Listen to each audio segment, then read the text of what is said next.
let you in deeper than I let anyone else before. Fell in love with my broken pieces, took them all and made them yours. Didn't know what my heartbeat needed, skipping out, no I can't keep score. When I lose my breath, boy, you got me breathing. Oh, every little thing you do, every time you hold me, take me higher, higher. Every little thing you do, every time you hold me, take me higher, higher. Oh,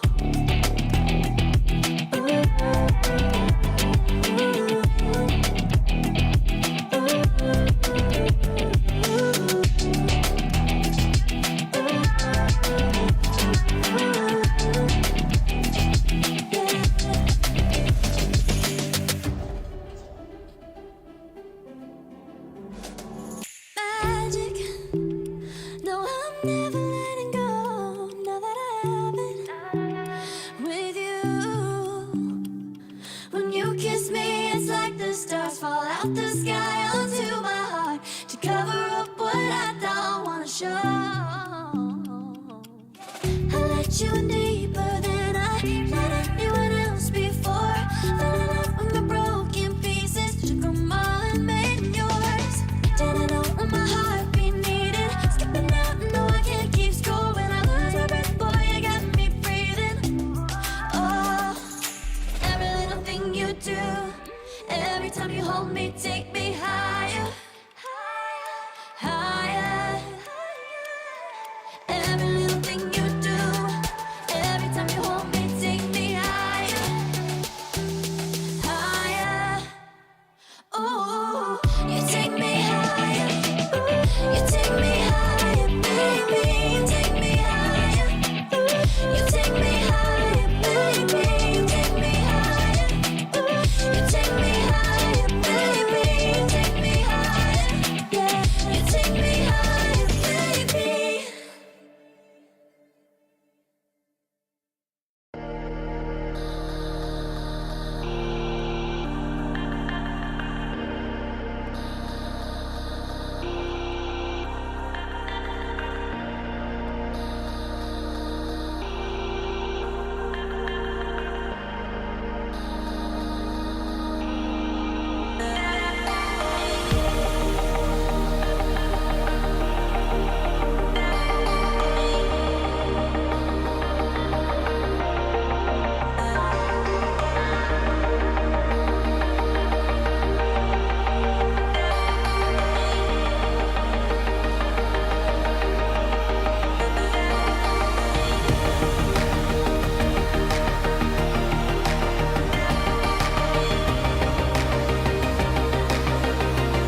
I am able to keep pushing my limits, and all the drive that I have, well, I'm going the distance with you. I didn't know what I had till I knew what was missing, and everything that I dread, well, I built a resistance with you. Catch me when I fall, and I'll keep you on the ground. You were gone, I wish you'd stay. I could look at you for days. Time was well spent, that's when I knew that I need to spend my life here with you.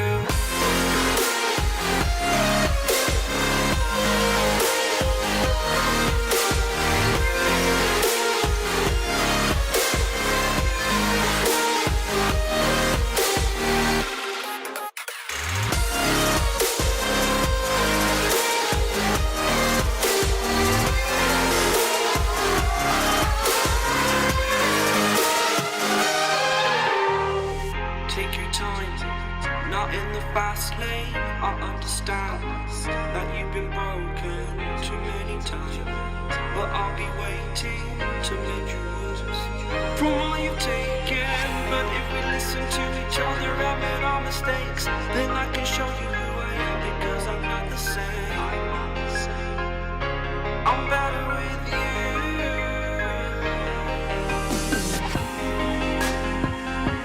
I'm better with you.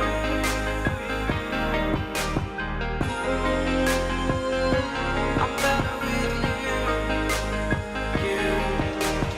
Catch me when I fall, and I'll keep you off the ground.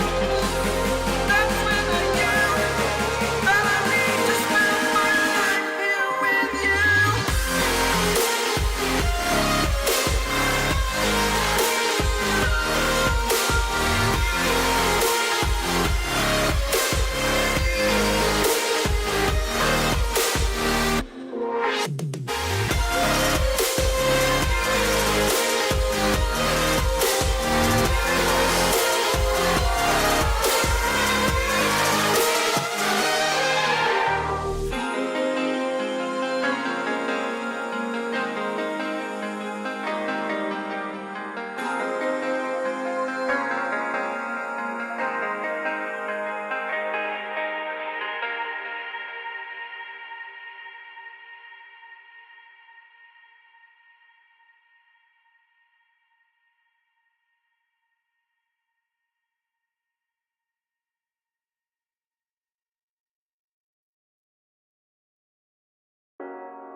The seasons come and go like thoughts of you.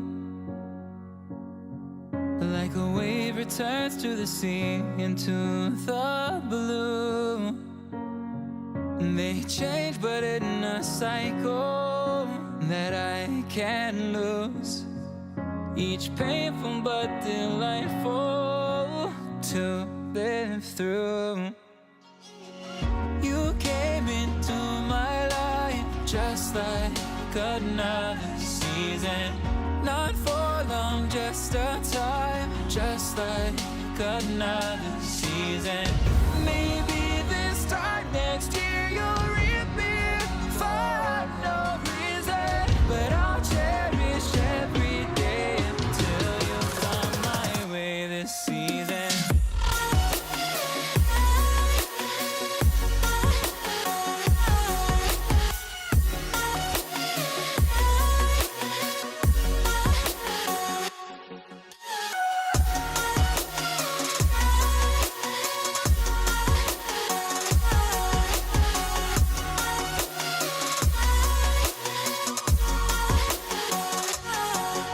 The seasons turn and change just like your mind.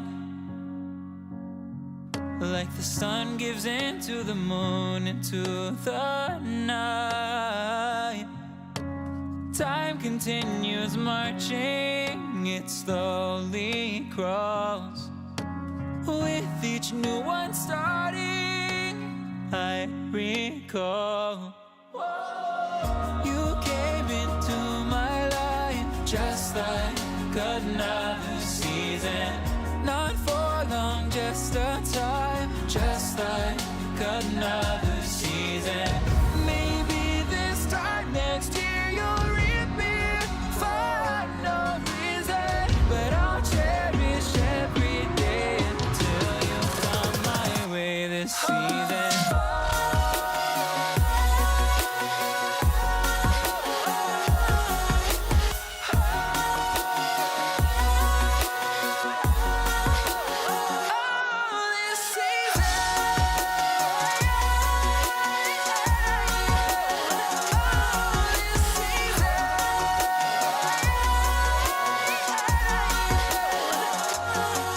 Each time of year carries memories, like a never fading whisper in the breeze. Oh, we will keep on changing all over again. Yeah, we will keep on changing, just like another season. Don't want another day without you by my side. Oh, this season.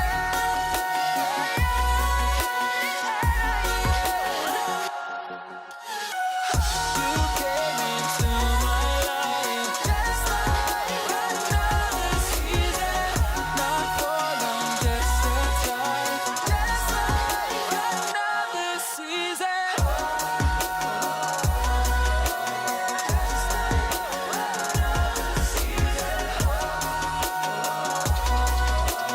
Just like another season.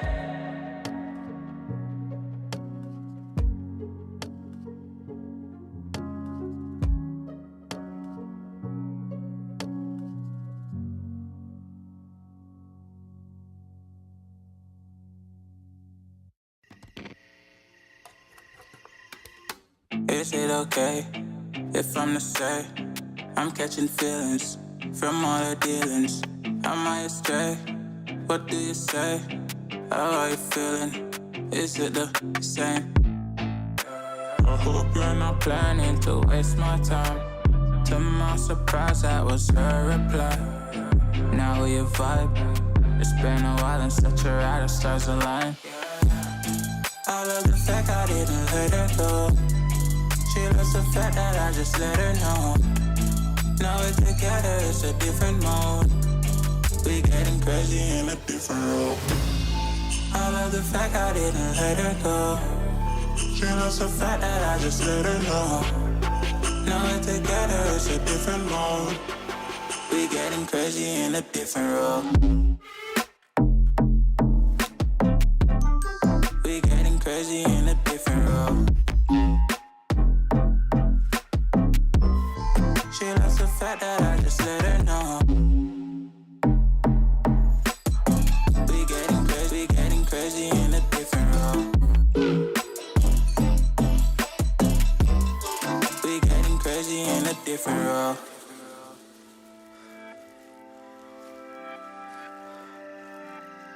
She my do or die, my bona fide. My up when I'm down, she's always beside me. She makes me feel alive, I won't deny. Her love for me is real and kinda suicide-y. She's not the same, she's such a rare type. She's far from plain, at least in my eyes. She said if I cross her, I'll be in the grave or under her type, but yeah, that's still my babe. I love the fact I didn't let her go. She loves the fact that I just let her know. Now we're together, it's a different mode. We getting crazy in a different role. I love the fact I didn't let her go. She loves the fact that I just let her know. Now we're together, it's a different mode. We getting crazy in a different role. We getting crazy in a different role. She loves the fact that I just let her know.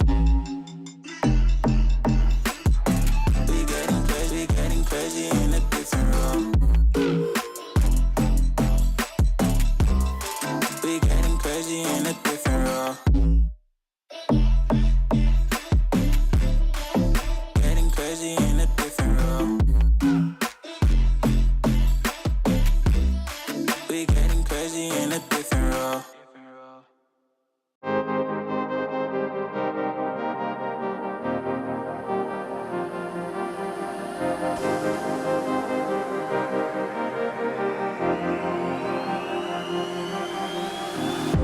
I'm cutting dice. Look at these eyes. They're not here to please you. There was a time you could be mine. Before all that you put me through, I knew that you were trouble, but I let that you fine.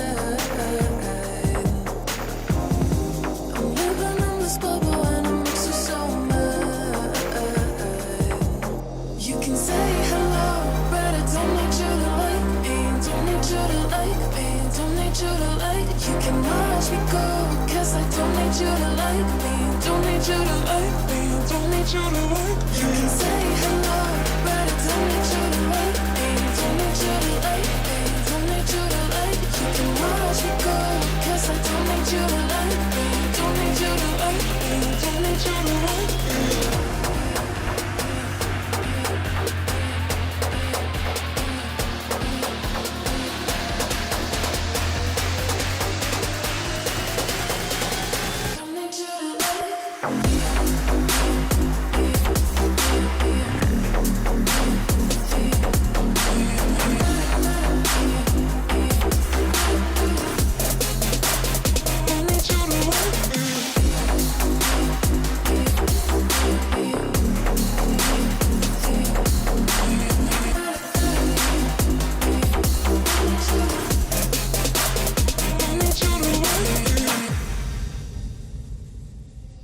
You can say hello, but I don't need you to like me. Don't need you to like me. Don't need you to like. You can watch me go, 'cause I don't need you to like me. Don't need you to like me. Don't need you to like. You can say hello, but I don't need you to like me. Don't need you to like me. Don't need you to like. You can watch me go, 'cause I don't need you to like me. Don't need you to like me. Don't need you to like me.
When you dream, do you see beautiful rays of light shimmering, guiding you through the night?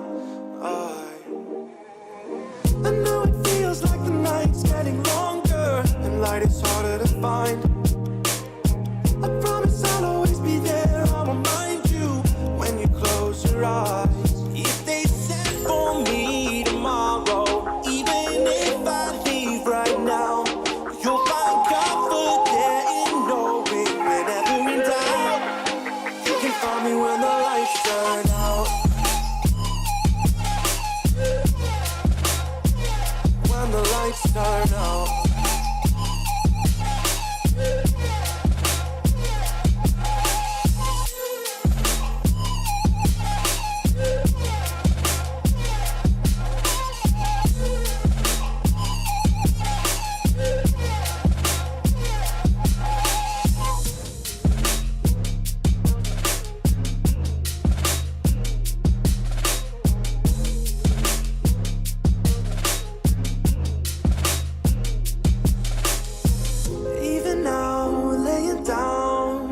hundreds of miles away. I can see you and me like it was yesterday. I know it's not the same, but I'm still behind you every step of the way. Look in yourself and I'll be there, I can guide you. All the love is the same.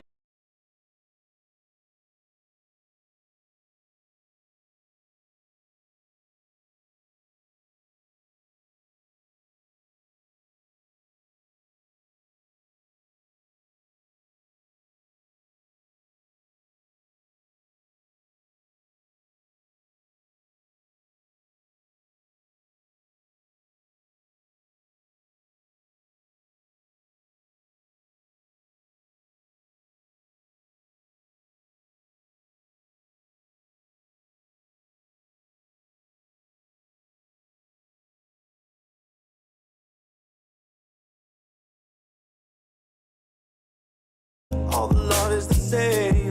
If they send for me tomorrow, even if I leave right now, you'll find comfort there in knowing whenever in doubt, you can find me when the lights turn out. When the lights turn out, you can find me when the lights turn out.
Where you look, where you touch, where you feel, yeah.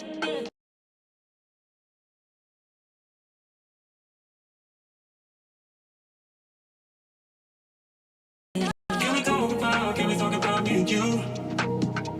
Can we talk about the truth? I wanna know, I wanna know.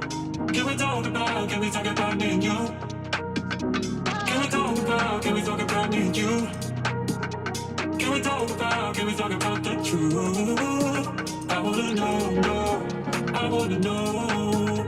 Can we talk about me and you?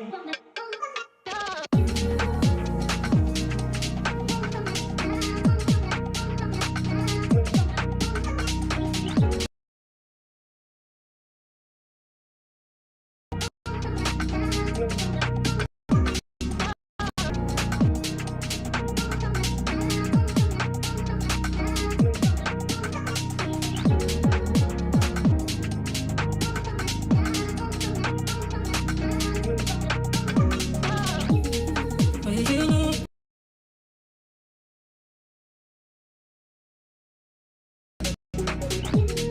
where you look, where you touch, where you feel, yeah. Yeah, yeah, yeah. Where you look, where you touch, where you feel, yeah. Where you look,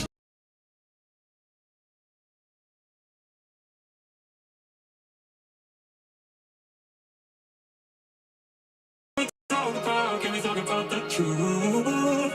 I wanna know, I wanna know. Can we talk about me and you? Can we talk about me and you? Can we talk about the truth?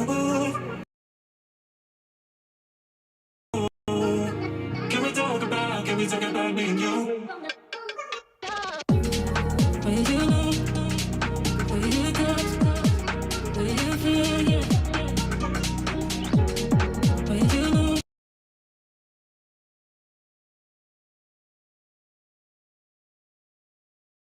where you look, where you touch, where you feel, yeah. Where you look, where you touch, where you feel, yeah. Yeah, yeah, yeah.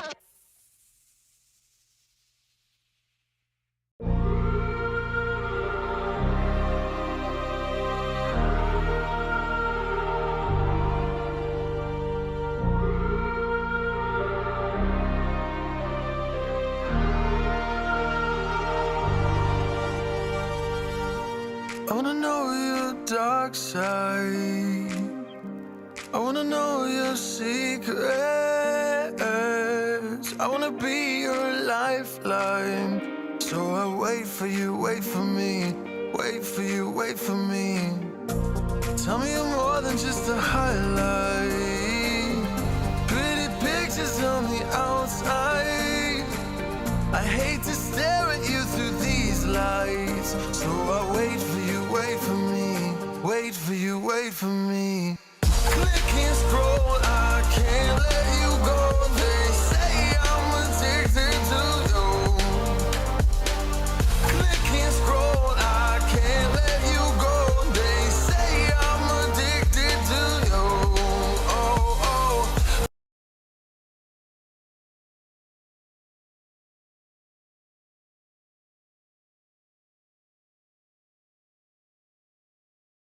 This ain't love, no.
I need a scarecrow after what you did, 'cause all of the birds know that I'm almost dead.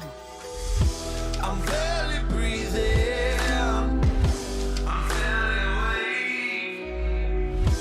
You left me in pieces, there's no more to break. Don't wake me up, not in this century. Don't wake me up, 'cause you're just a ghost inside my head. You're just a ghost, you're never there.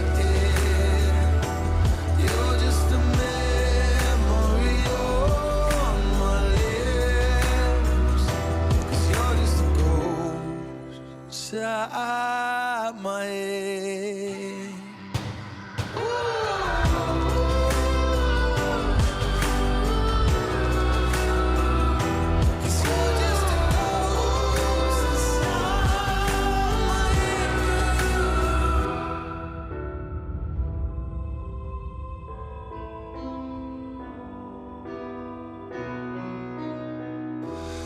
I need an angel after what you did, 'cause you were the devil, you messed with my head. You lied to my mother, you lied to my friends. You said that you'd be there, that this never ends.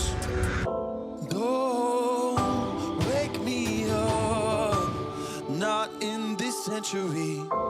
Don't wake me up, 'cause you're just a ghost inside my head. You're just a ghost, you're never there. You're just a memory on.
Just a ghost inside my head.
here in the middle of nowhere. There is no there, it is cold there, but I am safe and I am warm. Although it's hard, I know I gotta keep up. No time to lay to drift away. I find my space, I spend my time down the rabbit hole again. And as I fall, I can feel the pain. You can't tell me where to go, so I don't know, I just go with the flow. I go with the flow. I'm falling up, I'm falling down, from the sky and from the ground. Up above just like below, and I don't know where I should go. 'Cause I'm stuck in limbo.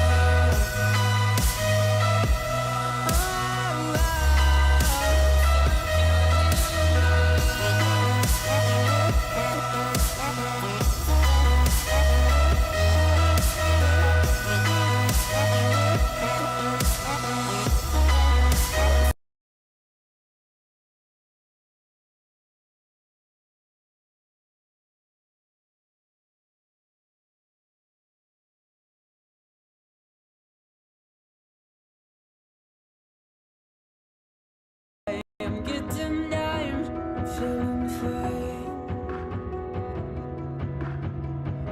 I'm light as air, no one can reach me. Lost in a dream, lost in between. Let's keep on flying, let's keep on breathing. I'm falling up, I'm falling down, from the sky and from the ground. Up above just like below, and I don't know where I should go.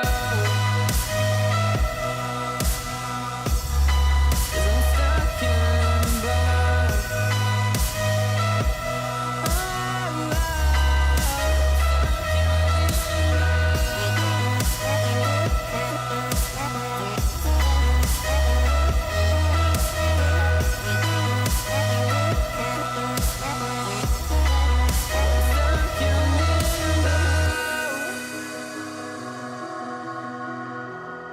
Cause I'm stuck in limbo. Cause I'm stuck in limbo.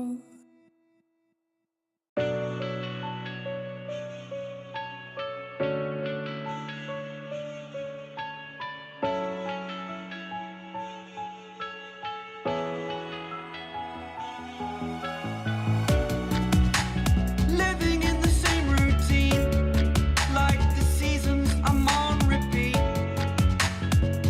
It's a long way down.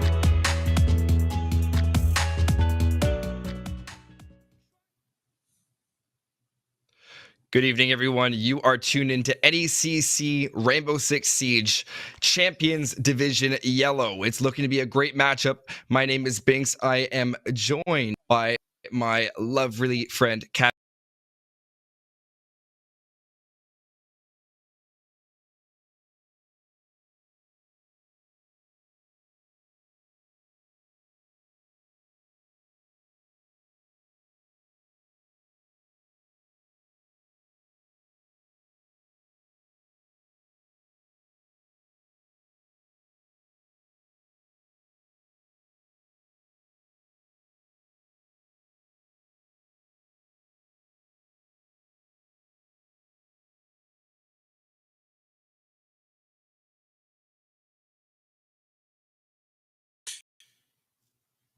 So if we look at the side, oh, go on.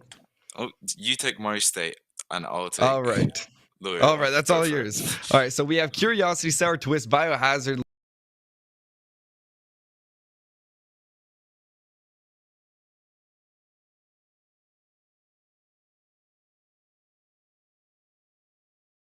Academy, and they lost in that game, and a second loss to Texas Tech Red. This is a team that's just been looking to find their footing, and this could come in the form of trying a new set of maps or just going and having those little tweaks, as the rounds that they lost might have been ones that were a lot more obtainable. And once you lose that foot,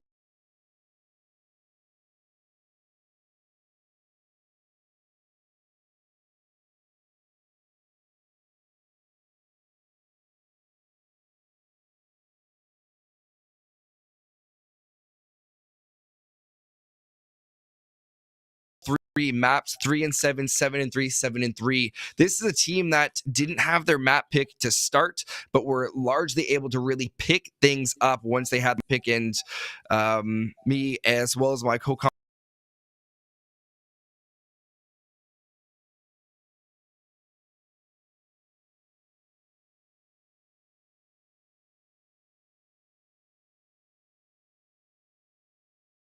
don't want to be pushing things all the way to the third map. Yeah, no, 100%. Both teams here are, I believe, are down by 1 or 2 games. So they're both going to be definitely wanting to make an impact on this match just to bring themselves back towards the division, whether they want to raise themselves as a team, just certify their position. You definitely don't want either team going more further into the bracket. So I think we're going to see a It should be a good matchup. It's the third week. You want to make sure you're setting yourself up for greatness in the season. Neither of these teams have had their bye week yet, so we normally see typically a lot of extra time to review your VODs. So the fact that neither of these teams have had that break, but we did have the natural break of last week, which should have allowed these teams to change things up. So we look our bands. We have Consulate, Cafe, Skyscraper, then Nighthaven Labs, and Oregon being our first pick. So Nighthaven Labs almost slipping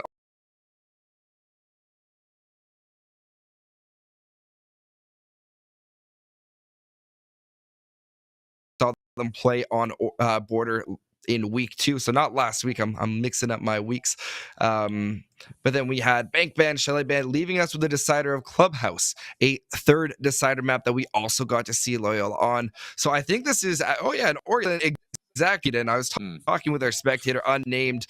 It feels like a lot of deja vu today, as Loyola replicating their map picks, and we'll be into Oregon real soon. Any predictions with our bands?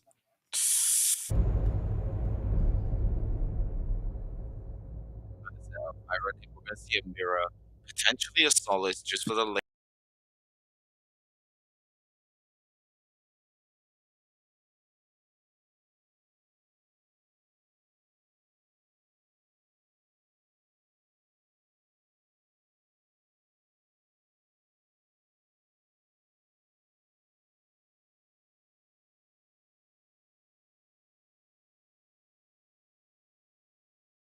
See a solace band here, though. What about yourself? Well, I see the floors in Dokkaebi. I can see Souls potentially slipping through if we want Fenrir out of there.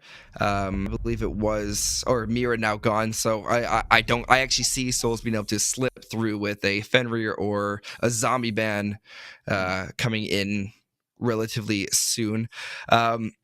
My biggest concern, the Dokkaebi would make sense because we did see a lot of camera play and a lot of sneaky little roam. So I can see MSU trying to go for that little bit of a sneak and prevent their opponents, but it is going to be Solus getting banned out. Fenrir and a zombie both going to be able to slip away from the ban phase, allowing for a little bit of creativity in your setups. Yeah, definitely good to see that the mirror's off the board because the angles and one-way mirrors that you can create on Oregon are absolutely diabolical.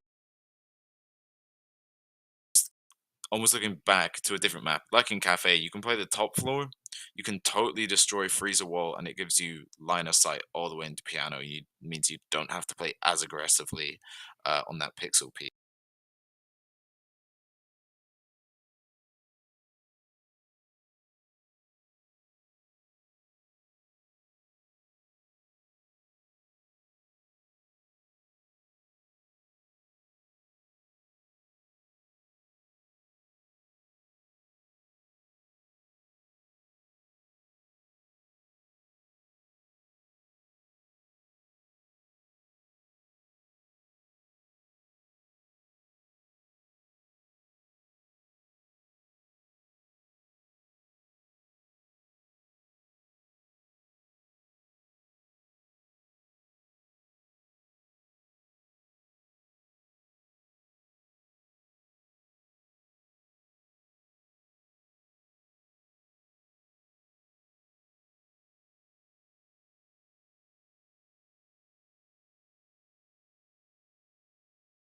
I think we have seen Ram used a little bit for clearing utility like barbed wire on the floor, creating a lot of noise for the defenders to contend with.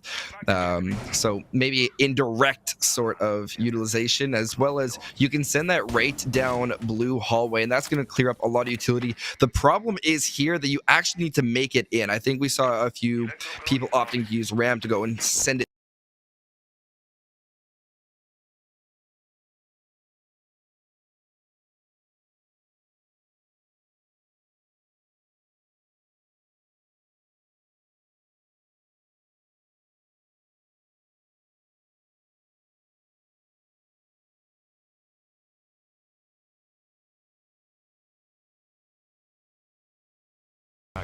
But look at all this utility coming out. We've seen 2 RAM gadgets, all 3 EMPs. Now, sorry, all 2 EMPs being used here, and a good couple of Womai gadgets popping off along. by Loyola Gray. MSU Blue looking to make their way in. A strong start is going to be pivotal for this roster, but time management slowly trickling away.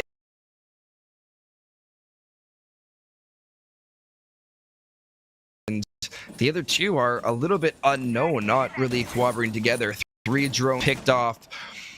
2 of them still sitting in the pockets of their attackers. There's Biohazard on a completely different roam. It looks like Loyola Esports 1 is not going to be able to notice the actual proximity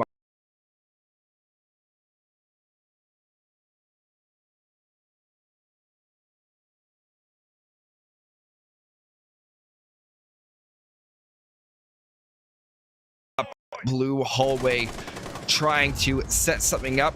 Sour Twist even spraying towards the Drip Dairy. Down goes IBM. 3v3, 52 seconds to go, spraying and waiting, and it is going to be a double kill for Means. Down goes Sour Twist as the attack of MSU Blue continues to fight back. That's a second kill. To try to make a play, you have the sound to go with you. Curiosity to collect onto the Drip Dairy. Spray down is Curiosity with another kill.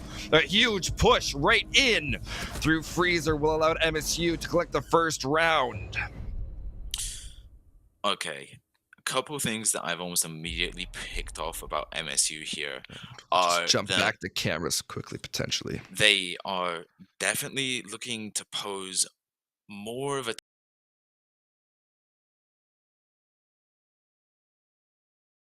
almost within 10 to 15 seconds. Usually, when we see mass amounts of utility go out, you do expect a fast push because when you clear utility, you want to take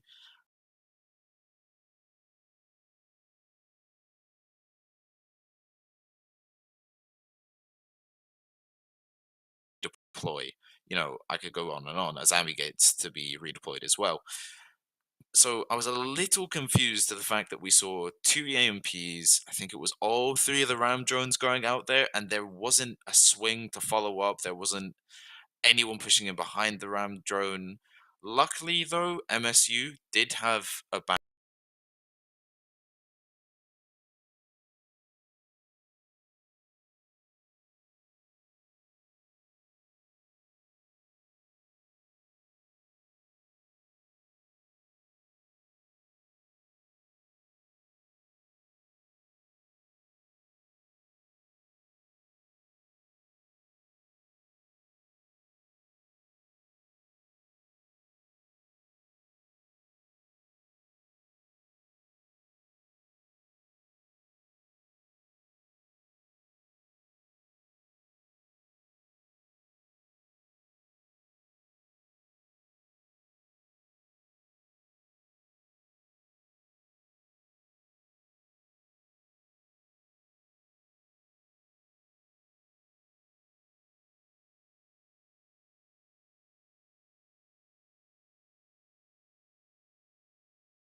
Got a little bit overly aggressive and wasn't able to use their utility as much as they would have liked. So that's just good communication on MSU Blue.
again until Yeah, you know what it you're could doing come down wrong. to yeah, it could just come down to an early round pick that turned the entire tide of the round.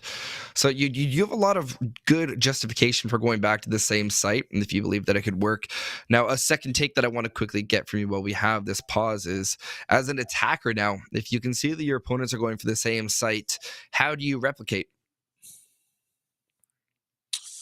Hmm, that's a You very good see that question that right there. You have got me exactly. thinking. As an So attacker, you've gotta edit your pushes almost each round, even if it's just, by the slightest minimal rotation, whether it's changing up a character or just changing, what repel, whether you're doing it upside it's down or facing weird. forwards. Yeah. Yeah, because you have something that worked. A general critique of it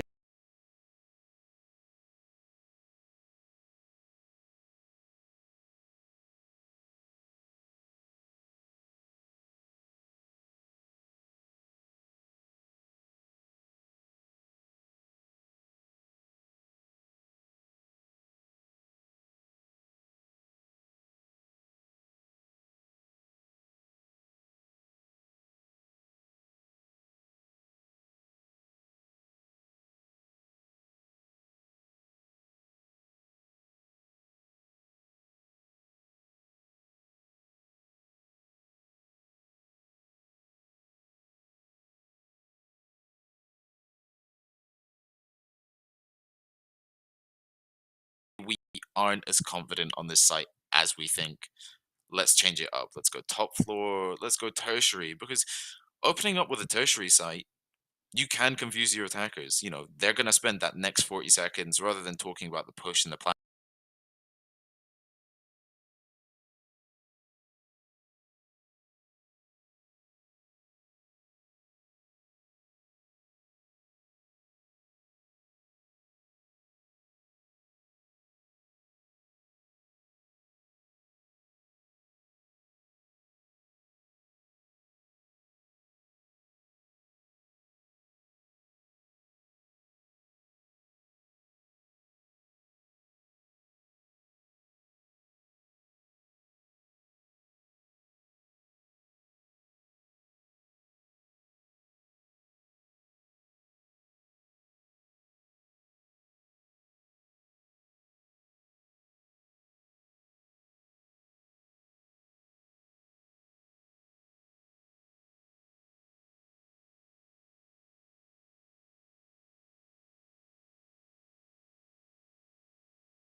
The seasons come and go like thoughts of you.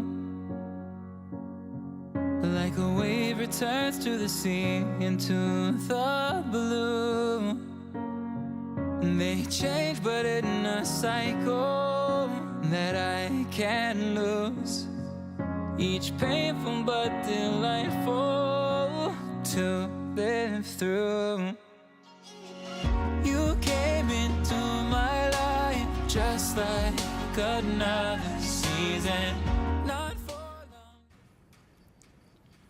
Welcome back to your NECC Rainbow Six Siege Legends or Champions Division. Let's keep going up higher and higher. MSU has had an inability for a player to join, and that is so unfortunate. The timing is just excruciating there, as Sour Twist will make it in not in the time. So unfortunately for MSU, they're gonna have to reattempt on this basement site with 4 to 5. This is more of a replicated setup. Goyo and Thorn being taken, Valkyrie, Goyo. So very much not a mirror setup. I stand corrected as MSU begin their assault. Oh, yeah, that's a good use of Twitch drone.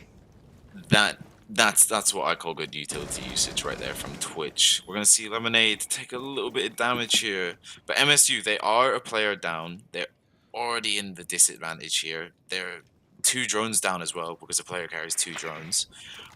You're looking at a lot to come back from, especially Oregon being an attacker side. But Lemonade will say no, not today. He's gonna take Loyola Esports 1 off the bag and bring it back to a 4 versus 4. He's looking at 2 people towards bunker, so the double swing could potentially come out from Loyola here, but they're just gonna wait and abide their time because they were very close to pulling off this round last time. I feel like if there was 10 seconds left, we would have seen defender-sided round take 110%. Yeah, gunfight between Memes and IBM Model will ring out, leaving both players licking their wounds. The Goyo of Memes is going to be farther back in sight. Swing out, that's 2 for Lemonade. Nope, that's not going to be able to connect, as Ledrip Dairy on the Valkyrie is just going to be down inside a blue. Kind of a risky spot to go for a revive. Just Jalen also getting into a little bit of an altercation, looking towards Freezer, which is the remaining place for the last 2 players on the side of MSU Blue. That's going to be a revive onto Ledrip Dairy. 4-2 now, as Loyola Gray seem to be on the cusps of their first round. Late round reinforcement even being played as Curiosity makes their way deeper into Freezer. Spring around, they find a great angle. Headshot onto just Jalen. They're down, out for the count, relegated to the bench. Swinging around is going to be Biohazard, assisting, trying to cover all the angles possible. Biohazard is going to be able to capture Mary popping off. And just like that, this round is right back within reach. Curiosity and Biohazard doing a great job of working together to close off this Freezer. Challenging this amplified 2.0 scope is going to have to be the Jackal of Curiosity. Swinging around is going to be a little bit of a miss, as they can make their way right over towards Freezer Door, waiting for this audio cue. It's going to be a spray around. C4 thrown out. Curiosity with a 2K. Started down 4-5, collecting on both those rounds. Great job by MSU, and that's going to be a big confidence booster going into this 3rd round. Wow. MSU going down 1 person into that round, and somehow they've managed to swing it back towards their way. They were looking at a 2v3 with just under a minute left there, and yet they still managed to take the off Loyola. Now, they are going to look to switch to top floor now, but I'd say there are some key factors that are going wrong with Loyola right now. They aren't playing off each other currently. I know they said they were, I said this in the first round, and they were, but that second round, I didn't see as much playing off each other. Personally, I would have, if they're playing off each other perfectly, you're expecting refrags almost instantaneously, or if not, within 5 seconds, you're seeing someone getting downed or being killed, taken out of the match. They're going to look to push the top floor now. I wonder if they're wanting to do almost an extended sort of roam here, have 2 players on the bottom, waste MSU's time, and then bring them back up, or if they are just gonna play it like they've been playing it, 5-man on site. Because I feel like if we toss a roamer into the mix here, MSU, are they gonna be able to counter that? as per se, we did see a roam clear last round, but the round before that, the first round, we didn't see any roam clear. So I'm just thinking to myself, if LOYOLA toss the roamer out there, is it going to push MSU back a bit? I guess that is yet to be seen. We have a top floor site, and it does seem like a calculated setup from LOYOLA Gray. I want to highlight this is also MSU Blues map pick. We are going to have a quick assault as Ram is sent right on, burrowing through both kids' bedrooms. A little bit of a confrontation, trying to deal with the drone as fast as possible. Meanwhile, a two-sided assault will be taking place from the side of bedroom. Biohazard from the outside of double window is going to collect the first kill, as LOYOLA Esports is once again the first pick, looking towards a shift on their approach. They've established a lot of coverage. Now it's all about having the ability to swing right back around and assault from a different angle. Make sure that LOYOLA Gray really feels that pressure. Yeah, MSU, they have been precision perfect so far. I definitely feel like the Ram should have been banned out. I mean, we weren't even 30 seconds into the round there, and the Ram had just opened up so much space and given LOYOLA so much less room to work with here. And now we've got the EMPs coming out, ace charges going, they're looking to rotate. This is what I like to see. Opening angles, rotating. Opening angles, rotating. Gonna see the impact trick come out. Not going to be successful, but just Jalen is going to pick one onto Curiosity there, bringing us back to a 4 versus 4.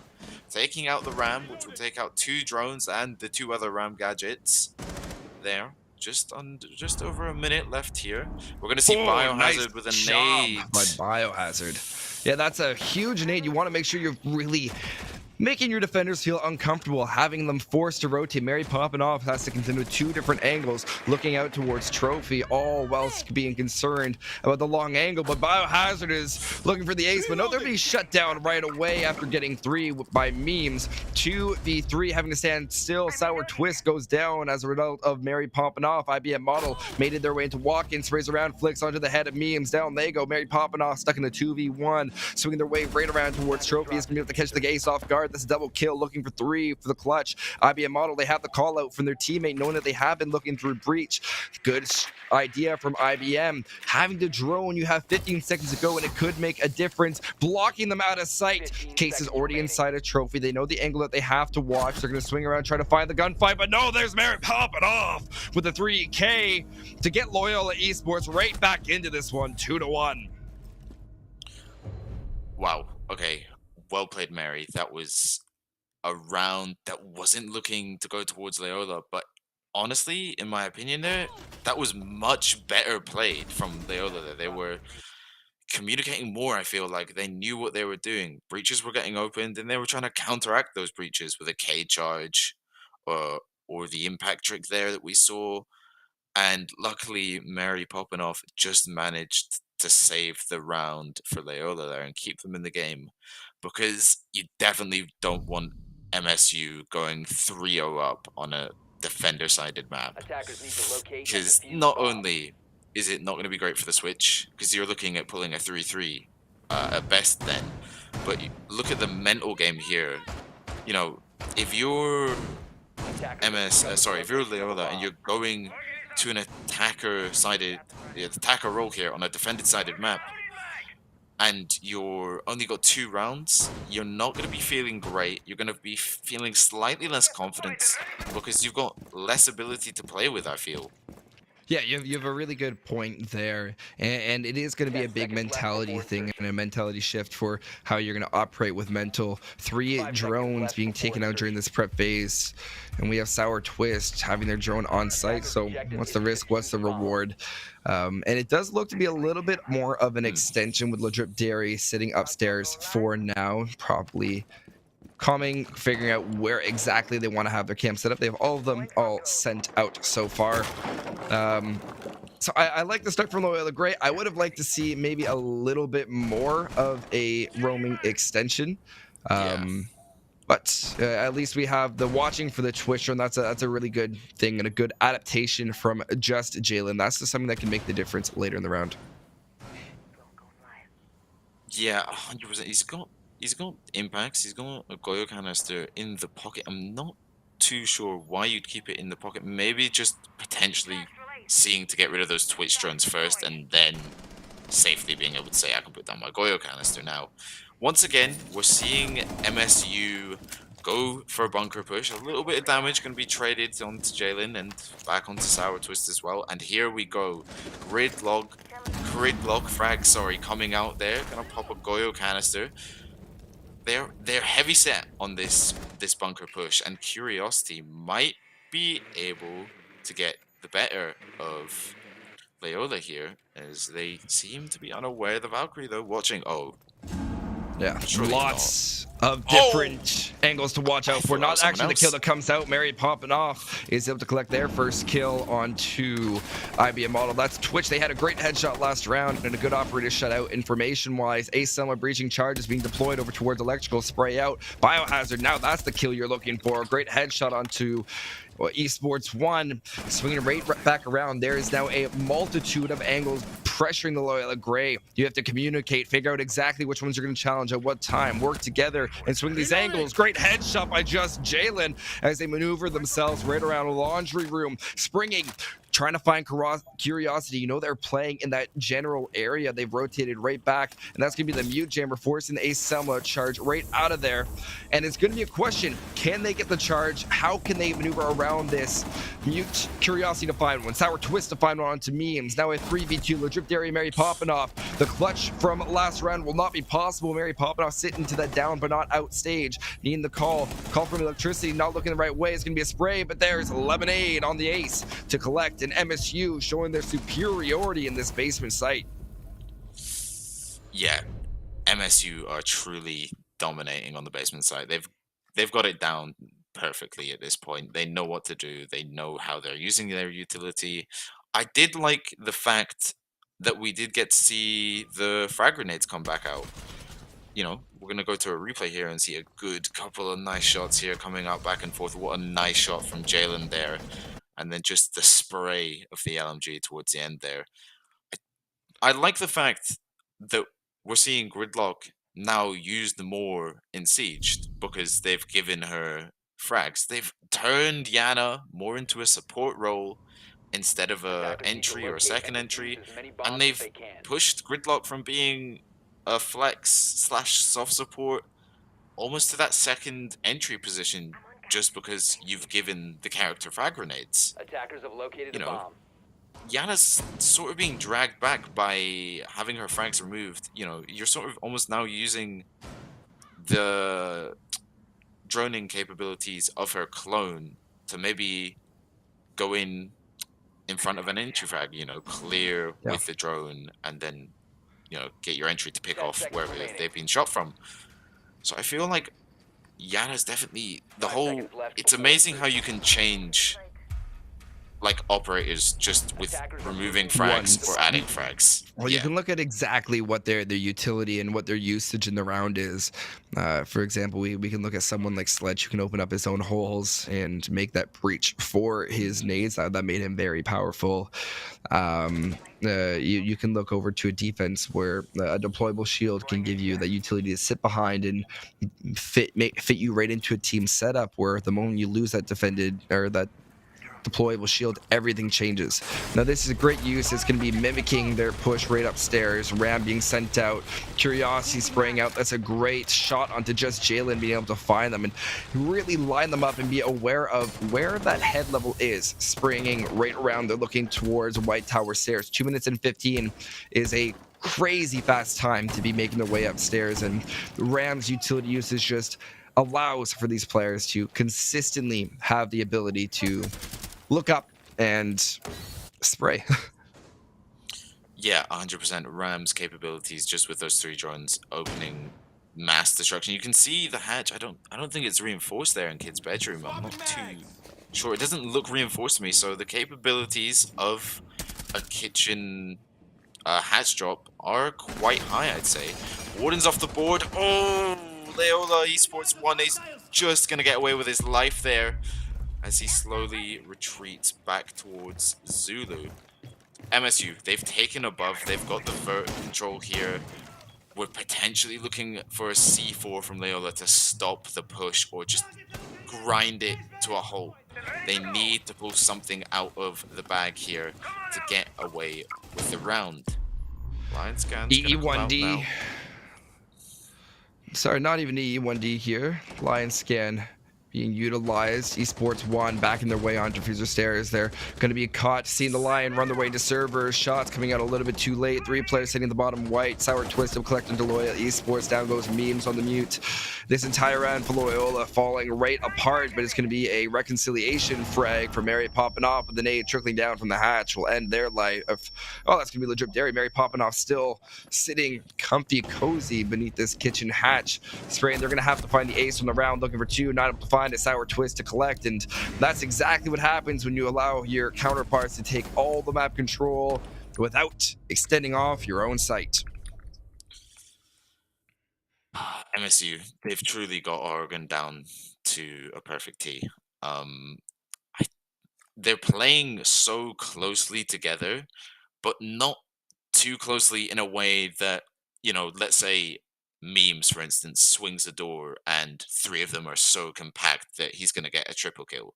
They're playing in a way that for you to almost get one of them, you have to be traded out. Or for you to even potentially look at doing damage to 2 of them, you're going to get traded out. You're getting traded out no matter what, because they're pushing in this way that's not completely compact, but just spread out enough to completely make sure that if you swing them, you're going to be taken off the board here. Yeah, that's exactly see them it. Rotate. Yeah. And I like that they're coming back up to the second floor. This is the only site that they did manage to win, if you can think all the way back. And that came right down to a 1v1. I think my favorite part about the push up here was that the entirety of the offense was constantly aware of the angles they were holding and pinching Loyola Gray, spreading them thin to the point that they were comfortable to push in. And there, Ram Finca double push onto double window, opening up the scoring, taking out Esports 1. I think that's another key aspect that made a difference. I'm not sure how Loyola Gray plans to contend that. They haven't really adapted to any attempt at the master window. Sorry, the double window.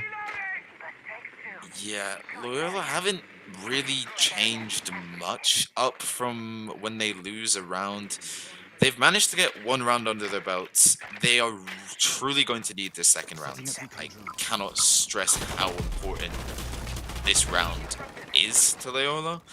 It's definitely a game changer if they're able to get it. If not, it might not look great. But Biohazard is gonna shut down Loyola Esports 1 almost instantaneously. We're not even a minute into the round, and you're almost immediately in a 4v5. It's not where you exactly not where you want to be, and even having this Nook slowly creeping up. If there's a camera, it might be able to spot them out thanks to that mute jammer. Nade being utilized towards attic wall. Spray out evened out, but IBM with a big nade onto Mary popping off. So that's going to be a little trade back and forward. Biohazard being spotted out, making their way up from the bottom of white stairs. This is where they're able to collect onto their 3K before being shut down by Memes previously. We'll see if they are able to replicate. Memes noticing the ace has swung in. He's going to be spotted out and killed. No, he's still alive. It's legit dare to go down. Memes recovers as his retinas adjust. And with a minute and 25 to go, MSU Blue is in the driver's seat, seeing the corner of ace but not able to collect. Swinging around, Mossberg shotgun is going to come in right true. Memes onto Lemonade. It will be the final touch to finish him off.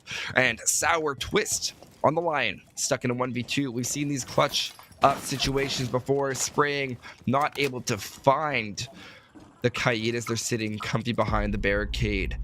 Final Lion scan will look to reveal the location, but both players in just Jalen and Meme sitting cozy. 51 seconds to go. Lion still has 1 drone in their pocket available for utilization, but they have to find somewhere safe, somewhere they can actually sit long enough to use it. With 40 seconds to go, the longer you don't make a decision, it turns into one in itself. Here in the C4 rip, he knows where the Kaid could be located. Case is already down inside bunk. They have to make their way in there, contend with that Mossberg shotgun. This is a great cross angle being set up.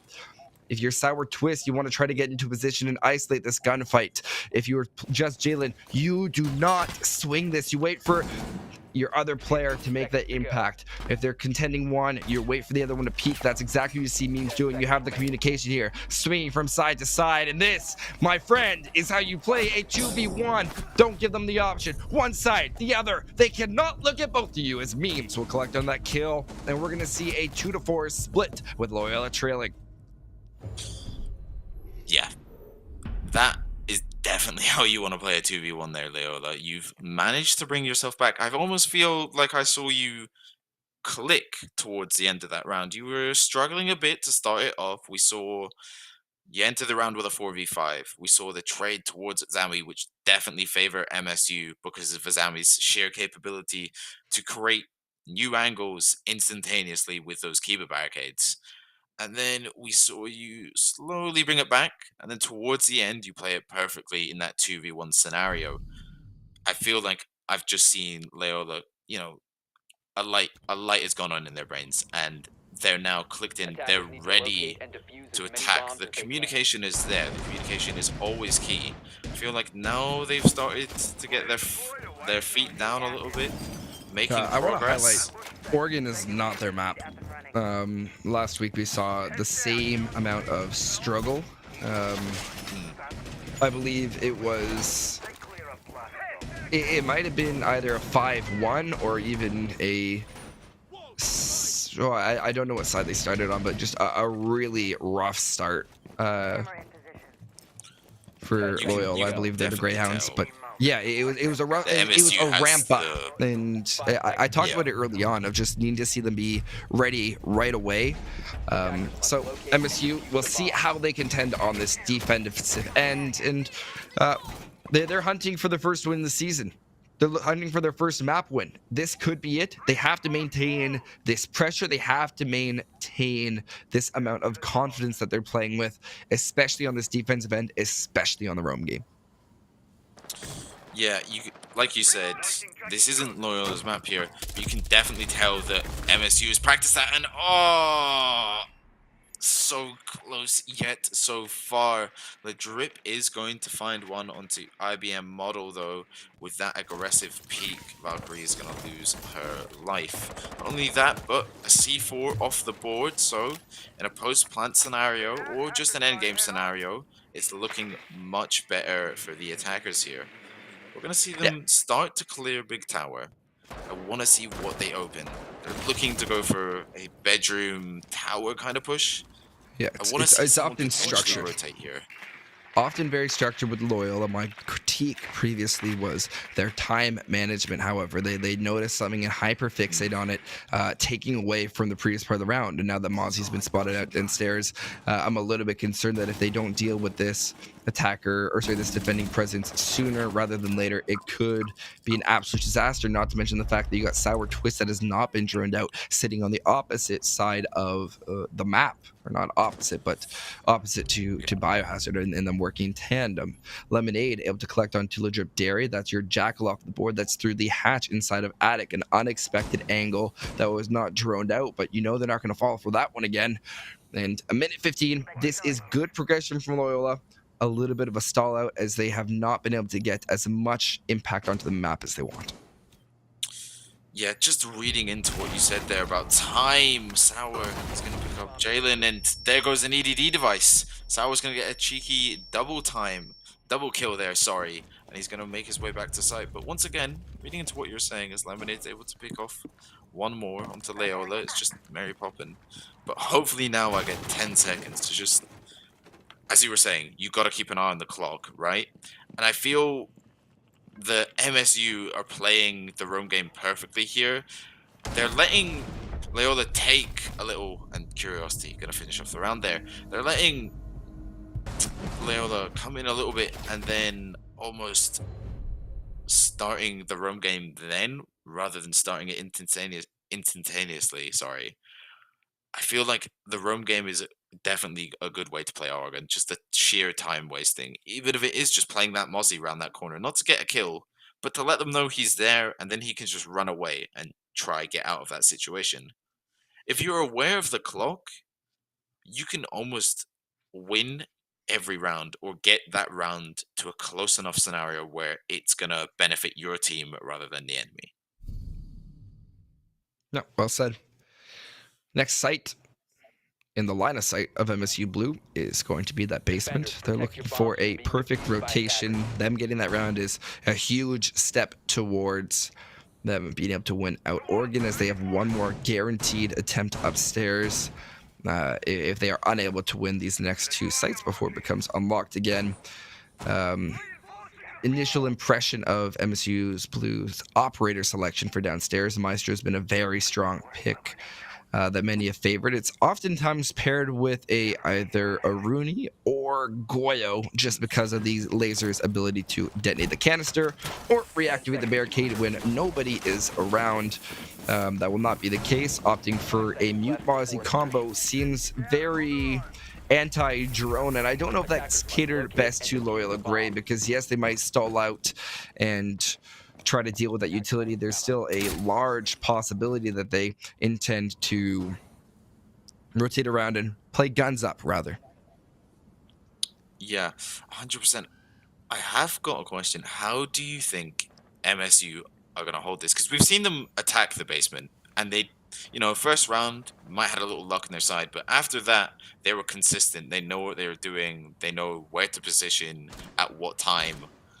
They were pretty perfect on the basement attack. So I A do team wonder, will from your point of view. always defend, or almost always, but be most aware of defending a site that they know how to attack in the way that they prefer to do it.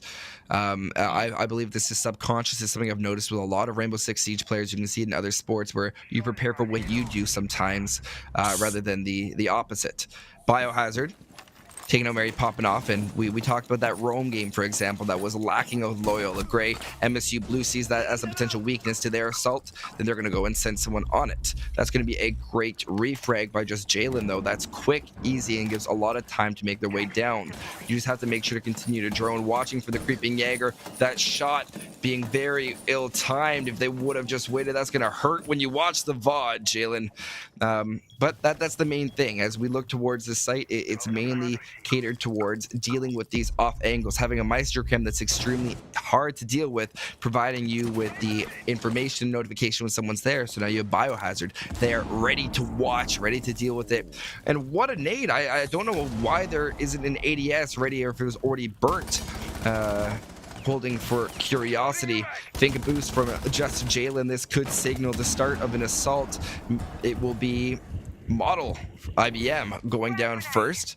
It's going to be Kaid looking to hold C4, trying to distract as the plant is not going to be possible. The second player going down in the form of Curiosity. Lemonade down. Curiosity finished off. Sour Twist, the last player left in a 1v4, sitting inside Laundry. So many angles that they have to watch for. The moment they take out one, they'll be notifying all the others. They're going to black up right towards Laundry. Double door, trying to find a good approach. Spraying towards the ace. Not able to collect on a kill. Now all these players and a flurry are going to be rushing right towards them. The ace running by was the case. I mean, this plant will be most likely successful. Track Stingers also in place. Sour Twist running all the way either to Big Tower or Freezer, opting for Big Tower. This is going to be a lot more of a loaded assault. 1.0 scope going against all these 2.0. Able to find one in the form of just Jalen. 1v3. Count them down with me. Swinging around, holding for pillar. No player holding close, so you don't have to worry about the tight angle. Sour Twist does not know that, assuming making their way up. Spring around, there's the second one. Down goes Esports 1. Sees the claim. We're going to have to be very careful. One claymore down, looking for the second. But as you swing, you have to be very cautious of Freezer tapping in, long arming it, and that's the nice little pixel that we've not been able to see thus far. And you line yourself up with it. It's not even too much of a pixel, just a smart angle to hold, lured right on into it, and that's Loyola Gray being able to take another round. 5-3, very much needed, and it looks like MSU Blue is not in total control of that basement. No, it seems like they know how to attack it, but not so much defend it. let's just read into that round a little bit. We saw the roam game start off with the Mozzie, and that's what I like. We saw Mozzie was able to pick off one. And then not only did he pick off one, but he made the gridlock, double check. She was like, okay, I'm going to have to use my track stingers to maybe cut him off here. And you're getting rid of utility. You've gotten rid of a full operator there, but you've also gotten rid of, one of the 4 track stingers that gridlock has. You've wasted time, utility, and an operator. You tick all 3 boxes. You may have gotten refragged instantaneously, but you've still managed to do a fair amount of damage onto LOYOLA. As the round progressed more, LOYOLA found their stride, and once again, as you said, it's not their map, but they found their stride, and they were able to go through Freezer and main. We didn't see so much of a bunker push from them. We saw a Freezer and main push, and I feel like that might have thrown MSU off because they might have been expecting a bunker push. But also in that round, we saw a down, I believe. We saw 2 downs, and then the Cade was in Freezer, and he chucks his C4. I feel like that was a panic C4. He wasn't too sure where to look, where to go. He thought, I'm going to chuck the C4. Hopefully I'm going to get one. And then, his teammate got downed, and then another teammate got downed, and he's left from a 3v4 to a 2v4. And I feel like panic might have just set in a little bit towards the end of that round. But once again, LOYOLA looking to go do a main take, but they're going to rotate for a bunker this time, it looks like. Yeah, I always want to start with bunker. Stay versatile, as a lot of teams will back off from holding certain areas, and you can see there's a lot of utility dedicated to bunker. Spotting out the roam is legendary, as they will now be making their way towards blue bunker. And this is a good way to split your opponent. I like the switch to a Legion by Biohazard. I think that's an operator that will be a lot more useful as the round goes on, especially in notifying the defenders of where exactly these attackers plan to sneak around site. With time management wise, I have an appreciation for LOYOLA's meticulous ability to sway from side to side. But the problem is it feels a lot more like the 50-second meta, and it's going to be an attempt with an EMP, but you can't throw that EMP before your Ibana gets here. It's going to be a little bit of a contestation. Now, timing is going to be very pivotal. Waiting for that second EMP now. And I want to turn your attention towards where's MSU Blue. All 5 players are alive. Almost all 5 players from LOYOLA Grave made their way inside, with the one sticking outside. This is an attack that is extremely slow, methodical at least, but might not be time conscious enough, expecting for MSU Blue to possibly get a little bit more aggressive and use that. But this Lion scan is not going to be able to capture anyone, as just Jalen is forced to drone it out. 48 seconds, I'm concerned. Yeah, I'm going to back your thought there. I feel like Ledrip might have been able to call out that they left Blue slightly earlier. We're going to see a nade potentially coming out. And no, Lemonade is going to be able to kill just Jalen, as he was attempting to cook a frag there. Only now we're seeing Blue getting open, and I feel like we should have seen that much earlier. Oh. Lemonade's going to be down. Ledrip's going to get one back onto Lemonade, leaving us in a 4v3 scenario. Back to a 4v2 as IBM picks one back onto Ledrip. And a 4v1, it's all down to LOYOLA, but IBM, is that a double or a triple there? I think he might have double killed it. Yeah, at least double to end off the round as players flood towards the mute sitting by electrical door inside a supply, as that moves MSU Blue right back up to match point as they were able to secure downstairs. And they are now going to have 3 attempts at primary bomb sites in the form of dorms and kids, as well back downstairs inside a basement after 2 attempts on this second floor site. LOYOLA Grey is doing a lot of things right. It just does not seem to be their map. Oregon has not worked out, and it's no wonder. It's just too slow, and Oregon requires too much of an active presence, where you can go and look at Clubhouse, where you can do a lot more sitting and waiting with vertical play. Oregon just does not have that. Yeah, you can't be as slow and methodical, like you said, as Loyola were being. I feel like the problem with that, they were unsure what to open that round. And we saw MSU here completely back out of bunker and blue and elbow. They left it free. There was no one playing Killbox. There was no one playing Elbow. They left it free for Loyola to come in. And we saw the drip was sitting there. And I want to know, was it potentially a lack of communication or a lack of droning? Was it the fact that the drip had used his drones and they'd already been taken out? And he was unaware if they were still playing Elbow? But IBM is going to take out just Jalen, leaving Loyola in a 4 versus 5 scenario, attacking the top floor. Not the greatest start, but they might be able to bring it back. We've seen them bring it back from 5v4 situations multiple times this game. First line scan, just gonna go out nothing to capture there. I like the push. I will say that it's not that I dislike it.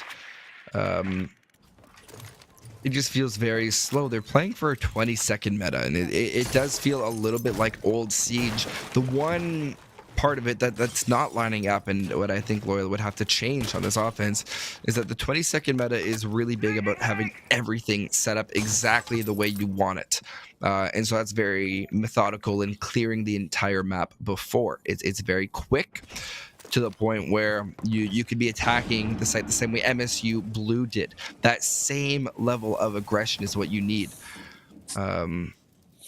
Because the moment you get into position and force your defenders to be stuck, they start to feel the pressure, swing things that they shouldn't. Those 2v1s you might see late in a round turn into an easy 1v3 favoring your team because they just peeked the wrong angle. But I digress as we're headed into our final minute and 20 seconds. Yeah, I feel like Loyola are just once again playing this a little too slow and methodical. You gotta keep an eye on the clock. A C4 is gonna go out. Is it gonna be too late? The pings are coming. Is he saving it potentially? It's gonna detonate, but it's not gonna pick anyone up. Oh, it is. Oh, it is. Yeah, confused there. Yeah, right down they go, and Lemonade is going to be in the down but not out stage. IBM model able to collect onto Ladrip Dairy. 2v5 now, as Lemonade is given a pat on the back, and they're back on their feet. One of these players in the form of Nomad, Mary popping off, looking right in towards Armory. Air jab to cover their flank. 40 seconds to go. Esports 1 stuck at the bottom of these stairs trying to collect a frag. They're going to need it if they push towards the site. Spray out. Biohazard finds the headshot. Down they go. Mary popping off with 1. Spraying for 2. Able to find it. 3. Nope. That is all she wrote to IBM model. Collects on a Mary popping off as MSU collect their first map of the year in a very dominant fashion. As that's 7-3. They'll be moving on to Loyola Esports map pick of, I believe, Border next. Yeah, Border is our next map pick, and I feel Loyola, they know what they're doing. They're just doing it a little too slowly per se.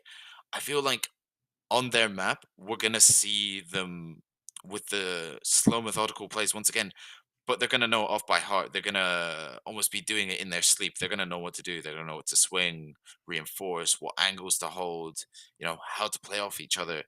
I feel like MSU are really I don't know how to word this almost, but they are in a really good state. Like we saw with the end Rome game between Mozzie and Capcan, if you saw them approaching together, I was just thinking they are just in each other's heads. Like, this is a same brain moment. They know they're not even speaking to each other. They're just reading off the player's body movement at this point, and they know how to play into the Rome game. Yeah, when you have a tough first 2 weeks in your matchups, it gives a lot of dedication. You either crumple to the ground or you rise up. And I mentioned the bye week and the hypothetical or fake bye week that we had last week. I don't know if it was just broadcasts that weren't happening, but based on the fact that these teams only have 2 matches played, I assume that it was all around. I'm very happy for that because it clearly gave this time enough team to sit down. And if they VOD reviewed Loyola, I haven't seen too much variation from what we saw when they played in week 2. There hasn't been those changes that need to happen. So that's something that we need to see. But we'll be giving you a quick little 3-minute break, and we'll be back in a moment with Border Loyal's map pick. Don't go anywhere.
I am here in the middle of nowhere.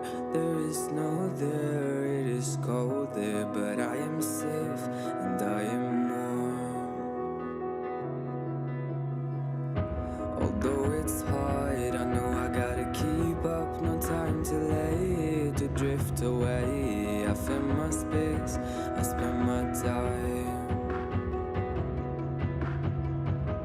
down the rabbit hole again. And as I fall, I can feel the pain. You can't tell me where to go, so I don't know, I just go with the flow. I go with the flow. I'm falling up, I'm falling down, from the sky and from the ground. Up above just like below, and I don't know where I should go. 'Cause I'm stuck in limbo.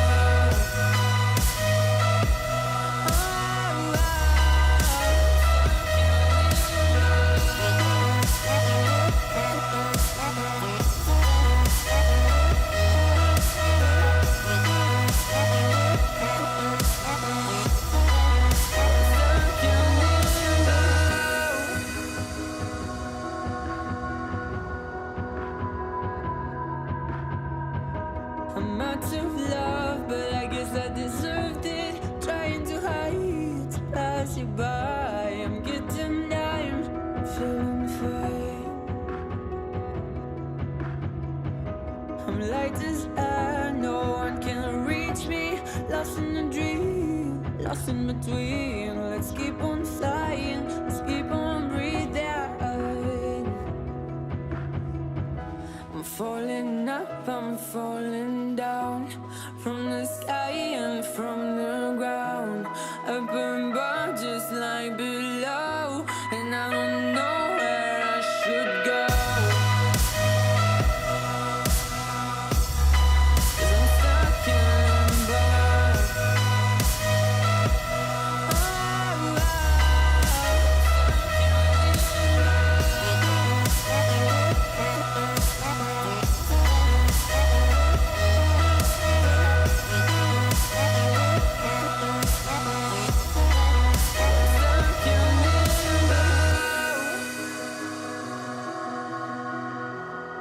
Cause I'm stuck in limbo.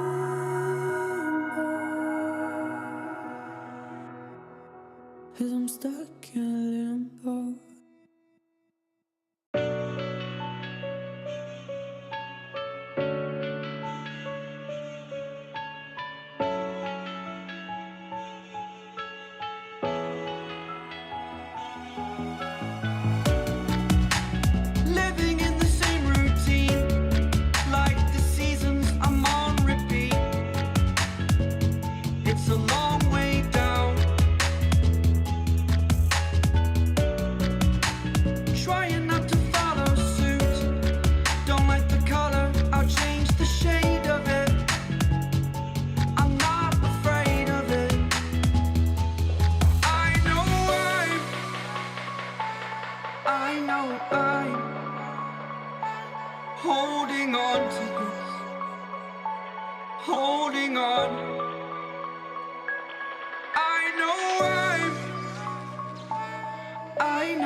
Welcome back to your NECC Rainbow Six Siege Champions Yellow Division. My name is Binks.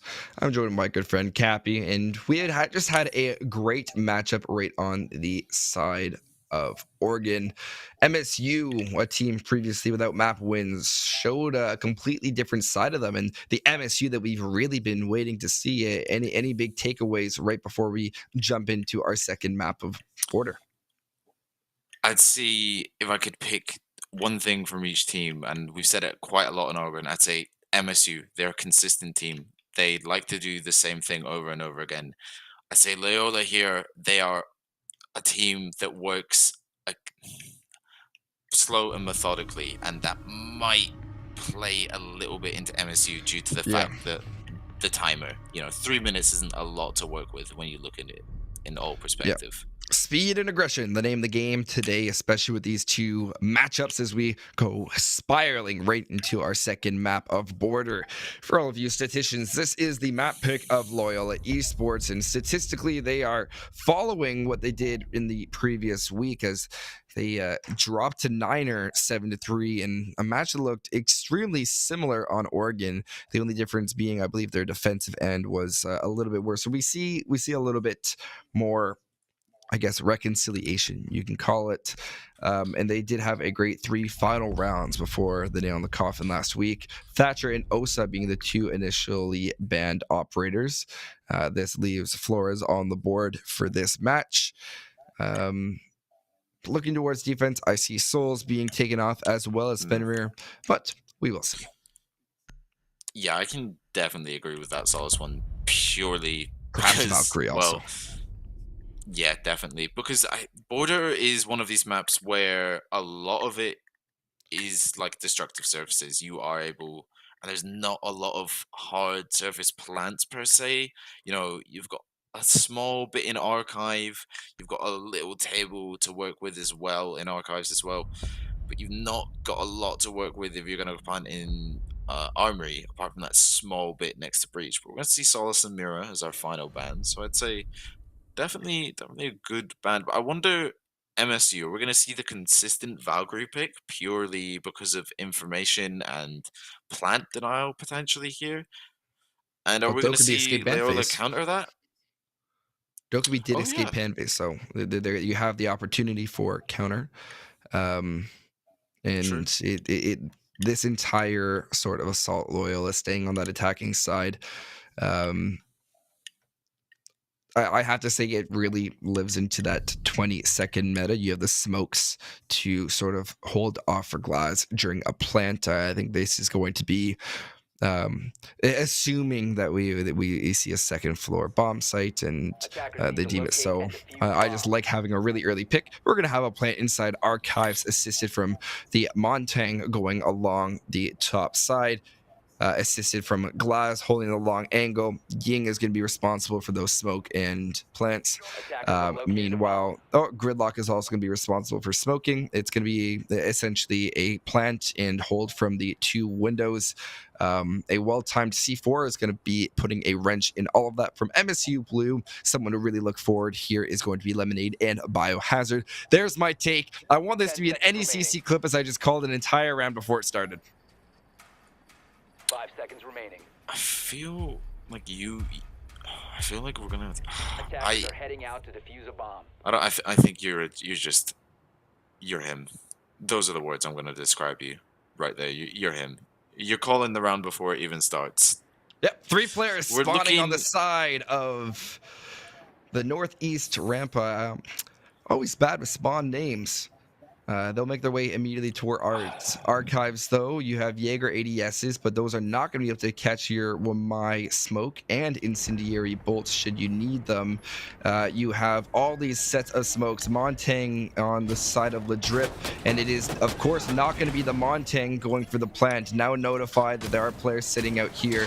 You're going to try to sneak in as fast as you can. Gone 6 being utilized. Look at all the areas where the C4 can come from. Why is Montang bringing down their shield? failed. The drip dairy, not what you want to do. Shot from behind that results in IG Free Hugs going down. There's the C4. Down goes the drip dairy. Spray out. Curiosity up to find a shoe of IG Free Hugs, who's already previously down from what I think might have been an explosion. This leaves all these players stuck. They have the smokes still in their pocket. Glaz and Yin can use them to great effect. You have the flashes as well. Still staring down the barrel. Gridlock sent all of her track stingers right on in towards Armory. All 5 players from MSU Blue still staying strong. Biohazard still has C4 in hand. I did get it wrong. It was IBM that was able to have a huge explosive impact, but Lemonade still has a C4 in pocket, and they do have the ability to use it. Spraying around, trying to find a pick. Biohazard out towards the balcony. This is a 3v5, still very winnable for Loyola. Spraying in right through, I believe the smoke will be Mary popping off to take out Curiosity. They used a lot of their util already. There's the first smoke. Let's see if Glass can make it there in time. Lemonade ready with that C4. Prep right on over. No connection. This results in a potential plant. Yin Candela canisters thrown right on in. Mary popping off, attempting to plant to the corner. Final Candela thrown right out, setting up. It is going to be Lemonade to shut down that plant. This entire round being sent on its head. Another explosion rings out. I give Free Hugs, taking out IBM with the Claymore. Looking right around, guns ablazing. Just Jalen has a headshot onto Biohazard. Has the means to so assist. Final smoke canister being utilized, but there is still a little angle that is visible. Just Jalen goes down. Spray from Sour Twist as they walk into the line of fire. And that's going to be MSU picking up the first round. Called it. I called it. There's not much to say, but you called it there. Loyola, I feel like they knew what they were doing. They knew where to go. They knew where to push. But I feel like MSU, they read it. They read the play like a book. Like you were able to preview the round somehow. MSU were also able to preview that round. So I wonder how Loyola is going to play this.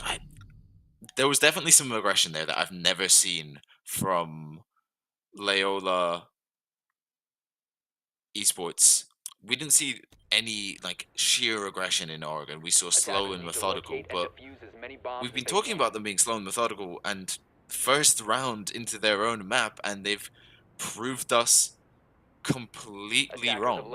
They've said, do you know what, actually we're going to switch it up and we're going to show you that we are very much capable of taking the reins of the horse and driving it around.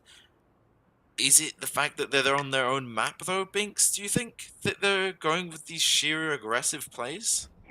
Yeah, it's something you think you can catch your opponent off guard.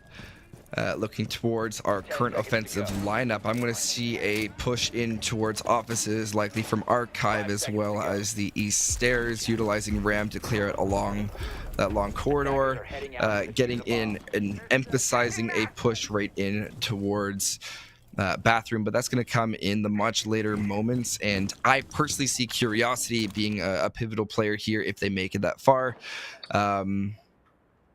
I know I'm doing a lot of speculation. This is not something I normally do, but I do have that confidence because you have 3 players that are capable of opening up hatches. And if you're looking to go for a push right on into either construction, you can go or into bathroom, you can go through Archives hatch and then make your way towards the other side. But of course, starting their push inside of Archives. Yeah, Loyola looking to do a top floor down sort of take. I'd definitely say this round could 110% be in Loyola's favor. They've already got control of server. They've got a RAM on the board. They can open pretty much anything they want, especially with it being border. But IBM, he's playing close. He's playing close to the heart. But have they seen him? No? Yes, no, yes, no, yes, no, yes! They have not seen him. IBM's going to manage to pick one and run away, but Mary Poppin is going to be able to pick the buck. Sorry, Mary Poppin is going to be able to pick Biohazard off and leave us back in a 4v4. But you may be in a 4v4, but there's much less time to work with here. IBM looking to go for a flank. Is he going to catch Jalen? No. Yes, he will. Oh, no, I'm mixing them up, but Just Jalen is able to catch IBM. That's a 4-3 favoring the Loyola Greyhounds. Swinging right back, Lemonade is going to fall next to Le Drip Dairy. This is the vertical play coming in huge. Curiosity still sitting comfy cozy. I mentioned if they made it this far, but they have rotated to Tellers. They play a very pivotal part in this type of an assault. Looking around and not having to be too concerned about window. Sour Twist is now going to be joining their teammate inside of Tellers, waiting for this assault, having to find 4. It's going to be a matter of how well can these players close off the angles. Just Jalen with 1, all left up to Sour Twist. Proned, waiting for the execution from Loyola Grey. Adrenal Surge gives them the go-ahead to start making their way in. Spray, down goes just Jalen, only taking a sliver of HP. Memes with the plan inside of Showers. After this, you can hold with that long angle. Mary popping up, also sneaking their way into Tellers. This is going to be a close gunfight to contend. And there's Mary popping right off as Loyola Esports collect on their first round 1-1. And that is the confidence that we wish to see from this roster.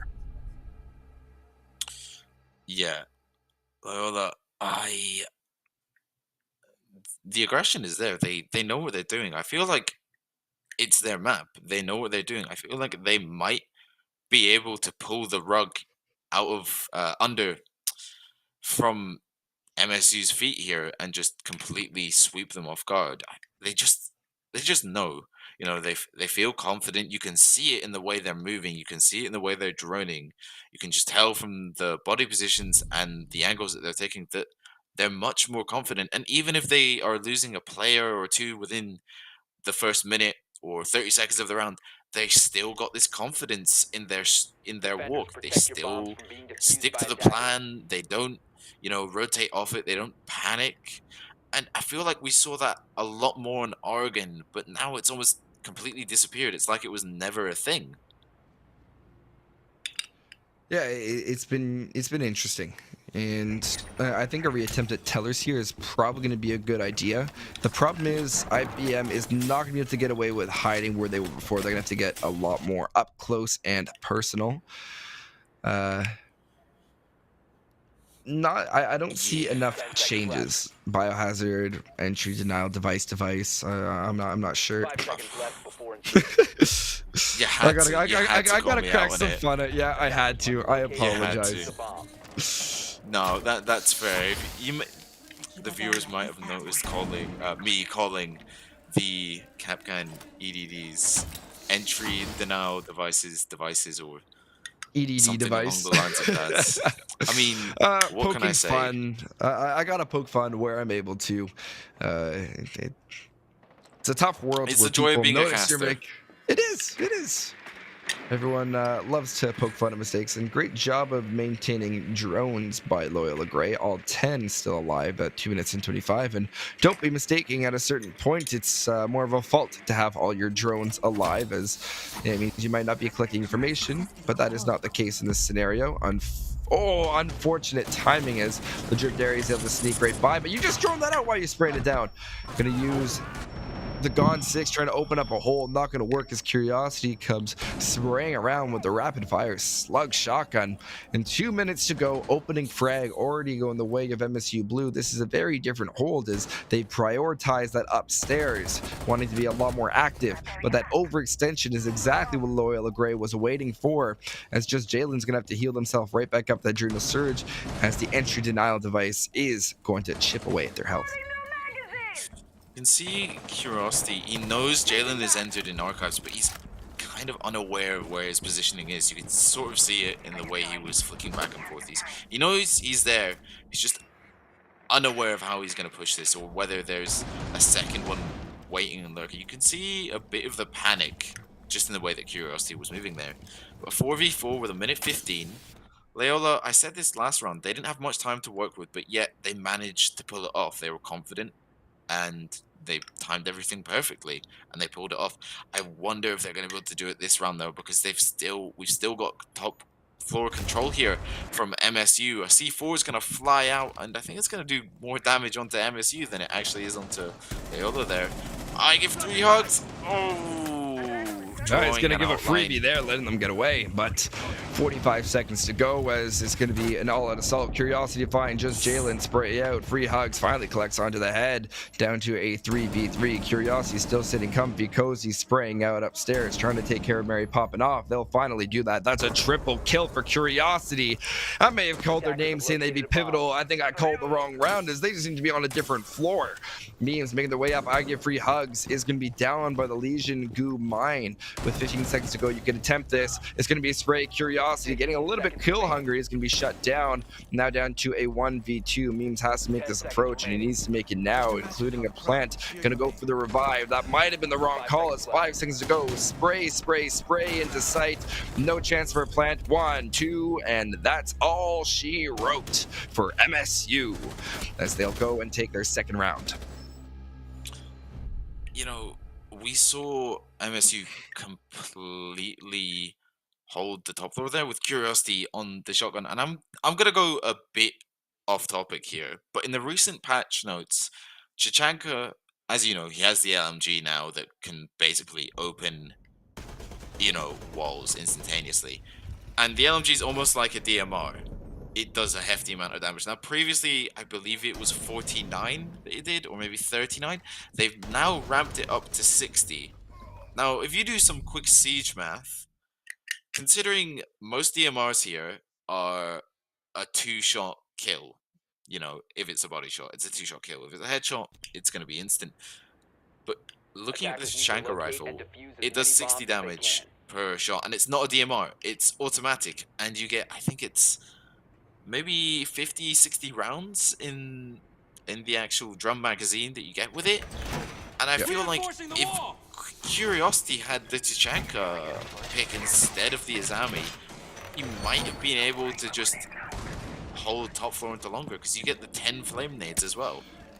I think you might be looking at it the wrong way. I think Curiosity was taking the Azami primarily because of their ability to shape the map. You saw the sprays come out and Curiosity continue to be able to hold as Loyola Gray sprayed all around them, but were unable to pressure properly. The opening frag came from, I believe, the Lion of last round, trying to spray towards Curiosity, but all of the Azami barricades were able to hold and allow for that gunfight to go the way of Curiosity. And there's a great SMG secondary that is an option, but the shotgun's being taken as your destruction in combination with the TCSG. It's a great choice.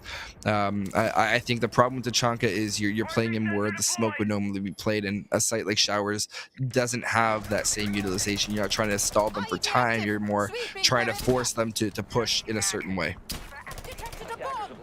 Yeah, now, yeah, that makes a lot more sense. I think I might have just wanted to talk about Chichanka. Yeah, it's a fun thing to talk about. Very fun thing to talk about. But, you know, minute gone already as we waffle on about opinions and Chichanka and rounds. Still a 5v5 here. No one's been picked off, and I feel like this is almost the first time that we've seen a 5v5 last longer than a minute. I want to say that. I can't confirm it, but I feel like each round we've seen someone get picked off from either side almost instantaneously. Well, Loyola's been a lot more aggressive compared to their previous matchup, but that could potentially be attributed to the way they know the map. They're resetting to default now.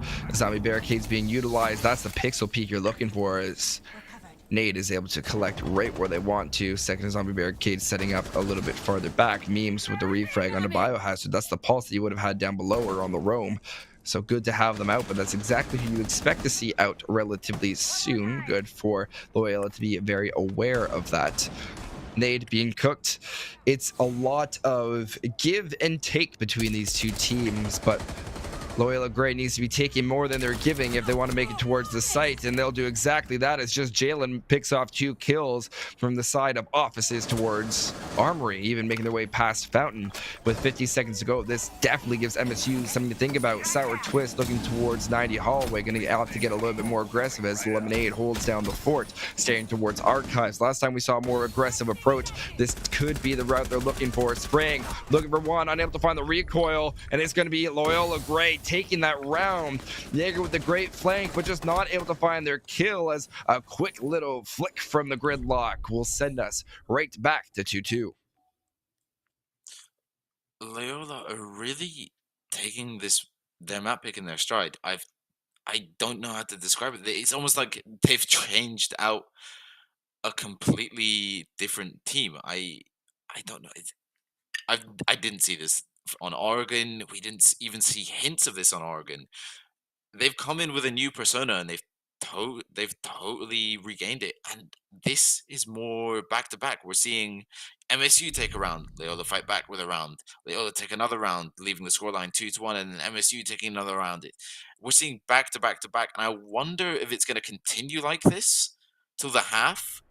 I feel like it's going to continue like this till the half, and then I feel like we might see Loyola maybe take a stride out and push MSU back a couple rounds and maybe leave our scoreline at a 5-3 or a 5-4. I feel like we're about to see Loyola take the lead.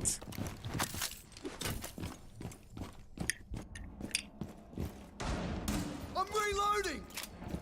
Just because of the sheer aggression that Loyola have been pushing Oh, with. sorry, having some microphone difficulties there. That's my bad.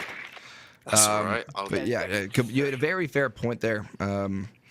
And I want to circle right back around to MSU's defense. You said Loyola is running or really picking things up, and yes, that could be true with the defensive end. MSU Blue still has 2 rounds to really figure things out, reattempting upstairs. Yeah. And I like that Loyola Grays brought something different to the attacking table every time.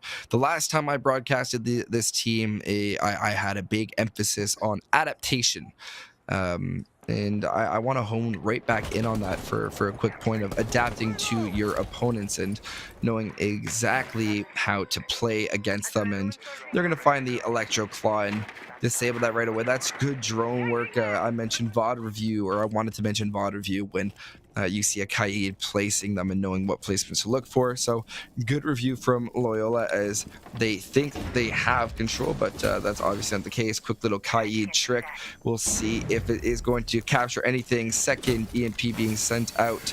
It is going to be a thermite charge. Will it be able to connect in time? Yes, it will. That's the armory wall opened up. Highly unfortunate there, and looking for the C4 now. I like Loyola Gray's assault, but I need to see a little bit more variety if you're going to go for server, especially clearing down below. Biohazard, he has the potential to get a kill here. If they have the intel on where Loyola are standing or where they're positioned, he might be able to get a free C4, but I don't think that's going to be the case today. Time's going to tick down. Memes on the rappel here, and whoa, that's a Kiba I've not seen. That's an interesting one there. I wonder what kind of angle you would get from behind. I feel like that's more That's for to protect contending the when rappel. No, that's entirely for holding towards the single door. You're not expecting for it to be open. We saw the same pixel peak held previously last round. Biohazard able to collect onto Ledrip Dairy. Down goes your thermite, but that's what, yes, your support's going to be droning you in at the start, but losing them is not the worst part of the round, as you have the tools to get in. Perhaps they were making their way towards Archives for a repeat of last round, and now you don't have a hard breach. That would make that pick a little bit more detrimental. Spraying towards these long angles. Sour twist. I can't support it too much. That's a fight you don't need to take. Stalling your opponents for only so long will do so much. Just Jade, however, has the route into sight through this door, waiting and has to contend with this Mossberg shotgun. Mary Popinoff is slowly starting to make their way in through beepers. Lemonade for the refrag. Swing right through. Just Jalen off the Adrenal Surge. They'll have control of Archives. Going to go right back to the default plan with 15 seconds to go. Biohazard has the C4. Are they down below? Can they go for it? Lemonade. Quick tap. C4 sent over. Landing. Down goes I Give Free Hugs. All of them to just Jalen on the Finca. Able to find one. Sitting inside a fountain. Looking right over for Lemonade. They've been very hot finding the head this round. Can they find it again? No, that's all just Jalen. Guaranteeing Loyola with a 3-3 half and the opportunity to push for 4.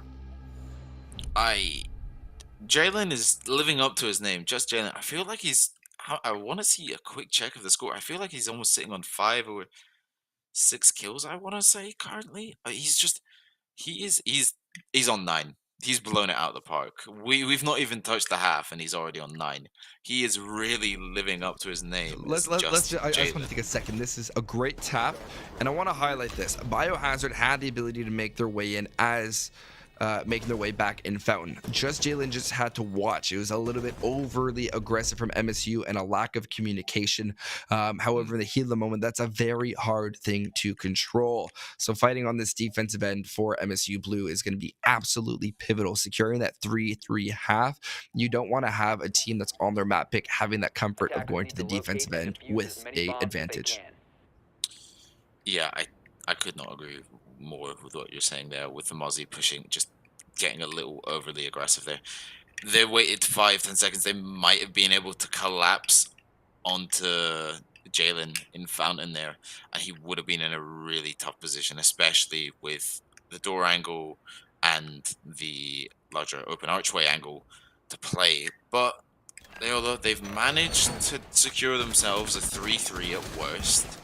But maybe they're gonna reach towards the stars and take us to a 4-2 split. We just gotta see how MSU play this. What I've been noticing from Oh, go ahead. Go ahead. Sorry.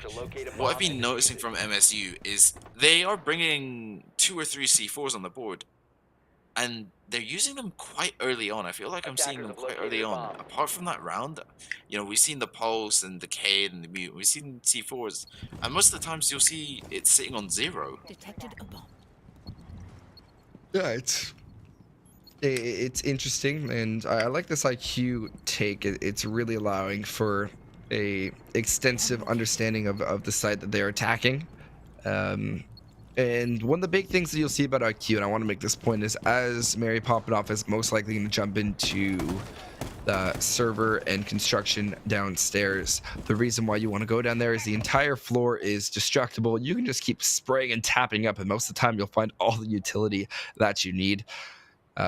Those bandit batteries, say bye-bye. It's just a matter of it being held, and it doesn't look like MSU Blue is going to be trying to do that.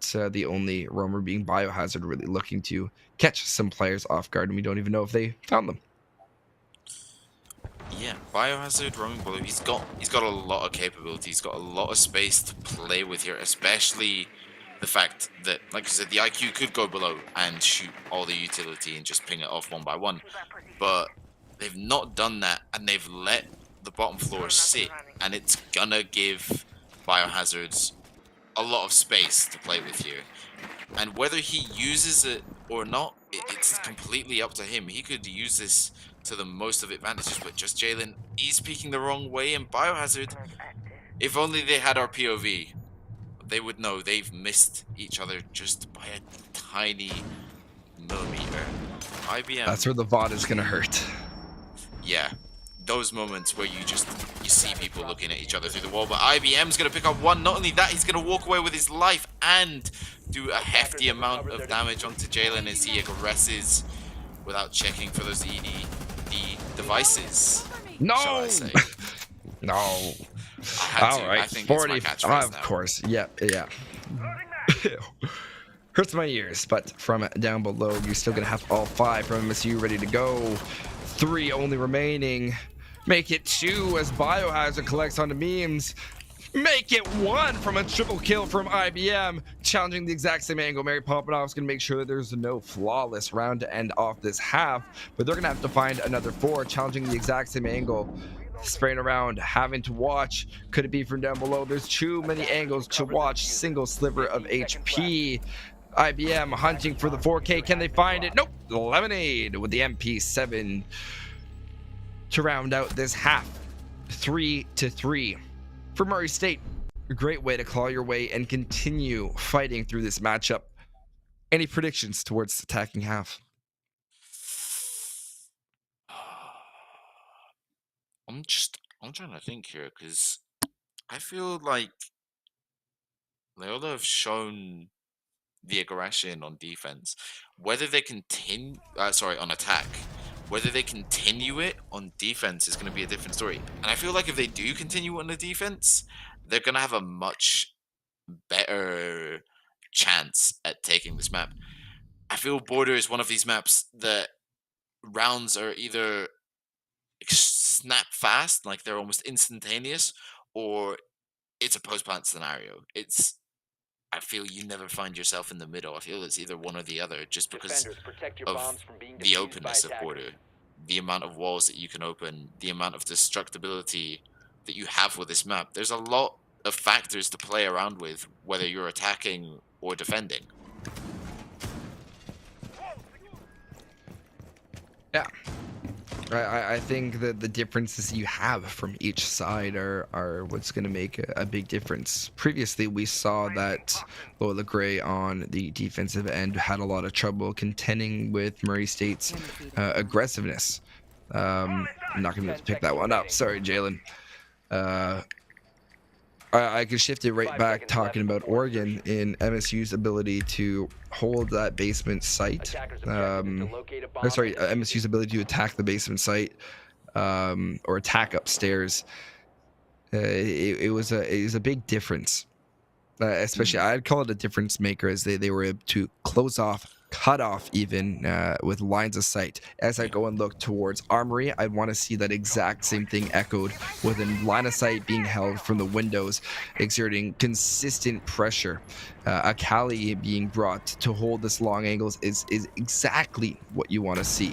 You can spray all the way down, and just hearing that 50 cal sniper is going to send a lot of people recoiling back, scared to challenge the angle. And drone game pressure, LOYOLA Gray to break unless they have a better plan. Yeah, I feel like one of the key things that we witnessed in Oregon with MSU is that they were consistent with their attacks. They never really differentiated hugely. It was the same mobs, it was the same push, and it was basically down to whether they won their ones or not, and that basically predicted whether who's taking that round. LOYOLA, they've definitely stuck with the aggression. We saw from I Give Free Hugs, he was in that position all the way in archives that, you know, you might just have to play your life at that point. And we're going to see a nade pop off towards Mary popping off. But a little bit of damage done, but nothing that Mary can't just walk away from here. I Give Hugs, he's managed to free himself from the position that he was in, and it was quite an aggressive position. And IBM, he's going to be able to take Mary popping off of the board here, and that's a good fair keeper barricades as well, so a lot less angles to play with here. Sour picks another one off into just Jalen. Legip's going to get one back. Legip's going to get two, leaving us in a 3v3 scenario. Less than a minute here. Plant's going down. Oh, yes, no, yes. Plant You got to confirm that location. Here we go. They're going to go for the plant. I Give 3 cards, go for the swing. The Cali comes out, but goes for the miss. Sour's going to be able to pick one onto Ledrip, and it leaves us in a 2v2 scenario. Great job. Case now stuck inside the side of Armory. 33 ticking away. You have Memes that is trying to creep their way back to site. They've done a great job staying alive. C4 in hand could be the difference maker. Case has been required by the Cali who's made their way into site. This could be a little bit sneaky, a play that's not expected by the defenders, creeping around, trying to find the pick. There's the one for IBM, looking towards the stairs, unable to find it. 7 seconds to go. This plant has to be attempted as Sour goes down, and it's going to be a trade back and forth. But when you have a trade and no Case, the word is to go to your defenders of MSU.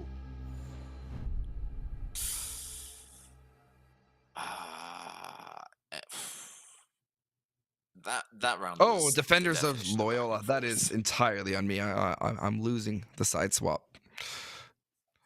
I mean, it's been a long night. What could I say? It's been a long night. You managed to fool me. I don't. Maybe the viewers. I feel like that's just. You've definitely got me. If I got that's not bragging. You're on. What is it? I have to say 121 now. Probably. Yeah. Time is hard. You don't want to look at it. You just want to ignore it. Oh, it. 121? Yeah, it's 121. Got you again. I've lost all concept of time, okay? I'm deeply into the siege match at this point, and I want to see someone pull forward. We were able to see it on Oregon. MSU were able to pull forward. I want to see if Loyola can recreate this on their own map and just keep on pushing. They've got the lead now. They just need to keep on pushing. That round was intense. There was almost no gunfights, and then all of a sudden you can hear guns popping off left, right, and central. I wanna see if we're gonna see it again. I'm not too sure. The aggression from Loyola though was definitely up there. They're consistent with it now. They're in their fields. Yeah, we'll see how they take this initial approach. Fenrir being taken for the first time in this matchup, finally, as they are a very strong operator, and I want to see what they plan to do and which choke points are going to be the ones that MSU Blue is going to have to contend with. Flores, another really strong pick, as there's no mute to contend with. It's going to be great for dealing with castle barricades. I can't say enough about Flores, as it is a great pick. Yeah, Flores. You know, not only have you got, is it the three? It's the three or four? Three? There should be 3 RC Roteros, unless there's been some balancing that I'm unaware of. But this aggressive upstairs play is exactly what Just Jalen is hoping for. They're sitting right inside of Office. Sour Twist, able to take out Mary popping off. That's your zombie, an agent and operator you don't want to lose early on, because the barricades are going to be able to continue to get. Just Jalen giving away their location. Playing on Fenrir, you want to make sure to do your absolute best to stay alive and maintain your adaptability throughout the round. They'll collect a frag and fall right on back. Legit Dairy to take out Biohazard, and now flipping this round on its head, giving the defenders of Loyola Gray the advantage. And I just need to stop speaking, because we're right back down to 3-3, a very even matchup between these teams. Yeah, these teams, almost since the split, they have kept it fairly even. Whether that changes or not, it's totally up to them. I give free hugs. Is he potentially gonna pull off the play of the century here? As Memes is gonna be surrounded by hatches opening, Rotero Jones going in. He's gonna get a little confused. Oh, they've spotted him. He's got to move. He's got to make a play here. He is gonna be able to retaliate though, as Ledrip picks one more into IBM. Sour looking to just close in on I give free hugs, but he's long gone from the crime scene. He's fled. He's all the way down in server. Yeah. Rotating to play with their castle. This is essentially huddling right back into sight, waiting for the next call of your quarterback, or IGL, to make the play. And 25. Count it down thus, as this entire push from MSU Blue is going to hinge on an ability to hold down inside of Bathroom Spring. It's all left soft with the intention of having to hold. Triple kill for Legit Dairy. Lemonade Spring around is going to have to attempt this plan with 4, 3, 2. Spraying for the kill, able to find it, but a quick refrag as they'll fall. It's not going to be one off time, one off eliminations instead. Loyola Gray going up 5-3, showing great dominance on this defensive end. And I want to highlight the round before this we saw won by a Gumine. Great to see Loyola continuing to pick things up. I feel like they're definitely in their stride now. Whether they're able to just reach and grab for that match point moment, we're just gonna have to wait and see, honestly. It could be that now, you know, let's say you're running a marathon, right? And you're cruising through it, and then all of a sudden, is the marathon, like the wall is what they call it or something? You hit that brick wall, you can't move, you're struggling. I feel like this is Loyola's like brick wall. I feel like if they can push past this round and they can grab onto that match point, they're gonna take that map. And it's up to them if they're able to push past this brick wall. And I feel like they're perfectly capable of doing it. We've seen them, you know, the communication I feel like has been a lot better. You could also argue that they have been, you know, much more comfortable because it is their map pick. They played well on Oregon, but they're playing even better on Border per se. 5 seconds MSU, they've changed it up a bit. You know, rather being consistent with the pushes, we're seeing much more harsher edits. Not harsher edits, it's probably not the right word to use. More... help me out here, Vince. What's the word I'm looking for? It's like dramatic, almost. If that makes sense. They're looking for big... They're using big dramatic edits towards their Explosivity. lineup. Yeah? Explosivity? Yeah. You're asking a Canadian counterpart. I don't know if I can translate the accent. Oh, come on. You didn't have to do me like that. I had to. He's only gone and done it. He's only gone and done it. Explosivity, creativity. I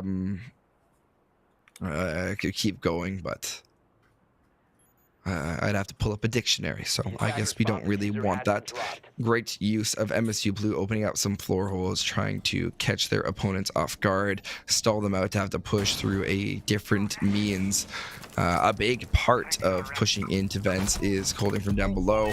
Nade will fall from a great shot from the Drip Dairy. Nade falling to the ground, not going to do any damage to their allies.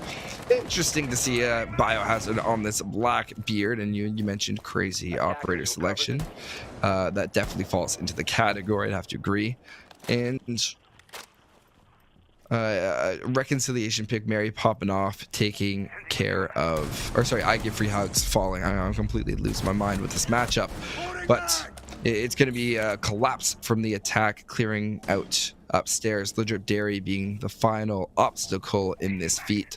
As a general rule of thumb, I always like to have my vertical control well underway around the 1 minute mark, and hopefully with a man advantage that will be the case, as a Blackbeard's shield is going to save him. Meme springing from around the corner will catch Curiosity lacking. Waiting to go for this plant is going to be Sour Twist. They could have the assist from up above, except Blackbeard does not have any breachable charges. Floor was previously opened up. Memes turning their attention right back towards site.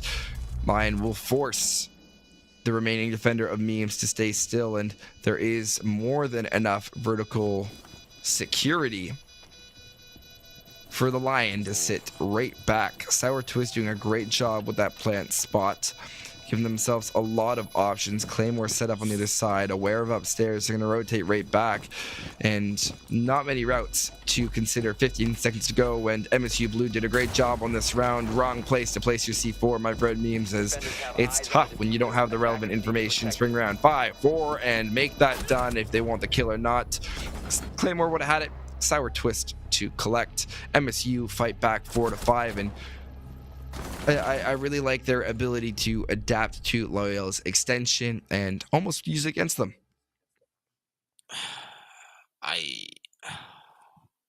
I'm lost for words, honestly. I feel like Loyola, they're so close, but MSU, they're now picking up on Loyola's aggression, and they're flipping it on them, and they're using it against them. Memes was very, very close to clutching up that round. If only he just heard the Blackbeard above. If he moved the tiniest bit, I reckon Memes would have heard that sound cue. C4 would have gone up, and he would have been in a 1v1 scenario. Yet, even in a 1v1 post-plant scenario, it's still an extremely tough situation to win, especially playing on border, especially being on the bottom floor site and having planted there. You've got the window to worry about, you've got verticality, you've got main entrance door. There's a lot of points that you have to be well aware of when you're defusing the bomb. But he was almost there, just unluckily MSU were able to play it out perfectly in a 2v1 postman. That's what you'd like to see. Someone's got eyes on diffuser, the other one's ready just in case of an aggressive swing. He's just playing it a little passively outside just in case the Blackbeard does get picked off instantaneously, and he's just ready to play that 1v1 scenario. But anyways, 5-4 in favor of Loyola. Are they going to look to push for a match point here, or are we going to see MSU manage to climb back and just draw the scoreboard level at a 5-5. Only time can tell. Let's see if they can show us some magic. Show me, wow me. I want to see a wow factor today. Nade cooking right up, no damage to be done. I like that IBM is opting to take the Nook. However, you're doing a great job of notifying your opponents that what you're doing. It's just gonna be a matter of spraying. Second aid being thrown, timing slightly off. You got to get off that angle because you know that you're gonna have a defender looking right towards you. Mary popping off. You just gotta shift and take that shot. I'm very curious as to the interaction between these two players. You mentioned the VOD review. That's one that's really going to be kicking you. Yeah, that's one to look back on. But also, I want to know your take. IBM, I think he's consistently gone with the shotgun here. What's your take on shotguns on attack? Well, I'll get around to that if we are fortunate enough to have a second, as Legendary will fall to Curiosity off the headshot, spraying right back around to the back of the site. Lemonade is looking for someone who is not there. Curiosity with their second on the round, playing the Maverick. That is an impressive feat to say the least. You're doing that flex support type role all whilst frying out. Spraying is going to be I Give Free Hugs, taking out IBM. That shotgun that we would have wanted to see make an impact on this round will not be able to do so, as Memes will be using a slug shotgun instead to great effect, staring right towards. And you got to check those doorways, as just Jalen from the grave is going to collect onto Sour Twist. Now, as the tables turn 2-3, Mary popping off. Another slug shotgun. We've seen a lot of shotguns this round, as Memes will capitalize it off with the TCSG, securing the location of their opponents, just knowing where to look. A really big cleanup by Loyola that's going to push them right towards match point. And shotguns on attack, I come from an era where they should not be happening. It's illogical in most cases. If you need a shotgun, you can take Buck. If you need soft breach, you have someone who's dedicated towards soft breach. You're an attacker. You're meant to be playing those long angles and using the amplified scope. In my headcanon of Siege, it makes absolutely zero sense to be limiting yourself. And yes, it turns some agents into a great roamer, and I think Nook is going to be a rare example of that, because that silence shotgun has the capability to do well, but I just can't justify it. I feel you're going to get into too many long range altercations, and yes, you're supposed to sneak up and you have to calculate your route in order to play that shotgun, but why are you hindering yourself using a silence shotgun that in some cases is going to take not a 1 pump but a 2 pump to knock them off? And that's my take. I know that I could be wrong, and I'm old-fashioned in how I think about Siege.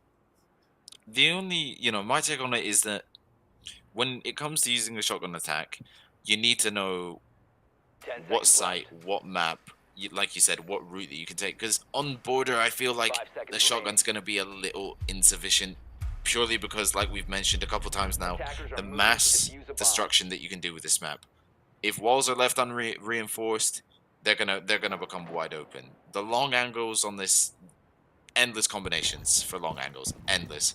The floor can be opened up, and when it comes to the floor being opened up, a shotgun versus a Lion 50 round drum mag here, Lion's gonna come back on top in that fight. Curiosity with the drone. Mary popping off aware, I want to say. Is the drone still there? I think one of the drones is still there. No clue. I think we're going to have to let the gunfights decide this one, as Mary Poppinoff has done a great job in the past of holding down this top floor. And, being caught on the rotate. I'm curious if they're going to opt to drop down or hold down a little bit longer. 2 minutes is a little bit early in my books for a rotate. As I said, you should be rotating back around that minute 30 mark if you really intend on staying alive. Push it towards that 1 minute if you feel that you have enough of a hold to prevent your attackers from having that amount of flexibility that they need to secure destruction. But that is in a pre-ram meta, but no ram selected here, so it applies. Yeah, I feel like Mary Popenoff is well aware of the position that he is holding, well aware of how to play it as well. You see him sort of back out, know when to back out, know when to play there. He was playing a little bit of the aggression there, but Curiosity is going to go to pick just Jalen off the board, leaving us in a 5 versus 4. Loyola, they are on match point, so if they play their cards right here, they can walk away with a map. Whether we see that, well, only time will tell once again. We're going to see the vertical destruction come out. Mary Popenoff is being able to... Is he above? He's below? Is he above? I can't tell.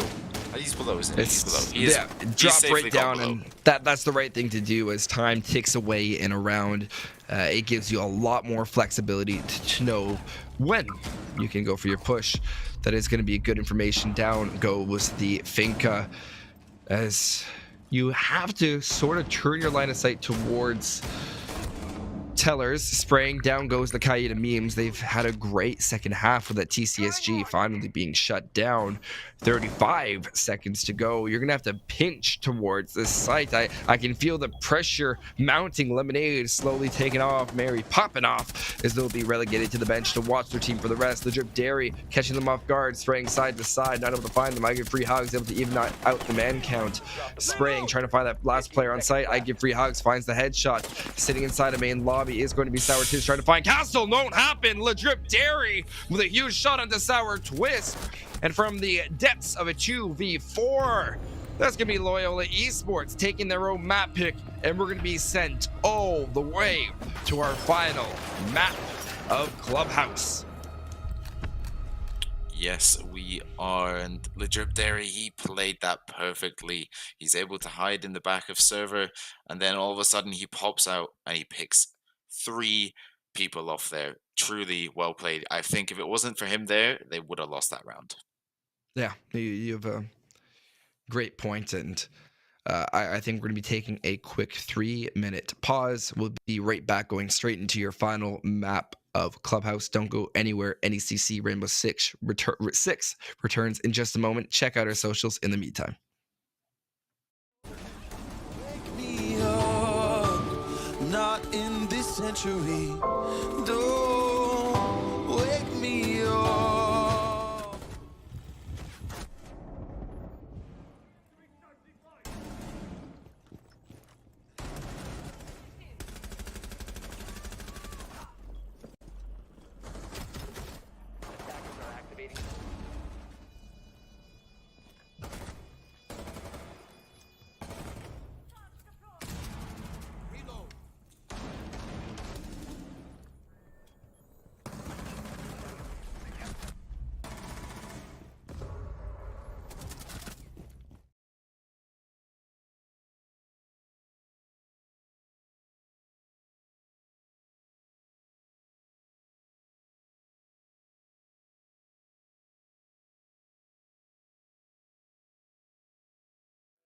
Just a ghost, you're never there.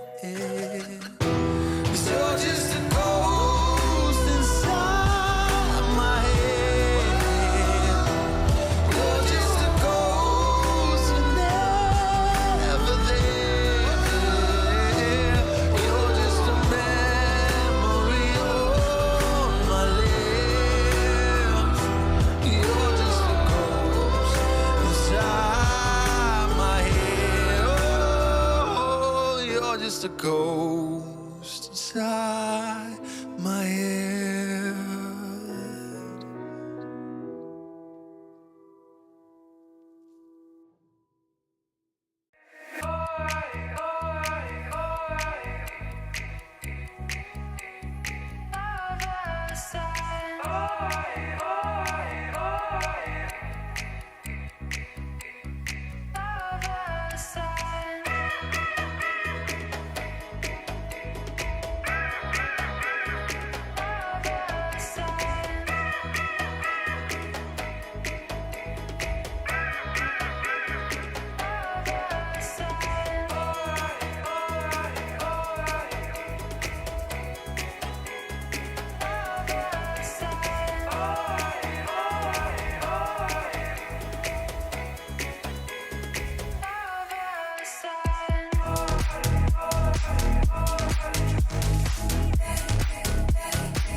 One touch from you, and I was hooked, and like an addict,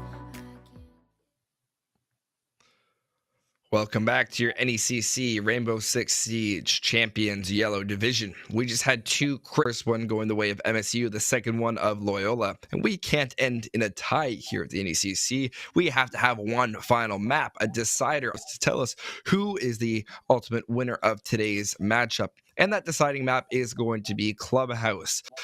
Give me the quick spark notes before we have our ban phase commence. Any ideas of what these teams need to prove? I feel we've seen both, and like, let's start off in Oregon. We saw MSU take a stride after about 3 rounds. Loyola did take a stride in their match as well on border. It took them a little bit longer, but it was back and forth. And I feel like both teams are now in their absolute prime.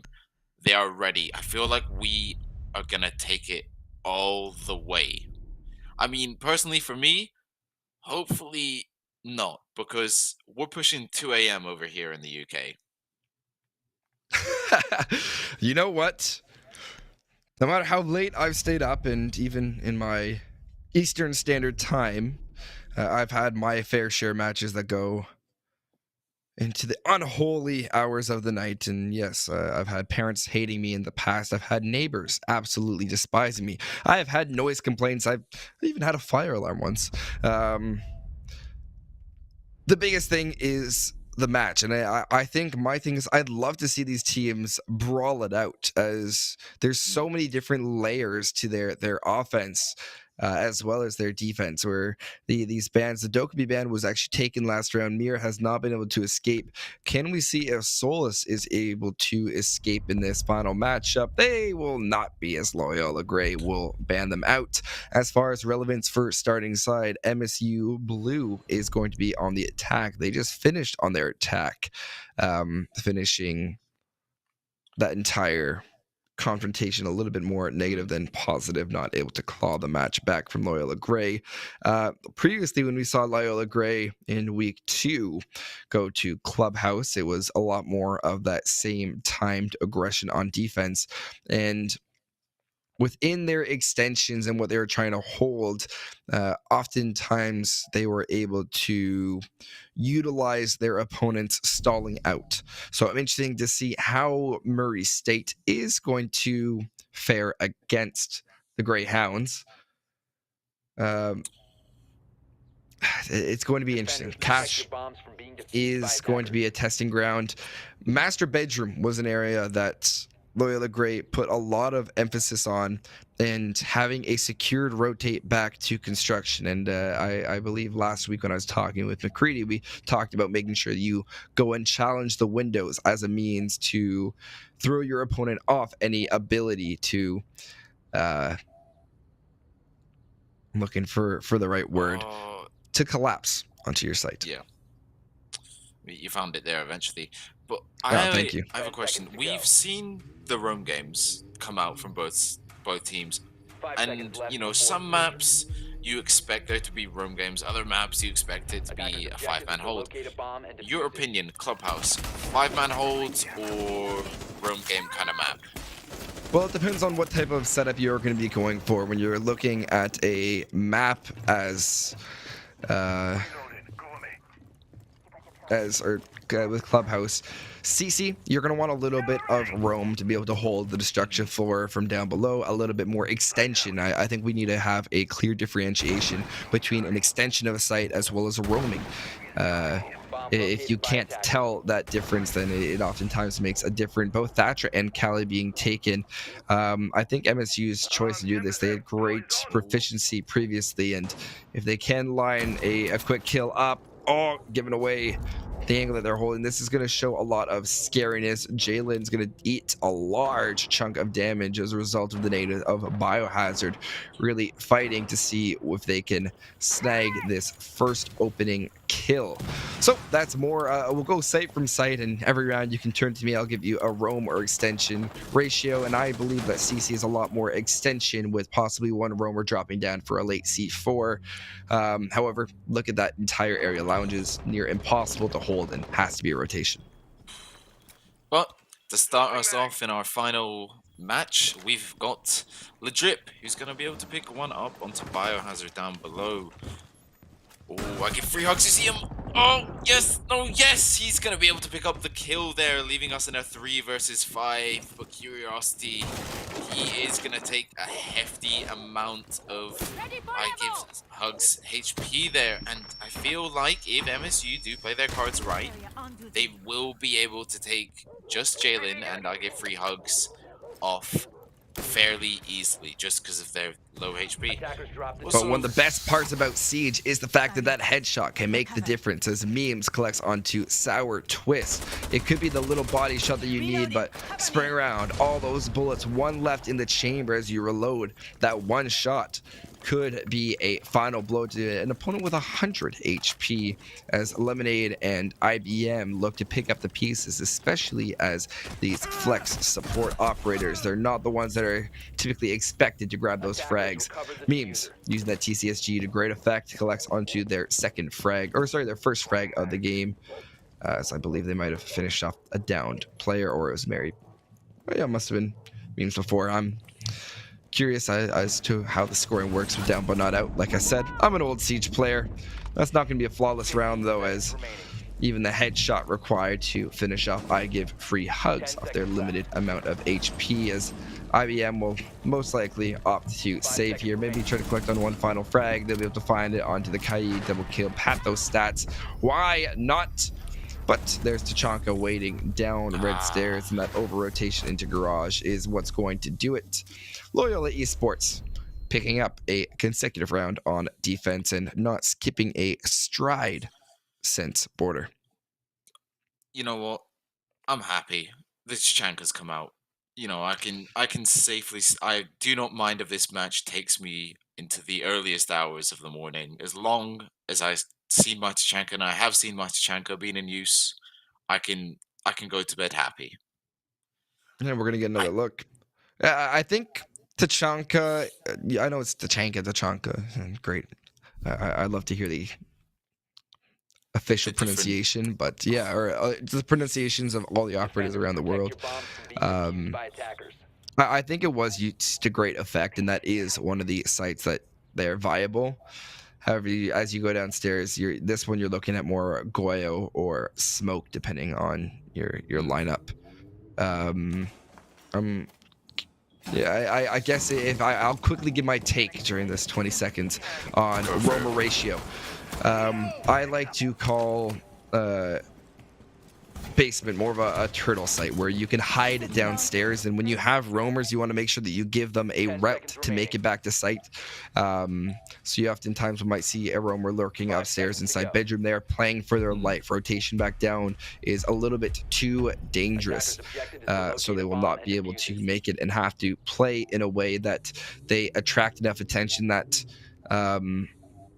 Loyola Gray doesn't want to attack them. An SSG strat, or the SSG strat from years ago, was a massive extension and more of a turtle to give their attackers or their roamers a way to get back, forcing their opponents to consistently have to take them on at every stage. It was more of a barrage type of defense where you fortification, fall back, fortification, and that is another viable route that I see to defending the site. However, with RAM and any explosive way to hold down the site, it does not seem as viable anymore. But I think if it was revisited with some alterations, it'd be a great strat to pull out if things aren't really going your way, or for a second time through of a site. Yeah, 100%, I couldn't agree with you more. Me and you, Binks, we're from completely different parts of the world, and I feel like you've casted a lot more NA games. I've casted a lot more EU games. I feel like we've seen totally different strats. Like in EU, they might play this differently. In NA, they might play this differently. Do you catch my drift almost? Yes, I do. It's very different, and I think we have to adapt to the collegiate scene most of all of the way these players like to play, and that's a little bit of more of a aggressive, guns up type of style, as Mary popping off, collecting on one. That's going to be Curiosity down. Memes Amplified 2.0. TCSG Scope is going to try to find one. Refrag by Lemonade. Emphasis on the nade there. Biohazard holding down Central Stairs, but it is that big shift of what is the norm, and I'm not sure when you were introduced to Siege. I at least find myself stuck in my old ways. I've been playing since the beta, and I definitely recognize that some of my ideas are flawed because they're so old. I mean, I've been here since White Noise, so you could call me more of a recent player per se. I've only just come to PC. Still since experienced. Steel Wave. I still got a fair experience under my belt, and you know, Siege is one of these games that is constantly evolving. Yeah, exactly, and I am gonna cut you off as we go spiraling into our 20 seconds, as time has flown in this round, as Loyola Gray hasn't had to do anything, as MSU Blue seems to have almost stalled out. Biohazard is spotted out inside of Blue. Triple kill for Lemonade, as they're going to be able to collect on two headshots that just line up. The entire defense of Loyola Gray seems to be crumbling. Mary popping off just has to survive for a little bit longer. Triple kill for Mary popping off. Plant has to go down. 2-1. They're going to hide right behind Master Chair. Sprinting for Mary popping off. Has the notification. They're going to get off the plant, and that's going to be a huge clutch for Mary popping off. A round that comes down to those final 20 seconds. You expect for it to be explosive, but you do not expect for such a crazy result, as that's going to be 2 rounds for Loyola. We can see this entire round, Mary popping off in the final moments, destroying their own wub, but still spraying from side to side. That is the impact that you need to see from your team. 2 players that really stepped up in those final moments. Yes, the headshots really lined up, but absolutely astonishing, and I'm great round from both teams. Comes down to time management of MSU Blue and being able to get into that safe plant position. If there was a sentence I could use to describe that round, or a meta, I think you know what I'm leaning towards here. It would be the 20-second meta there. I mean, talk about cutting it close, right down to the tooth and nail. I don't know if I could call it that. I want to justify why, though. 20-second meta was not about waiting until the last second to push. It was about using just enough utility and dispersing. I want to highlight that dispersing enough utility. That's something we did not see.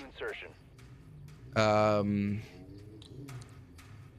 was no dispersion. Yeah, there was no dispersion of utility, and because of that, that's what stalled out the push. Those Goyo canisters, I want to highlight. You need to have a way, maybe the Twitch drone, or you have explosives to deal with it. Without it, then you're going to be stuck figuring out what's next. Any thoughts on that? You know what? You've kind of hit it, but in my opinion, maybe this is an EU thing, and I could be totally wrong. I could just be insane. In my opinion, the 20-second meta is literally waiting till that last second and just bang, dropping, Dumping, whether yeah. you've got the drop or not.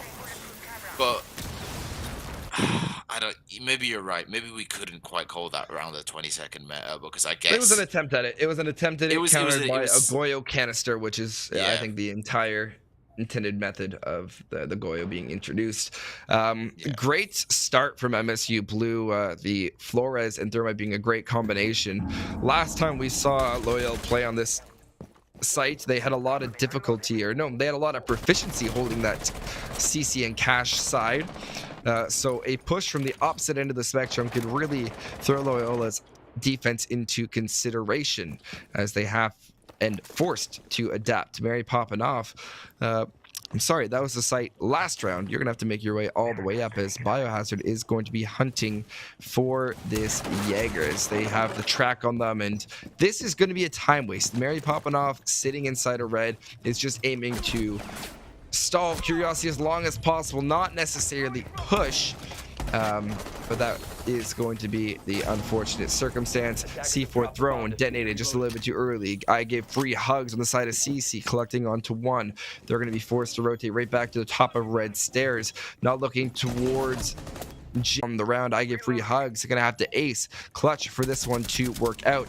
Swinging around all the holes in the wall, allowing for a quick little kill collected. Plant has been successful. Seeing their feet is going to allow it for a triple kill for I Give Free Hugs. Reload going down in plain sight, spraying down towards the hallway. Looking for the Jackal. Nope. Curiosity with that PDW will ring out, giving MSU their first round and a chance at clawing this one back. Okay, I feel like I'm kind of getting a sense for MSU. They're getting the kills that they need to get, and then towards the end, they've got the numbers, but they almost aren't as composed as they were at the start of the round. You know, we're seeing the composure, we're seeing them pick off the roamers, we're seeing them, hold the angles, get the kills that are necessary. But look, I give free hugs. He's in a 1 versus 4 scenario, and he manages to bring it down to a 1 versus 2. My question is, how MSU are letting this happen? Because I feel like they were composed at the start of the round. They're doing what needs to be done. And then towards, the last 30 seconds, the last 20 seconds, they're becoming a little less uncomposed. Luckily, they have the numbers game on their side, and they're able to play around with it a bit. But if they didn't have the numbers on their side, I feel like we would be looking at another Loyola right round, because we saw on basement. We saw them have the numbers, but they weren't able to pull it off. Yeah.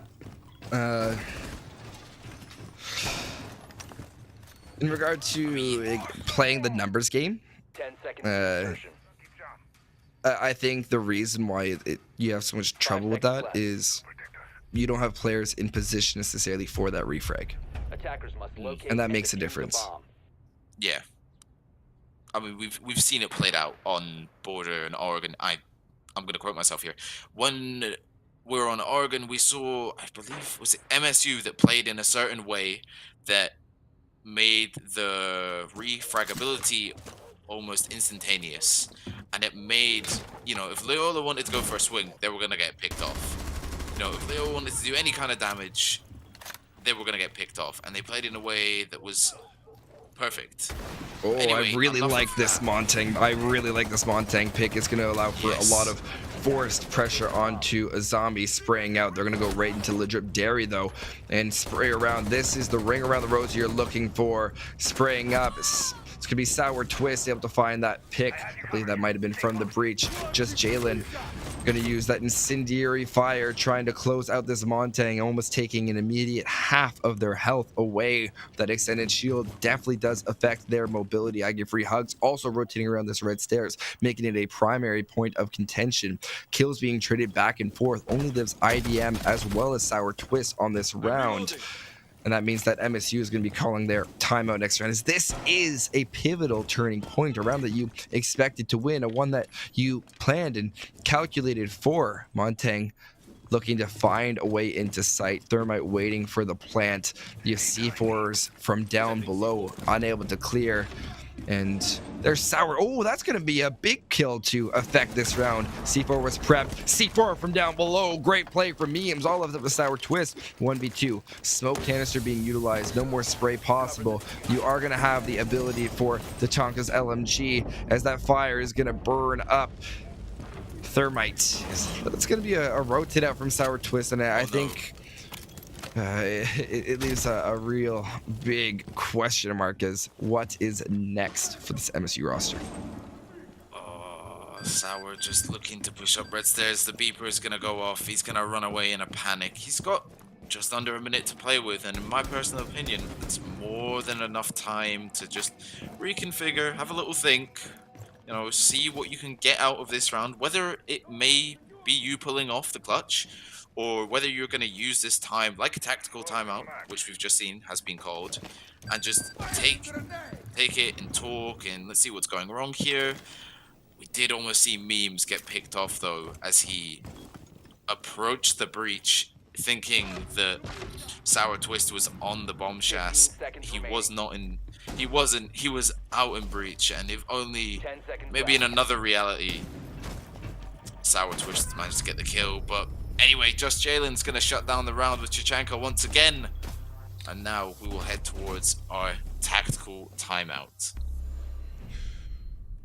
When you're going into one of these, it's important to note these players have just had a full day of school. It is a Tuesday, and sometimes it's past players' bedtime, especially if they have an early 8:30 tomorrow morning. So what you're looking for here is a mental reset. You're stuck, and I think this is a great time for us to mention some of our socials. So follow us on Instagram, X, and YouTube.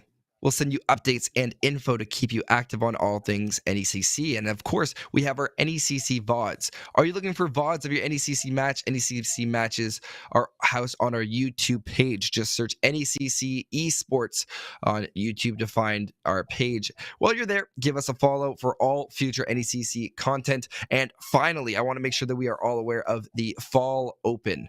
Don't miss your chance to make your mark on the Rift. The Samsung SSD Fall Open is calling all aspiring esports champions to rise to the challenge in qualifier tournament.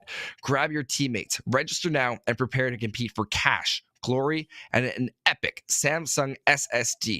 Prizes in this ultimate showdown. Wow. Join the action, claim your spot on the leaderboard, and make your mark on the collegiate Rift. Qual 1 is going to be October 28th and 29th, followed by Qual 2 November 5th, 4th and 5th, and November 11th and 12th will be your finals to play in. I can't stress it enough. There's a great atmosphere within the collegiate scene right now, and it's absolutely buzzing. You don't want to miss out on the hype, and it's consistent history in the making. I'm telling you right now, become a part of that collegiate history. Get involved with your school. Get involved with whatever program you have going on, no matter how small. It's on the growth. It's getting bigger, and you can be a part of that history. Get involved in esports now. 10 seconds left. And, you know, have you come to mention it? Speaking of 5 collegiate, seconds left. you know, you actually got me thinking there. And I am involved in, you know, the UK university collegiate scene as well as being involved over here in NECC. And we've not started in the UK quite yet. I think we're about a week away from starting.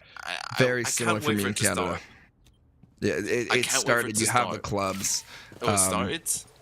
It's starting, and the same way Canadian collegiate programs are able to compete in the USA in these leagues like the NECC. There's just a very big divide as you have some leaders and you have some people setting examples for Canadian universities, but they're just looking for the proper template, the proper form of a sustainable program. So I think that's a big thing. Impact Trick is going to be utilized as all these sets of impacts are going to stall out this Habana. Even these EMPs, all 4 sets and a third player. Oh my goodness, this is an absolute mess. All 4 being utilized, and that's going to be the hatch being shut down as Fruster is frustration is definitely the key. Final 2. There's 4 left, which means this hatch is finally going to be open, and great use of those impact nades. There's none left unless they want to go and dedicate a C4. Boom, there's the first part of the hatch, and let's see if they can get the second. They had fused with that secondary charge anyways, as the cluster charges rain out. If you would have just dedicated that cluster charge early on, then it might have been a different game, but nevertheless, sour twist to find the opening kill onto memes in this altercation. I mean, you can see in chat. 8 impacts on the board. Unreal. They played it to perfection. We have to give it to them, Binks. I mean, no one took damage. They played it well. They wasted over half the round just for them to open the kitchen hatch alone. And Mary popping off. Oh, a misrun situation. I think we're looking at a freebie. Oh, caster's curse. I'm blaming you. I am freebie. blaming you for that one, as Mary Poppanoff's going to have to stroll right back down, as IBM could have held the angle waiting for them to rotate back, and instead they'll have the route of blue bunker, which I believe they will secure just at the wrong time, going prone for the angle. Mary Poppanoff, this is going to be a matter of reaction. Hugs. Down goes Biohazard. That's front escape tunnel as a push is well underway, spraying it out, trying to find any source of explosion as the attack of MSU Blue seems to collapse. All left to one, and curiosity. He's in shipping docks. You know what? I think the Uber Eats just arrived. That's most likely what we had happen. Fair enough. Or DoorDash. Or skip the dishes. They're all great. Curiosity pop off. We're gonna have to do some formal investigations here. The Uber Eats might I give need them an the power. answer. Give me an answer. What's going on? What's more important? But 1-4, feel like Loyola Gray having that great advance, and they now have the chance to go right back to Gym Bedroom, a site that they struggled previously with. There's going to be no tack pause, but we can go and see. You can see the amount of utility that just was sprung onto the attackers, like the Malusi Wub Wub. Still one of my favorite device names to use. I know it's not actually called the Wub Wub, it's the Banshee, but Wub Wub is a lot more fun. Thank you. I'm glad we're going with the Wub Wub here. I think we need to start a petition with UB. Haven't officially changed. Officially changed to the Wub Wub. It does look like they're going to be attempting to go for a bandit trick here. Previously, we saw the Flores being utilized to prevent that, but this entire push from MSU does not have a single hard breach currently. It could be more of a rush towards site. 10 seconds left. I mean, I don't necessarily know how much I trust that. There we go. We're gonna have Lemonade switching over to the Thermite, right back over to the Nomad is IBM, but you don't have that Flores, which made getting in so very easy. That adaptation into the Bandit, and if it is a successful trick, could make a really big difference. Of course, you can try to shoot and spring a Nomad air jab, but all that takes is one of your fellow players watching and waiting. You have one set of nades that could easily be caught. It all comes down to allocation of resources by Loyola Gray, but at this point, MSU Blue would have to change up their attack drastically and see how they interpret the Greyhounds. 100%. Completely kind of off topic here, but is Curiosity still AFK? They are, but so we'll have to see MSU push without their ability as without the Jackal. No okay, attempt, well, so. we've seen MSU and Loyola both come back from situations where they're a man down, and they've been able to pull it off. So there's no doubt in my mind that they've got the capabilities. Oh, wait, what? You see him? I give free hugs. You guys are just staring at each other right there. And Nade's going to come out as well, doing a hefty amount of damage. They know where he is, and just Jalen, he's going to be able to pick one off. And it's a big one, because it's the Thermite. No. That's a The big one. thermite pressuring in through construction is just negating their role to be that hard breach, and you always need to ensure that you're watching and ready, as MSU has seemingly fallen apart. Biohazard notifying the defenders of their location on main stairs thanks to a proximity mine. All the while, the entire Loyola defense sitting very comfy, construction being more of a choke point than anything in this contention. Previously, we saw a Mira left unbanned on Clubhouse, meaning Loyola was able to utilize it inside of this bedroom hold, making it a lot more proficient. Memes is also assisting in holding this cross angle. They are going to attempt to re-enable the Rooney barricade, or Rooney Sharia gate. It will be immediately burnt right back out. Spray out. IBM taking the bulk of this damage. 40 seconds, same stall out. We'd like to call it a 20-second meta. Can't be a 20-second meta if you're waiting this long to be pushing on to site. Great refrag, but late. That is how you refrag, demonstrated by just Jalen going for the elevated angle, trying to hide where their head is, looking to the left, spraying. Down goes Memes. They don't have point notifications though, so they might not know the Memes has been down unless they hear the sound notification of a crawl. Biohazard having to manually pilot this drone. 10 seconds to go, springing out. They were able to successfully get a plant inside of Gym before. Triple kill for just Jalen. Looking for the final one. Won't even matter. Mary Poppinoff finds it. Time ticks away. Curiosity still unable to come to the phone. And Loyola Esports end this half tie 5-1, only needing 2. Toyota ending our first switch with their guns blazing. The real question is, are they going to continue with the attack with their guns blazing, or are they going to slow it down? Are we going to see them go back to the Oregon slow and methodical? Or we're going to see them push with border and go with the aggression? This is, once again, only time can tell. I've said it probably 10 times now, but, time is a big factor in Siege. What can I say? It's one of the biggest factors. It controls a lot of the metas. It controls a lot of things. Imagine if rounds were 5 minutes. Imagine how much slower of a game Siege would be. Don't tell me that. That's scary to think about. You give people more time. 5 rounds would mean that, yes, you'd have the occasional rush. But these are academic weapons we are talking about playing inside of this matchup. I want to highlight that if we go and look at each of them, when you get an essay, you're provided with a due date. That's your timeline. That's your round that you have to deal with.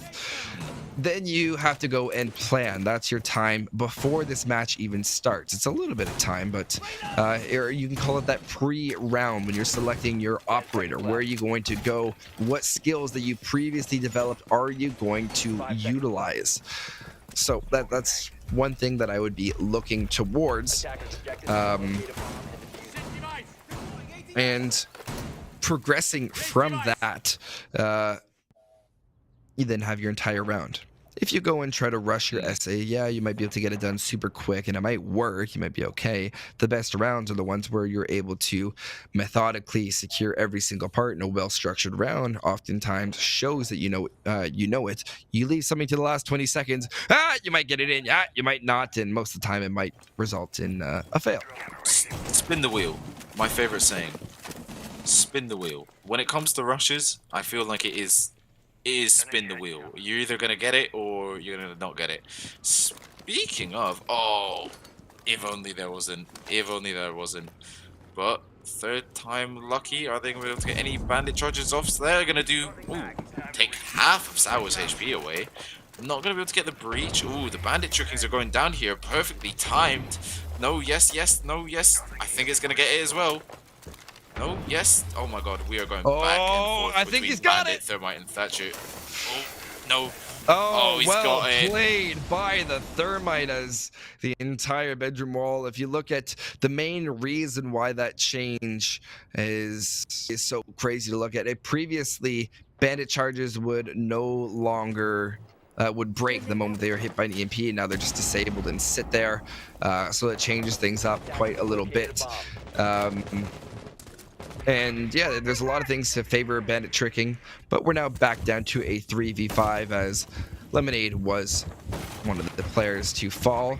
Good rotation by this Thermite, who's already made their way all the way over towards construction. They've done their job, and now it's about pressuring this site, pinching every single player out from MSU Blue. IBM has done a great job previously. Meanwhile, Biohazard is searching, trying to collect onto this frag, because this bedroom angle looking out the jacuzzi is one that you have to watch, because it's going to breathe for all these players to start flooding into sight. Sour Twist is off. IBM to find one is going to sit right back. Comfy Cozy in sight. They're good for 2 now, as we're going to have memes fall to the ground. Can you give them 3? Holding the tight. Pixel Peak is going to find 1. Chip damage onto Derry. Swinging around to find Finka. Nade kicked out. Triple kill for the castle of IBM. Meanwhile, Sour Twist has collapsed from the other side. That's a huge headshot onto Mary, popping off. Legendary on a single sliver of HP is going to have to find 2 of them. Case has been planted. They've rotated all the way back down to the logistics office. You have to catch one of these defenders off guard, which is going to be extremely difficult to do, as Bandit goes for the defuse. Swing for 1, 2, he'll get it done. Legendary on a single sliver of HP. An absolutely huge round will propel Loyola Esports on to match point. Talking about reading a situation, Ledrip read that perfectly, word for word, page for page. He read into that situation perfectly. I mean, you see IBM get this lovely headshot onto Jalen. Sour Twist is able to pick off 1, and then it's all down to Ledrip in a 1v2 post-plant scenario where he's able to pick off both of them. He just read it perfectly. He goes to swing out for the pre-fire towards Castle, and then before Bandit even has time to get off the defuse and counter him with his gun, he's gone. He's dead. He's off the books. But Leota, you know, they're here. Match point. Worst case scenario is that they go to overtime. But they've secured match point. And I mean, I don't want to. Worst case, they go to overtime. Worst case, you gotta. Well, you know what? I don't the TSM turning point has arrived. We have Curiosity who's made their return. So hopefully, if Mental is not too shot after that previous round, then we could see that this team is able to bring something back. You are changing. You're on a new site. I'm interested that bedroom was chosen as a primary location to go first. But if you are going to do all 3, it's a good idea. If you're down 5-1, you know you're going to have that perfect rotation. Why not start with the hardest part of it? Unfortunately, not working out, and their 1 freebie is now up. Callie, also, Thatcher also being chosen. Go ahead. Of course. I feel like Leota Grey have integrated their slow and methodical with aggression this clubhouse, and they've really proven it to me. I don't know about you, but that's what I've seen in these last couple of rounds. They've just integrated the slow methodical approach, the little bit of aggression, and they've just combined it perfectly, and it's been a recipe for disaster for MSU. I mean, look at that, just Jalen already getting an opening kill onto Lemonade. That's a C4 off the board. It's not looking great, and they've got caught control on the beneath. rotate.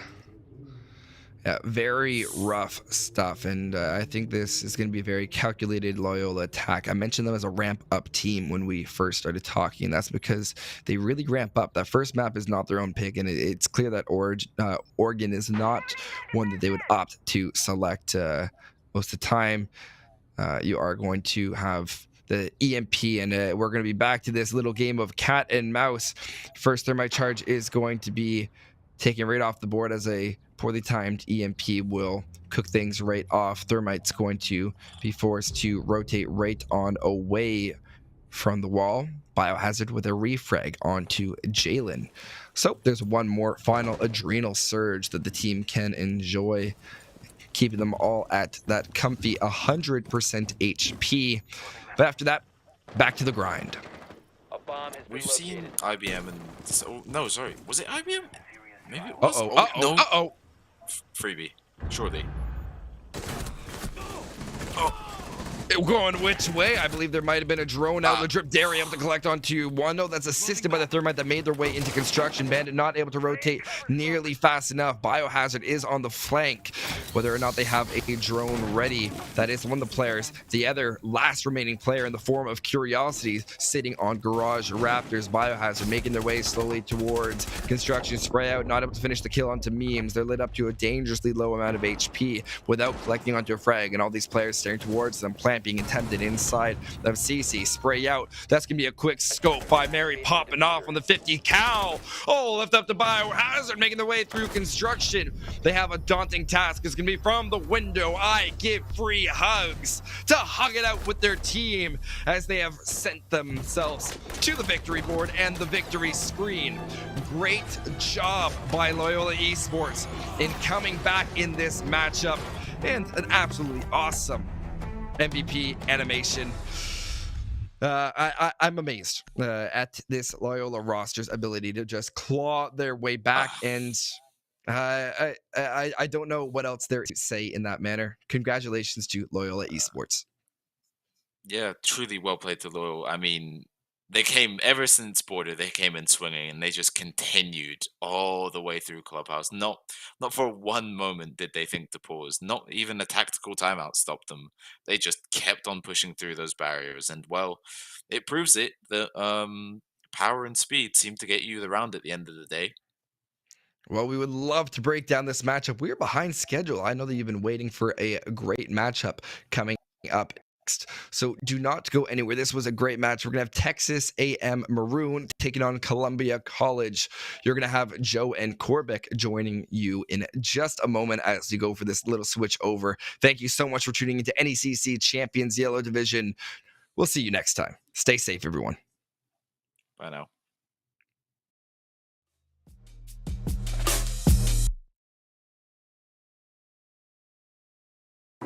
I need a second to take a breath to keep me guessing with what you said.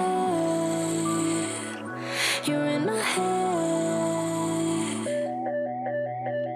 We're under pressure, we're sinking deep like stormy weather. Can't seem to breathe when you're with me. If you're gonna break me, I know I won't stay. I don't wanna wait here, you push me away. If you're gonna choose, you don't know what to do. I don't wanna lose you, but don't wanna lose me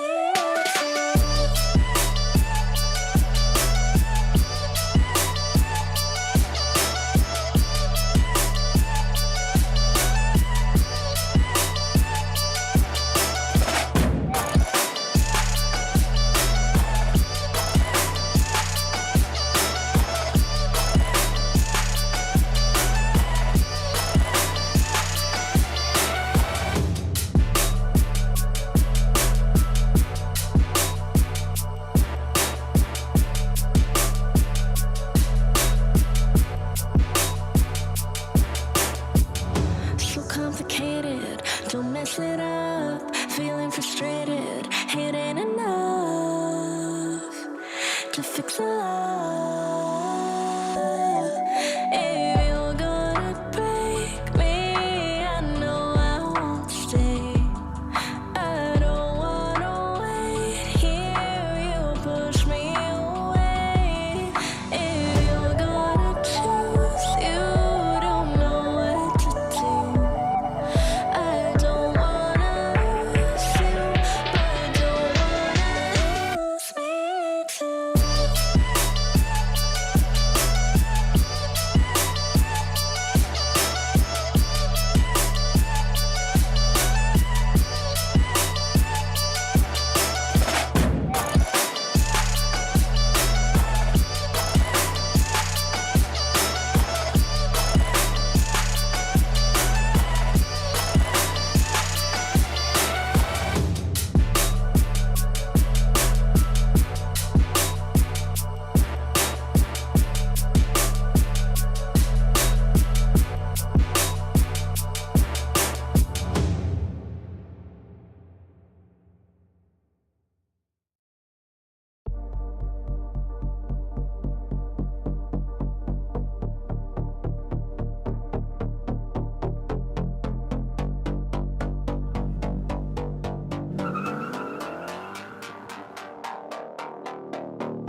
Where you look, where you touch, where you feel, yeah. Where you look, where you touch, where you feel, yeah. Can we talk about me and you? Can we talk about the truth? I wanna know, I wanna know. Can we talk about me and you? Can we talk about me and you? Can we talk about the truth? I wanna know, I wanna know. Can we talk about me and you?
I wanna know your dark side. I wanna know your secrets. I wanna be your lifeline. So I wait for you, wait for me. Wait for you, wait for me. Tell me you're more than just a highlight. Pretty pictures on the outside. I hate to stare at you through these lights. So I wait for you, wait for me. Wait for you, wait for me. Click and scroll, I can't let you go. They say I'm addicted to you. Click and scroll, I can't let you go. They say I'm addicted to you. Oh, oh, this ain't love, no, no. This ain't love, no, no. This is artificial. This ain't love, no, no. This ain't love, no.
I need a scarecrow after what you did.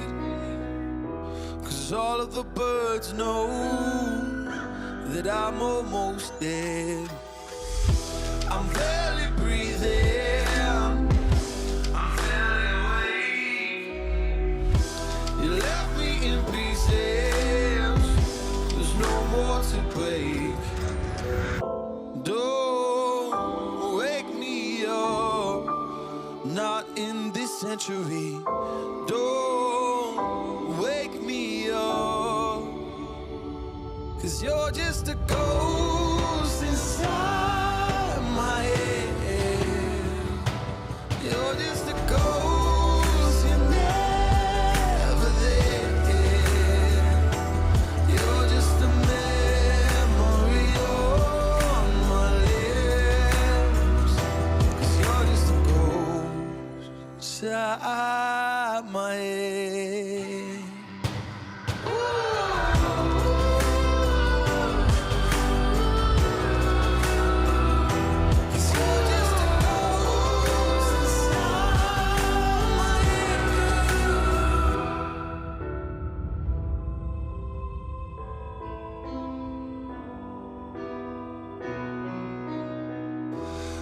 I need an angel after what you did. 'Cause you were the devil, you messed with my head. You lied to my mother, you lied to my friends. You said that you'd be there, that this never ends. Don't wake me up, not in this century. Don't wake me up, 'cause you're just a ghost inside my head. You're just a ghost, you're never there. You're just a memory on my lips. 'Cause you're just a ghost inside my head. You're just a ghost.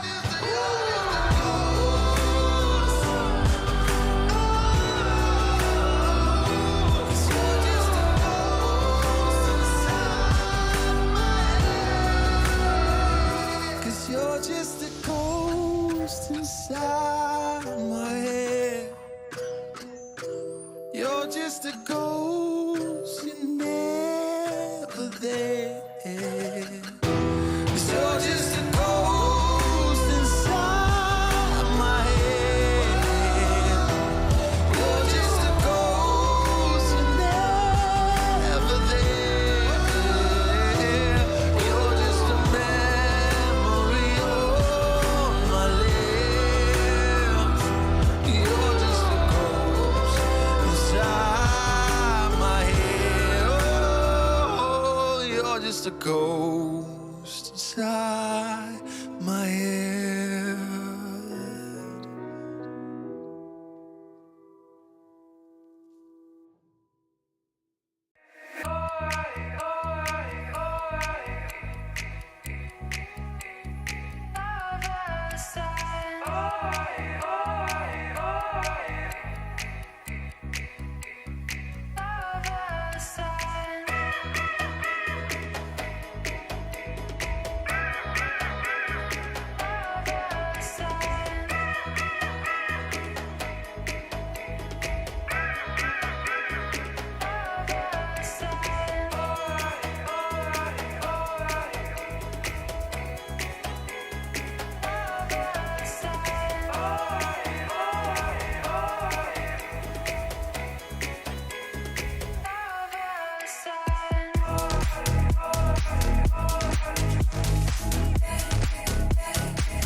snow there, it is cold there, but I am safe and I am warm.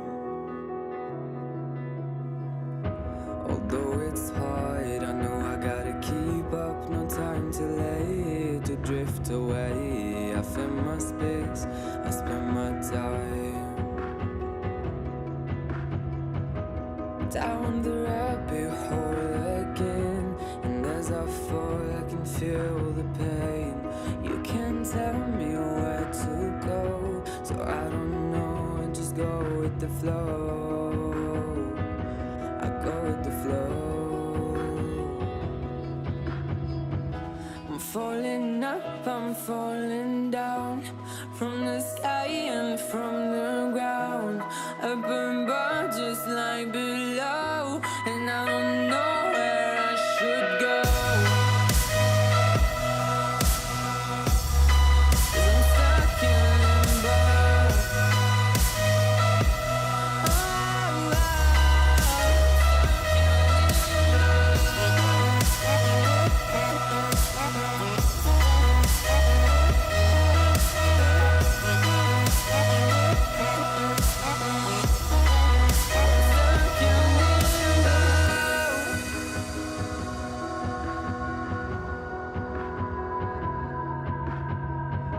I'm out of love, but I guess I deserved it. Trying to hide, to pass you by. I'm getting down, feeling fine.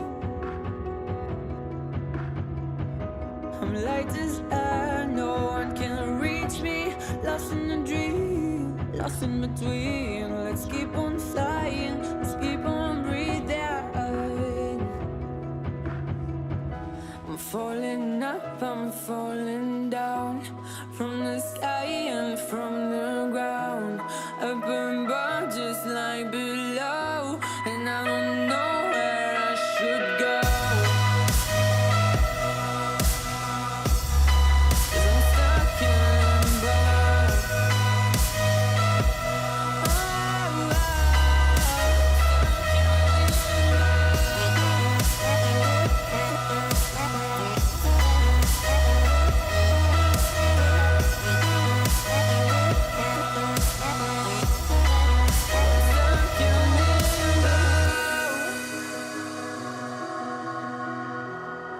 Cause I'm stuck in limbo.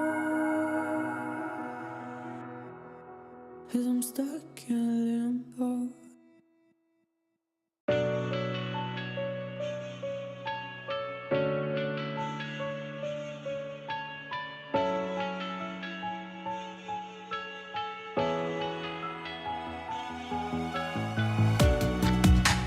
Living in the same routine, like the seasons I'm on repeat.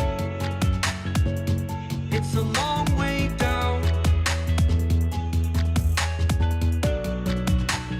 Trying not to follow suit. Don't like the color, I'll change the shade of it. I'm not afraid of it.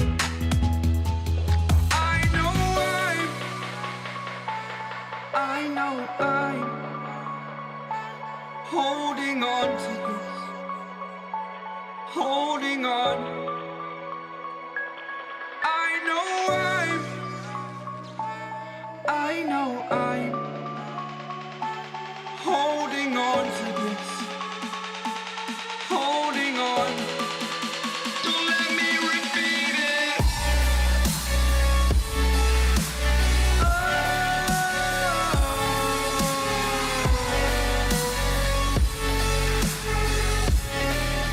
Don't let me repeat it.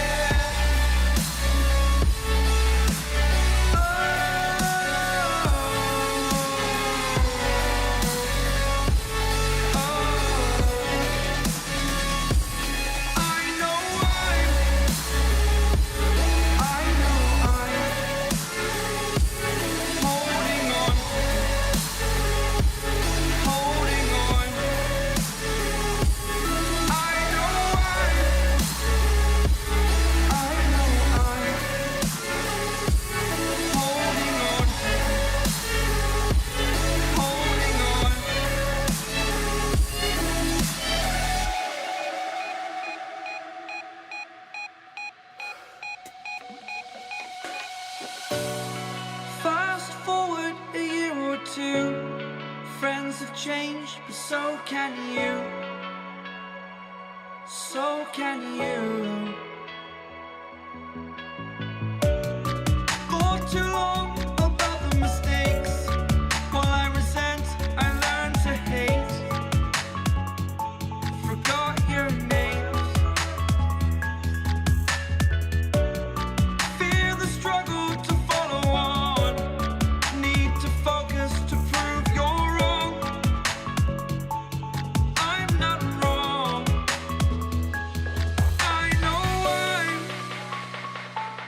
I know I'm holding on to this. Holding on. I know I know I'm holding on to this. Holding on. Don't let me repeat it.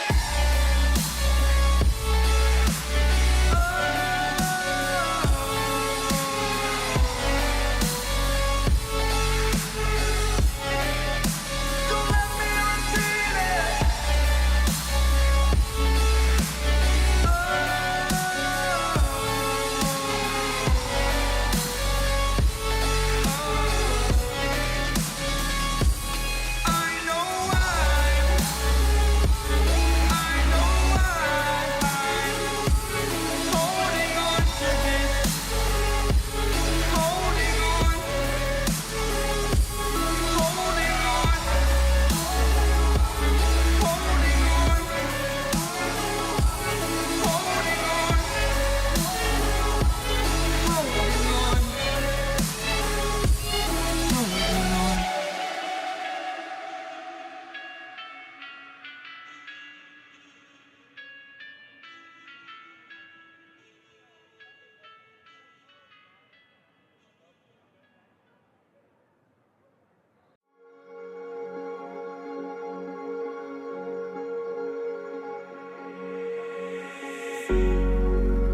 Cigarette ash, it looks like snow.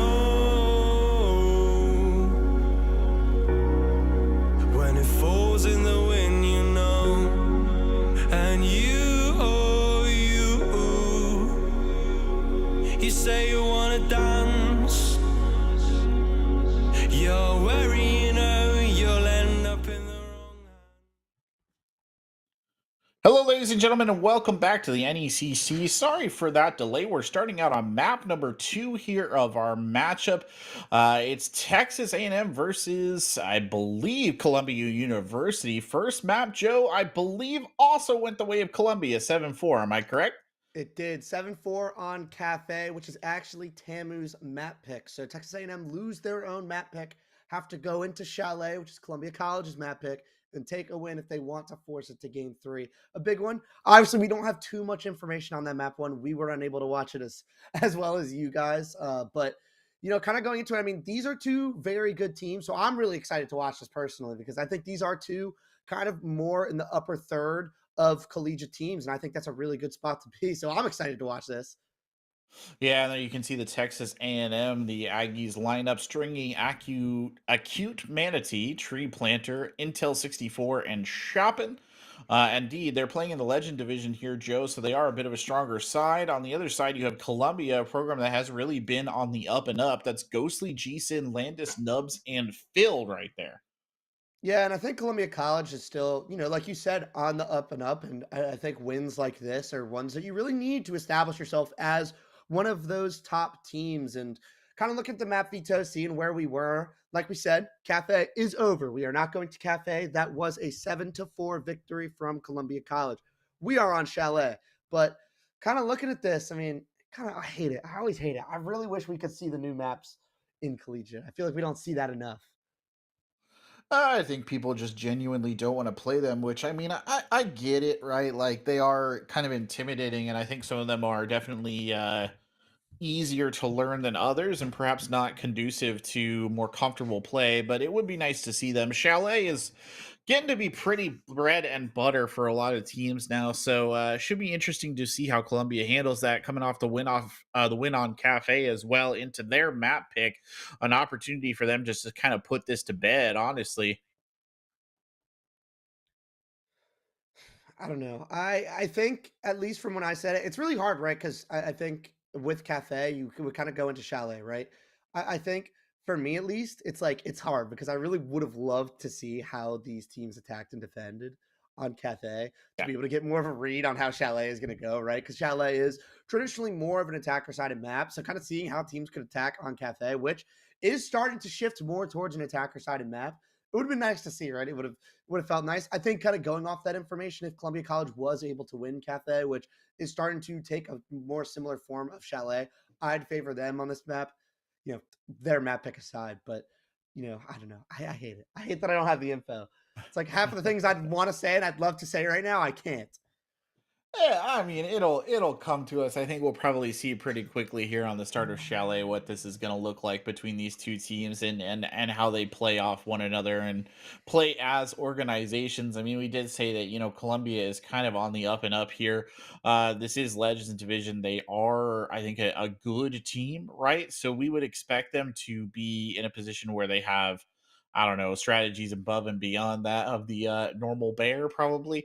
I think too, looking at the rosters here, Texas A&M does not have a dedicated coaching staff. Columbia College does have a dedicated coaching staff. They actually have two coaches listed on their roster here on the NECC website. So that in and of itself probably gives them just a little bit of an advantage in the overall when push comes to shove sort of fighting.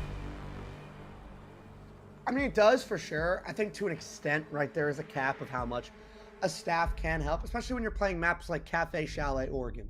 These are pretty default standard maps. There's not too much you can get, but what can be noted, right? If you have a coaching staff with you, someone in your corner where during timeouts, that extra voice to be able to kind of settle the nerves and just give you that extra talking point when you're in those timeouts and anything like that can really give you an advantage as a team. So you're right. Having that coaching staff, it may not be the craziest in like the strategical standpoint. There's not that much you can do on Chalet, but having that kind of person in your corner to be able to help out when times are not necessarily going that fantastic is really a good thing, as we do see Wink and Dokkaebi off the board. Nothing too crazy so far. Yeah, these are very standard attacker bans on many maps, and it's not entirely surprising to see them go. Obviously, Ying has some good plays here on the attacking side. Fenrir being removed as well, that shouldn't shock anyone. He's a very strong defensive operator, one of the strongest in this day and age. Interesting because it does put Tamu in a bit of a jam. They're gonna have to figure out who they don't want to bring through, right? And Azami would be kind of a straight up, but considering that Tamu is playing the defensive side first, no, they will not choose to have that advantage in their pocket. They will get rid of the Azami early on. So a standard operator ban phase, but of course, this means some very strong defensive operators are left on the field, irregardless of what comes up in those bans. Yeah, and that's a lot of you have Valk and you have Solus on the board. That's a lot of things that IQ can really help with, but that's kind of two big things, right? There's a lot of information at the disposal of the defenders if they so choose to use it. It looks like they're not going to, but having that Valk and Solus on this map, especially one that is so small, the Valk cam's hard to spot. Solus really helps out in finding those flank cams, claymores, protect your nomads, bombs being able to from make being those defused aggressive by plays on the defense can really help turn the tides of the defenders. But what we do see is a little bit more of a, I guess, utility-based defense from Texas A&M. You have the shields from the Frost. You have the Wamais to be able to protect the castles. It is a very utility heavy. You don't always see that anymore, but I believe the DZ shield is going to come out. Yes, that's the holes being made. DZ shield is going to be that shield on that piano double door facing down the Ivy hallway and into piano. Can be very, very good, but at the same time, I'm not a huge fan of it. I don't think it's as fantastic as defending Mez itself, but as Texas A&M have it, they have the Wamai to be able to protect it. The Aruna gates. You have as much as you want. Yeah, so much utility, but it looks like Columbia College might not even be pushing that side of the map at all. Yeah, it's a bit of an interesting setup here, honestly. Looking at the way that they've kind of done it, usually maybe you'd see a little bit more of an extension. Oops, that's okay. We won't talk about this. There you go. You got it. It's a little bit more of a weird extension, if I'm being honest with you. Though I can kind of see what they're going for here. I think they might be a bit boxing themselves in. Then I didn't actually get a good look if they honestly had like a roamer off somewhere. Looks like they're all kind of tied up here as well, which could have some disastrous consequences. I mean, that was a bold effort there by Phil, but Intel 64 picks that up and brings him down right away. Man, one thing you also don't have right there is Phil putting down his Claymore. So if anybody else does hop out onto that balcony, onto the bathroom piano balc, that player, that run out is going to be wide open. But it looks like still they are going for that solar. So that window being open is enough, as Nubs does find a kill. That's a big one for Columbia College to have. As the nade going to start going out, they're going to try and take this out position, maybe get themselves into solar. Nade does not hit. Stringy's still alive, and that's where having a player on bathroom would help oh so much. Stringy has so much room to operate over on this owl side to prevent Columbia from even pushing in to solar. Yeah, Phil was maybe a little bit too bold in the early aggression right there, but they're making it work from the other side. Landis picking up a kill here, trying to force the issue on that Brava. Chopin now holding a bit of an unpleasant position here between piano and library corridors. Stringy just gets increasingly less and less likely to survive. Somehow still in it. Quick peeking the corner, nearly picks up the kill, but won't get it. Only a down. Gsen drops him. Chapin now coming back on into it. What can he do? He can get one. Can he get three more, though? That's the real question. Fires some shots through the wall. Nothing comes of it. And there's Ghostly to finish it off. And the first round here falling to Columbia. A great bounce back for them. They lost their player on that bathroom balcony, and that pressure allowed Stringy to stay alive for oh so long in that position and caused Columbia to not really be able to push into solar as easily as they would have liked. But they found a couple of picks in other places on the map. They had that pressure on big window, so they still had the cross. The cut was still there. All they had to do was clear that player out. And the second that it was done, they got themselves into solar. The job was finished, and they were able to take the kills all throughout sight. They take their 1-0 lead, and again, you have Texas A&M going back to the top floor. And Corbett, to me, that shows maybe that lack of comfortability on this map, because I think, as we know, statistically, this is not a very good site. No, it's not one of the best sites, right? Like, it's definitely considered to be, I mean, it kind of has a debated place, I think, more and more, though it's becoming the less good site, right, as an overall pick. Good swap over, by the way, to the Solus. I think this does them a lot of credit here to get the Solus in, and is probably honestly a better pick overall than the Legion they were running last time down here in this area. Obviously, Acute Manatee still playing off of the Legion, so still providing the goo mine kind of deterrent information gathering mechanic. But Stringy should be able to play quite well out of that kitchen position, which is where they did not get a lot of production last time. Yeah, and I think that is a slight change. Looks like Columbia College is going to do something similar. And they brought out an identical comp, right? So can't be too much. I mean, the only difference is you have Nubs on a knock instead of the Iana. I think that was the only change, right? Yeah, I think it is. And Phil going to find the opening kill this time instead of dying early. That's a big change. Columbia College do have that pressure onto the balcony this time. And not just that pressure, Corbett, but an opening pick to go along with it. Yeah, 100%. And there you go. Stringy already getting value right here. Playing off of this. Going to go ahead and rotate, I think, downwards as well. Knows he's got a target underneath. That's Nubs, who's creeping forward. Completely cover blown on the Nook. So it should be an easy pickup here for Stringy, assuming they can just land their shots. Waiting patiently to find it. And unfortunately, the Nook does not oblige them by stepping out into their sightline. Keeping it even there. And there's the kill by Nubs onto Intel 64. Nubs probably doing a little bit more than they should. Stringy will get one. Stringy will find the second. So the Soul is paying dividends down there in the kitchen, picking up multiple kills early on. And having that player downstairs is still going to hurt. What they do know, though, is that it is going to be a 2v2 on site. If they can deal with these players over towards side, it might be a big spot for them. It's going to be a lot of weight on Ghostly's shoulders to be able to open up this a play for Jason to actually hop on in. They get the information of the castle and where he is positioned at. The repellent comes through, but still more work to be done. They need to find a pick. They need to find an avenue in to the site, and that is not going to be any easier for them as Tree Planter takes down Ghostly, and it's Jason now left in a 1v3. Now, Tree Planter here, just pushing up a little bit, shopping. Alone again, naturally. Jason on the other side. Yeah, well, this is going to be one hell of a trick if he can pull himself out of this one. No joke. I don't necessarily see how he's going to be able to do that, but stranger things have certainly happened. Beautiful shot there onto Shopping.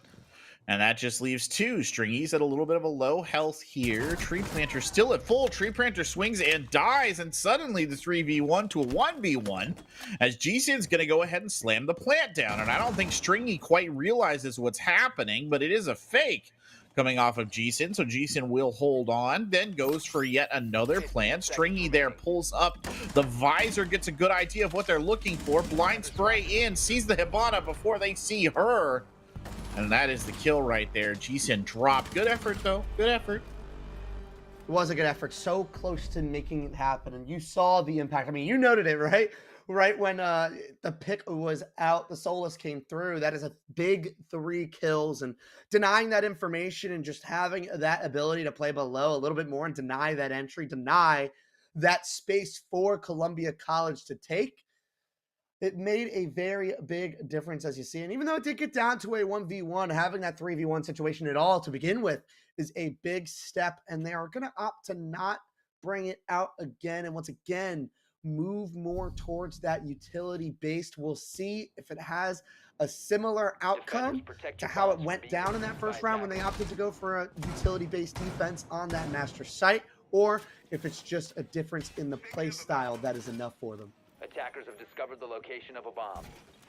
Well, down we go to a different bomb site, and probably a good call right here. I mean, they had to do it, but going to one of the strongest sites here, or the strongest site, I would argue, which is Bar Gaming. Of course, that does sort of depend on if you set it up right, but from everything that is being indicated here by Tamu, they are going to set it up just right. They've got the shield with the Wamai extending out there into the library corridor, makes it a little bit harder for someone to assert their position in the library. And then, of course, you've got the mute added in here as well to just sort of slow down some drones and some pushes.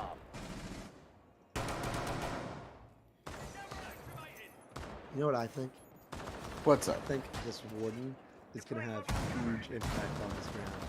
I feel like the Brava Could very well. Obviously, the Brava is going to have that impact through the lobby side, but I feel like the Warden, at the very least, just from what we could possibly see, is going to be in a great spot. You have him playing from so deep, so you have kind of in a spot, unless he rotates. I hope he doesn't. I hope Piano is the spot that he stays. I don't know. I can't see it. It's all good. It's the Brava now doing the damage. Lobby. I love doing this, right? Getting rid of the cams, grabbing it for yourself, doing what you can. And even though, you know, they may shoot it right away, having that just taken off the board so easily, that lobby info really opens up that lobby push. But you have Nubs already taking the dining area of the map. That is so much area of the map now for Columbia College to work with. And now, really for them, they can make any play that they want. They have so much control. Look at Tamu, completely backed down in this portion of the map. Columbia College now can start working themselves to start pinching it out and taking all the control that is given to them and start working these picks very easily here. They could indeed, and a good hack right there on the camera. And that'll give them some much-needed info there for assaulting these defensive positions. An ugly face-to-face fight there that Cute Manatee will win. But they will sacrifice about half their health to do so. Nubs is in down below, though. Takes Tree Planter out and goes to try and find a second one. Shooting up through the floorboards as well, but can't confirm the kill onto Cute Manatee as Shapin doubles back. Cute Manatee will drop. That's Jason claiming the kill. And that leaves more and more members of Tamu being burned away until finally it's just Shapin, again, alone again, naturally. Holding on right here. He's in a 3 or 4v1. Nearly picks one up. Can't find it again. The carbine not doing him any favors. And Nubs swings and picks him off behind the bar. And another decisive attacking round here for Columbia. Yeah, I think they're just playing an outdated style of Chalet, right? Just kind of sitting back, giving up all that control. Columbia recognized that they were kind of isolated just inside the library area. They didn't really hold anywhere else. Nobody dining side, nobody master side, piano at all, even in the basement. Everything was at the disposal of Columbia. And even though they didn't get that opening pick, still the pressure that they had across the map was enough to start working those picks back. And you saw the gaps, right? The lobby area, the dining spots. Nubs was just able to just walk right through and just find a pick in sight with nobody doing anything about it. That's not something you should allow to happen. And I expect if they do go back to that site later on, they make a tweak and just not leaving lobby oh so open. Indeed. Switching bomb sites now over to kitchen dining, Joe. They're going to try something a little bit different. And all right, fair enough. If they feel more comfortable trying this is still going to require an extension on the top floor, though. Whether they like that particular aspect of it or not, they will have to do it. Shop in there, securing things on that castle. Again, brought back into the fold. You're also looking at a relatively similar lineup, except to the other sites, except for Intel coming in on the Goyo. So adding Volcans to the mix. Yeah, it's just so utility based. There's no Valk. Valk is up. You have the Solus, which show like in the one round that they won was the major reason they won it. And I'm a little curious as to why they moved away from that direction, when so far it's the only thing that has worked for them. And we'll see if Columbia College will continue to kind of punish Tamu for not taking these operators ghostly. Now again, another opening pick for Tamu, their third of the map thus far, yet to make a huge impact on the scoreboard though. Shoppin walks up, gets a second, a double kill here early on. The UMP 45 just chattering away right there to let him pick up another. He's now checking over the windows of the Solarium. There is Jason just outside of him, but a Humanity with the silent shotty picking up the kill on the Nubs. You don't see that very often. Yeah, and who needs utility when they don't even get into the map at all? Lovely work from Tamu to change the pace completely and push it a little bit, up the tempo a little bit. I like it. The change in play style is enough. And they're going to at least look to put themselves at 2-2 here, and a big responsibility for Jason and Lambus. I mean, we've seen Jason be able to make something happen before, and that 1v3 almost brought it back, but still, in this moment in time, not going to be the easiest push for them to make the vertical holes there. Utility on the staircase. Whatever they decide to do here, there's going to be information on it, and that's the beauty of the Legion. It is, yeah, definitely the beauty, the quote, the beauty of the Legion. Love to see it. And we'll see what Jason can do now, creeping up the stairs. Holding kind of a downish position, though. Nothing really walking into the gun site. And that's what Jason can do. They can drop and die. Intel in position as well, but it's a flawless round as Shoppin picks up the final kill through the floorboards. Yeah, big round for Shoppin as well. And that's what Texas A&M has had, right? In their 2 round wins, they had Stringy with the 3K on the Solus and then Master Defense. And this time, Shoppin getting 3 of his own to tie us up. And unfortunately, that's not something you can truly rely on. But from what I could see, I really like the tempo change from Tamu. That's something that they at least looked much more comfortable with. And at least Columbia, I should say, not looking as comfortable in that situation, not having time to set up their pushes, their angles, really work the map, not getting that moment of comfortability in that first 45 seconds to the minute of the round to completely set themselves up in their positions. That's something that Tamu looked to exploit, and they were able to do that to such a good degree. And if they can continue to do that and make Columbia College force them to make decisions at split seconds, right? Not just have the entirety of the round to set up their push and make that execute. Take the, really just have those moments where, okay, we're someone's swinging here, someone's swinging here. We have to push this now. Making them make those split second decisions and forcing them to make them just really at a very fast pace is not what Columbia College has really excelled in thus far in this game. So good adjustment for Tamu. Attackers must locate and Good defuse adjustment the bomb. indeed. Shopping here, reaching for that proximity alarm. Took him a couple of goes, but he finally gets it down.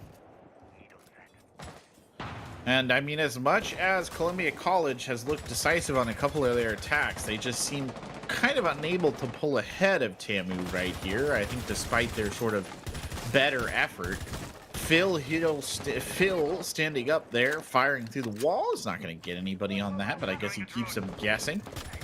Got a couple of different angles he can try here as well. Nubs is also taking a bit of a different position. They're just attempting to, I think, set up a two-pronged attack and a more aggressive attack pattern coming straight in through the door. Good kill by Landis right there. Good drone work to set it up. Chopin had no idea what was coming his direction.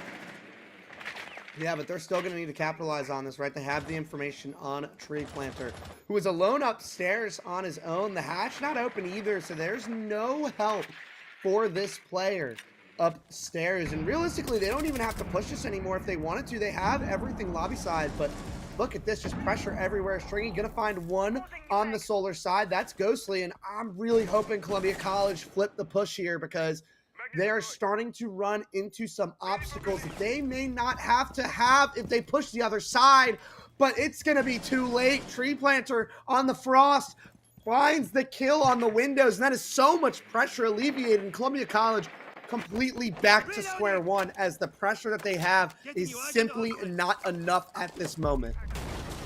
Landis sending out the ping right there, throwing a couple of flashbangs, taking some huge damage. That allows Nubs to push through and secure a kill on the Tree Planter. Nubs now up by Piano, looks across towards Master, but it's Stringy who steps up to the plate and attempts to get the drop. Nubs just getting incredibly aggressive, is killed by a point-blank impact grenade from Stringy. An awkward gunfight to say the least. And there's Jason to get the revenging kill almost immediately. Unfortunately, Acute Manatee will put Landis down, and that's just going to leave Jason all alone. Now, the question is, do you go for the plant here? They will. Jason slamming the plant down as Intel creeps up for the kill. Intel stepping right up to the door, and Jason looks the wrong direction. That's just tough, right? Again, for Columbia College, they had every single thing you would ever need to just put the bomb down in office. Everything was there. They had the control. They had Piano. The only player that was on site at all that could do anything about it was the player inside of Closet, but that's not an issue. You have Piano control. You could just walk right on through and put the bomb down. The C4 can't go out. You have a player downstairs putting pressure on that player inside of Dining.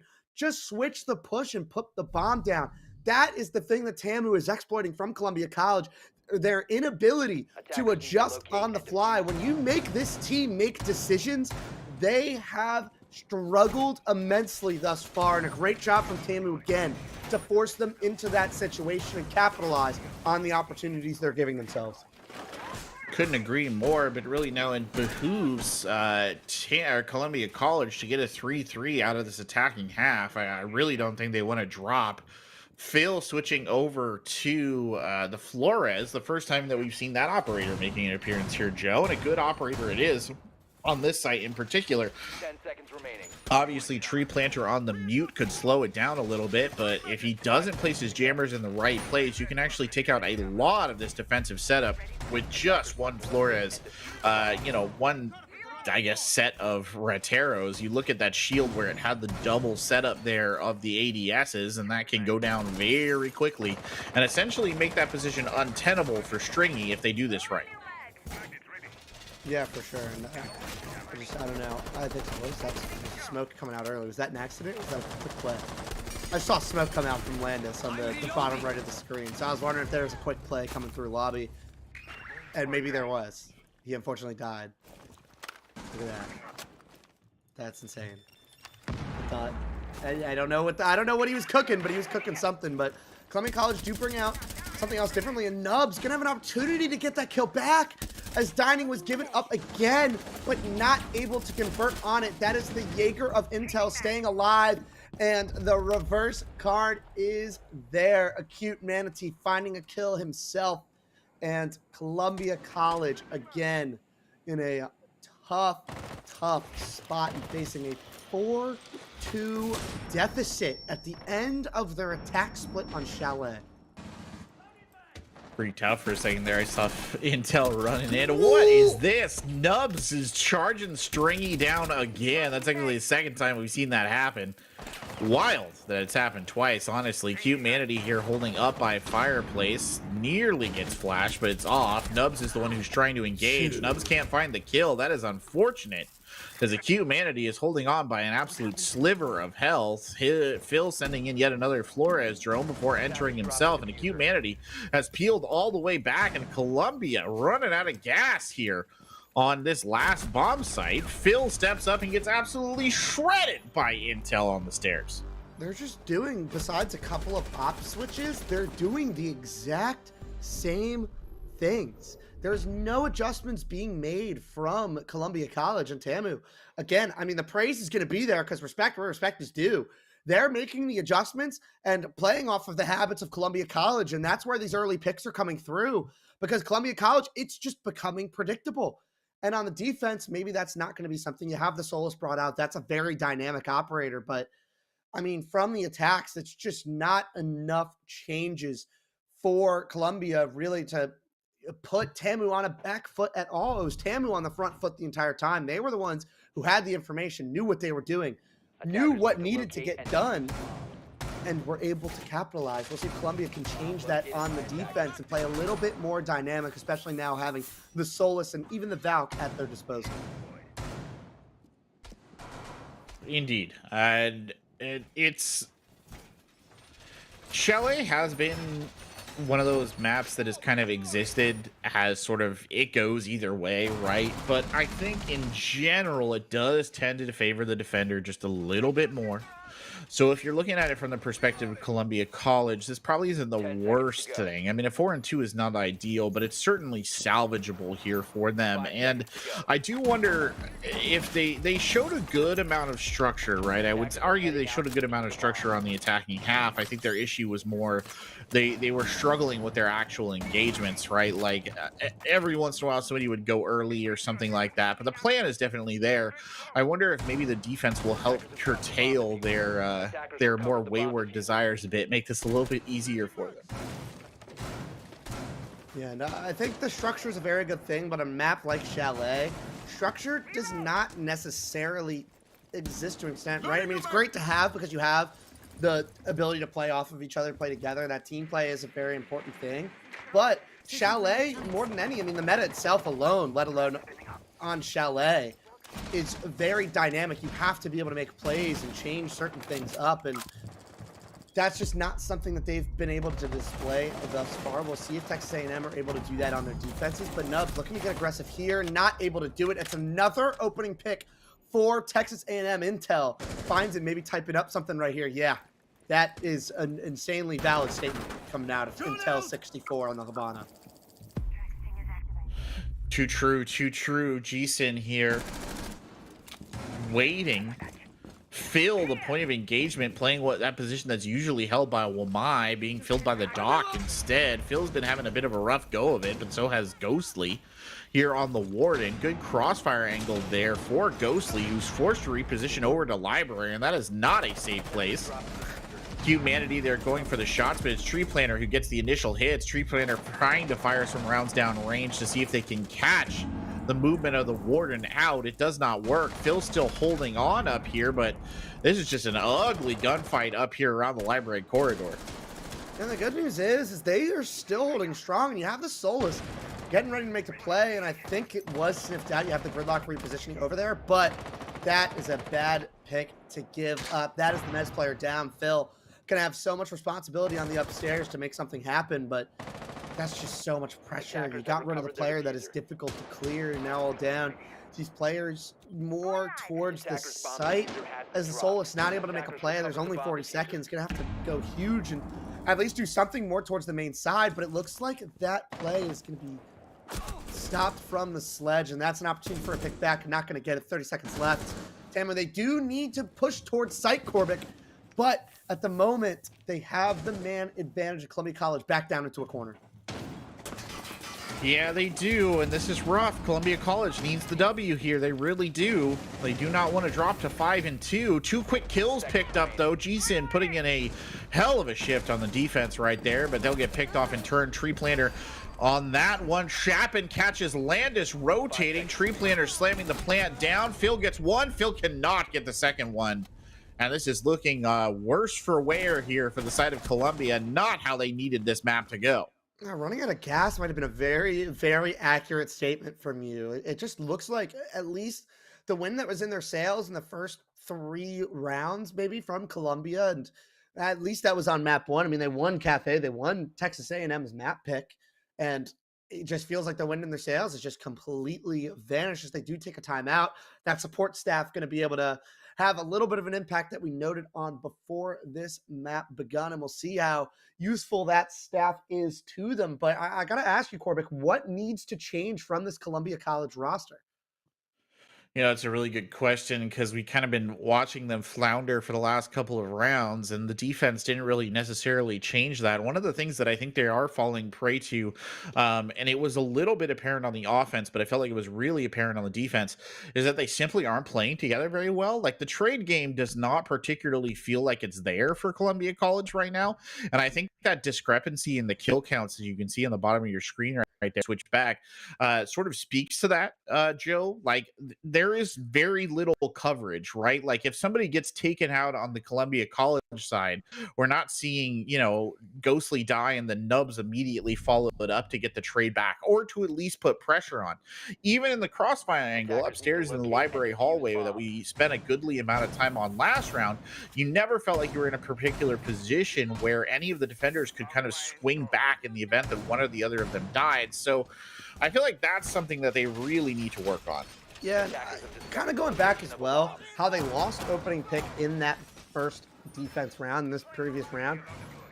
I mean, I did slander a little bit. I like the play, right? You're isolating a hard breach player on their own for a free 1v1. If you take down that Habana, that is a huge pick to obtain, just not executed to perfection, right? Or really well at all. And I think Columbia College might have the idea of certain things that need to get done, but the execution thus far has not necessarily been there, and maybe that timeout should be enough for them to be able to kind of regain themselves and kind of get back to more of their peak performance levels. But I don't know. I'm not sure how much is going to change in such a close period of time, but I think having that support staff is going to be a big deal. We'll see how much of the impact is early.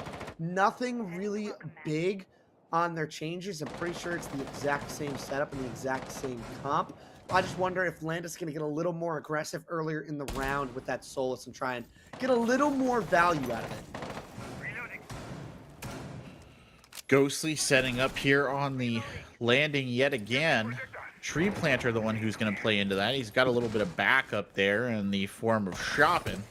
Stringy's got a good angle here as well, and a couple of shots there won't quite secure a kill, but they certainly let Ghostly know that they're in some serious danger if they stay in that spot. Ghostly's challenging. That's a bold challenge, and there's a Humanity to finish it off. Ghostly's bravery paid back with a kill from another unexpected angle. Now things becoming a little bit more difficult. The tracks thrown out right there to cover the stairs leading up to the landing. And it's Nubs still holding a library corridor. That's a significant check that they're going to have to get through. But with Landis down as well, it really does feel like the wheels are coming off, and Phil gets caught. A triple kill for Acute Manatee before Nubs can finally stem that bleed. 3 kills from the slant window is insane. And that's Tamu just going in much of the same of what we've seen thus far. It's going to be Nubs going to have to ace a 1v4 to save his team and salvage at least something. Gonna find another one, actually. It's only a 1v2 now. Case is now down. I'm not sure that's gonna be information available to him, but a good spot thus far. Nubs actually making this in reach. This is not a terrible situation at all, and a very winnable round for him. Very winnable indeed, and one that they should win.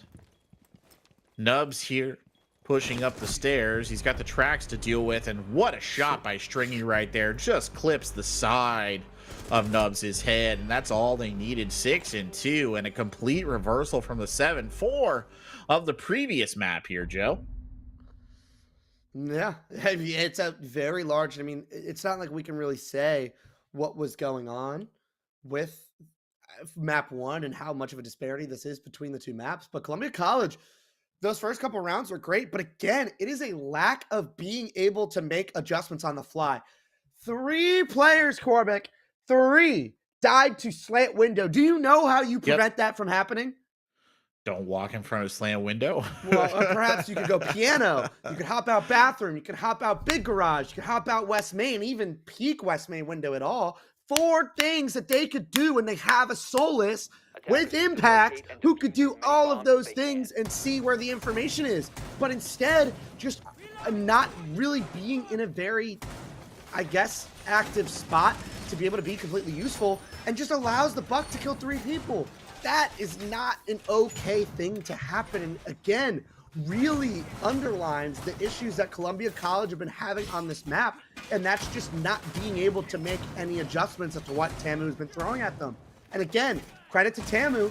They haven't had to change what they're doing, and they've been good at finding the gaps that Columbia College is oh so gifting them.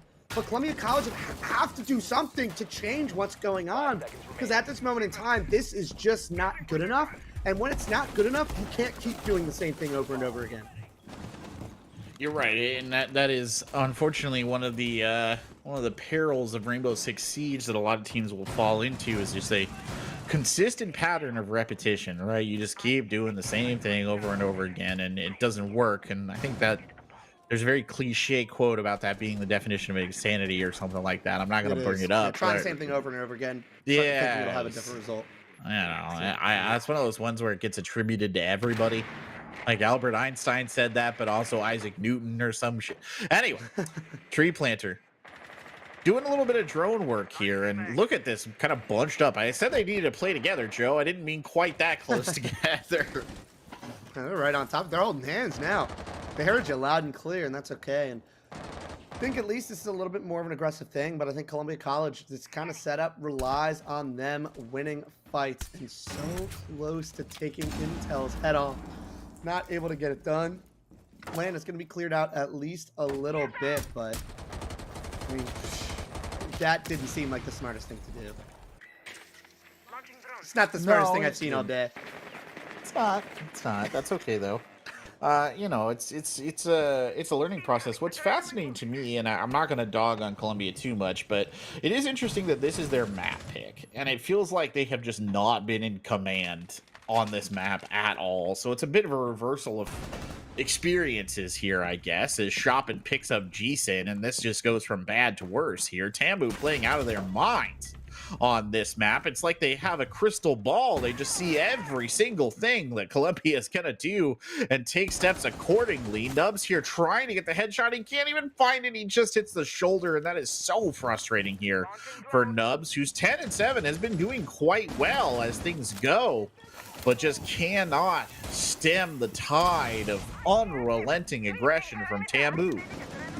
Yeah, now having to give up upstairs. They're going to need at least a pick or two here, and Ghostly does have that C4 to work with. That should at least net them a kill. As the smoke grenade does go out. C4. No, Nub's actually going to find a kill from a pre-fire through the doorway, but not able to win the fight. Ghostly not able to do it as again. Nubs in a huge clutch situation. All those smokes coming through. It's just going to be too much, and that's Shoppin finding the kill. A 7-2 victory on Columbia College's map. What happens when we go on stream? A complete 180 from what happened so far in this series, and we're going to be going to Oregon. Map 3 on the way, Corbic. Map 3 on the way, and I don't think Columbia expected that coming into it. A heck of an effort right there from Tamu to throw their way forward into that one, because after the 7-4 on Chalet, that could have been done and dusted for them right there, but not the case, Joe. They're back in it. Yeah, they're back in it. I thought, I mean, going up, winning your opponent's map pick 7-4, kind of that early on, it kind of puts you in a little bit of a, not the best position to be in. And then you go to your own map pick and get absolutely dog walked like that. It wasn't even close. Like, I mean, the first couple of rounds, great. The 2-1 up, rough. Sure. But after that, it was a complete 180. It was like a flip switched in Tamu, and it was a new Tamu, not one we'd seen at least so far. I mean, obviously, it was only 3 rounds that we got to see, but it's completely new Tamu than what we had seen those 3 rounds, and completely catching Columbia College off guard. And they're not going to have a lot of time before they get into this map 3, and Columbia College have to get themselves back into form if they want to prevent this series from slipping away. Yeah, 100% couldn't agree more. And we'll see whether Columbia College can get their mojo back or whether Tamu will just continue that pain train right after this break. Don't go anywhere.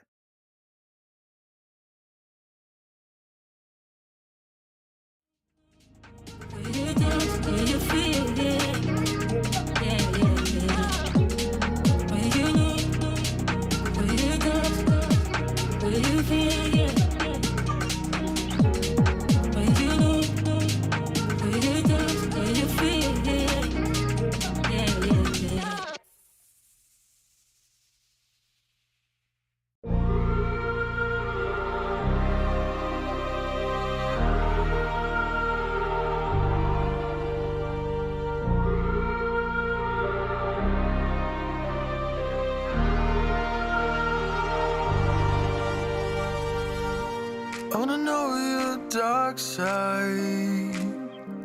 I wanna know your secrets. I wanna be your lifeline. So I wait for you, wait for me. Wait for you, wait for me. Tell me you're more than just a highlight. Pretty pictures on the outside. I hate to stare at you through these lights. So I wait for you, wait for me. Wait for you, wait for me. Click and scroll, I can't let you go. They say I'm addicted to you. Click and scroll, I can't let you go. They say I'm addicted to you. Oh, oh, this ain't love, no, no. This ain't love, no, no. This is artificial. This ain't love, no, no. This ain't love, no, no. This is artificial.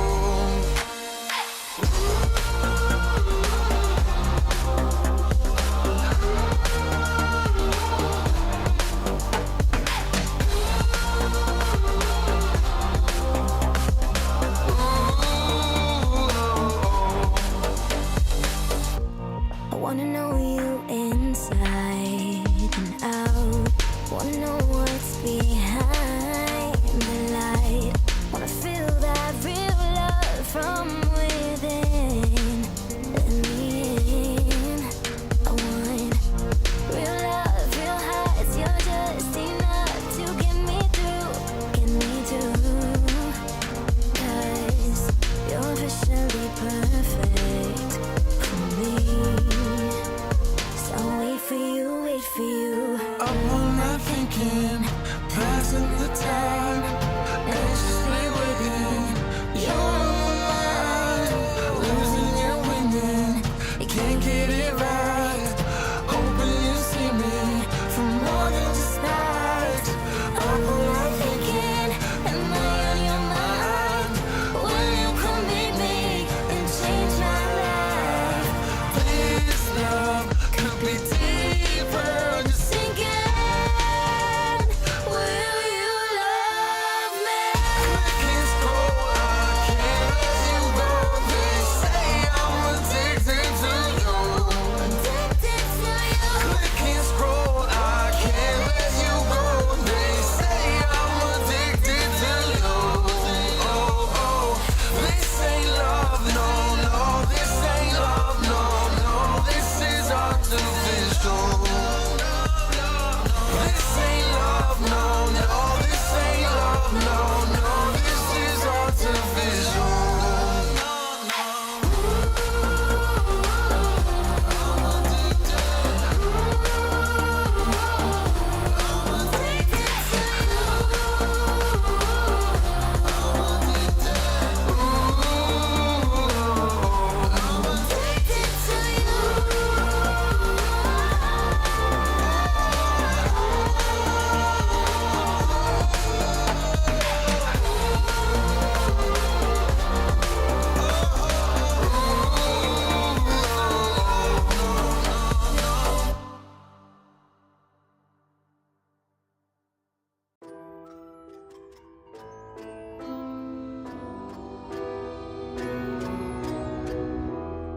I need a scarecrow after what you did.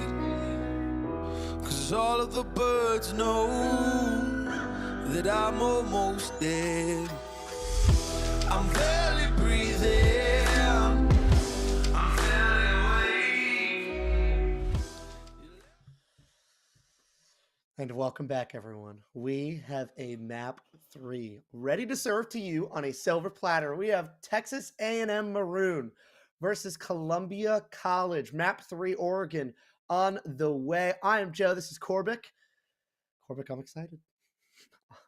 I'm Yeah, excited. no, it's an interesting development, honestly, Joe, because based off what happened on the first map, which we didn't get to see, but we knew the score lineup, and we were going into Columbia's map pick. I think we both kind of expected it to be Columbia was able to walk it in, but Tamu showed some serious resiliency and some serious good play, honestly, and really put Columbia on their back foot, right? A little bit disjointed from the Columbia side, and Tamu just took advantage of that again and again and again.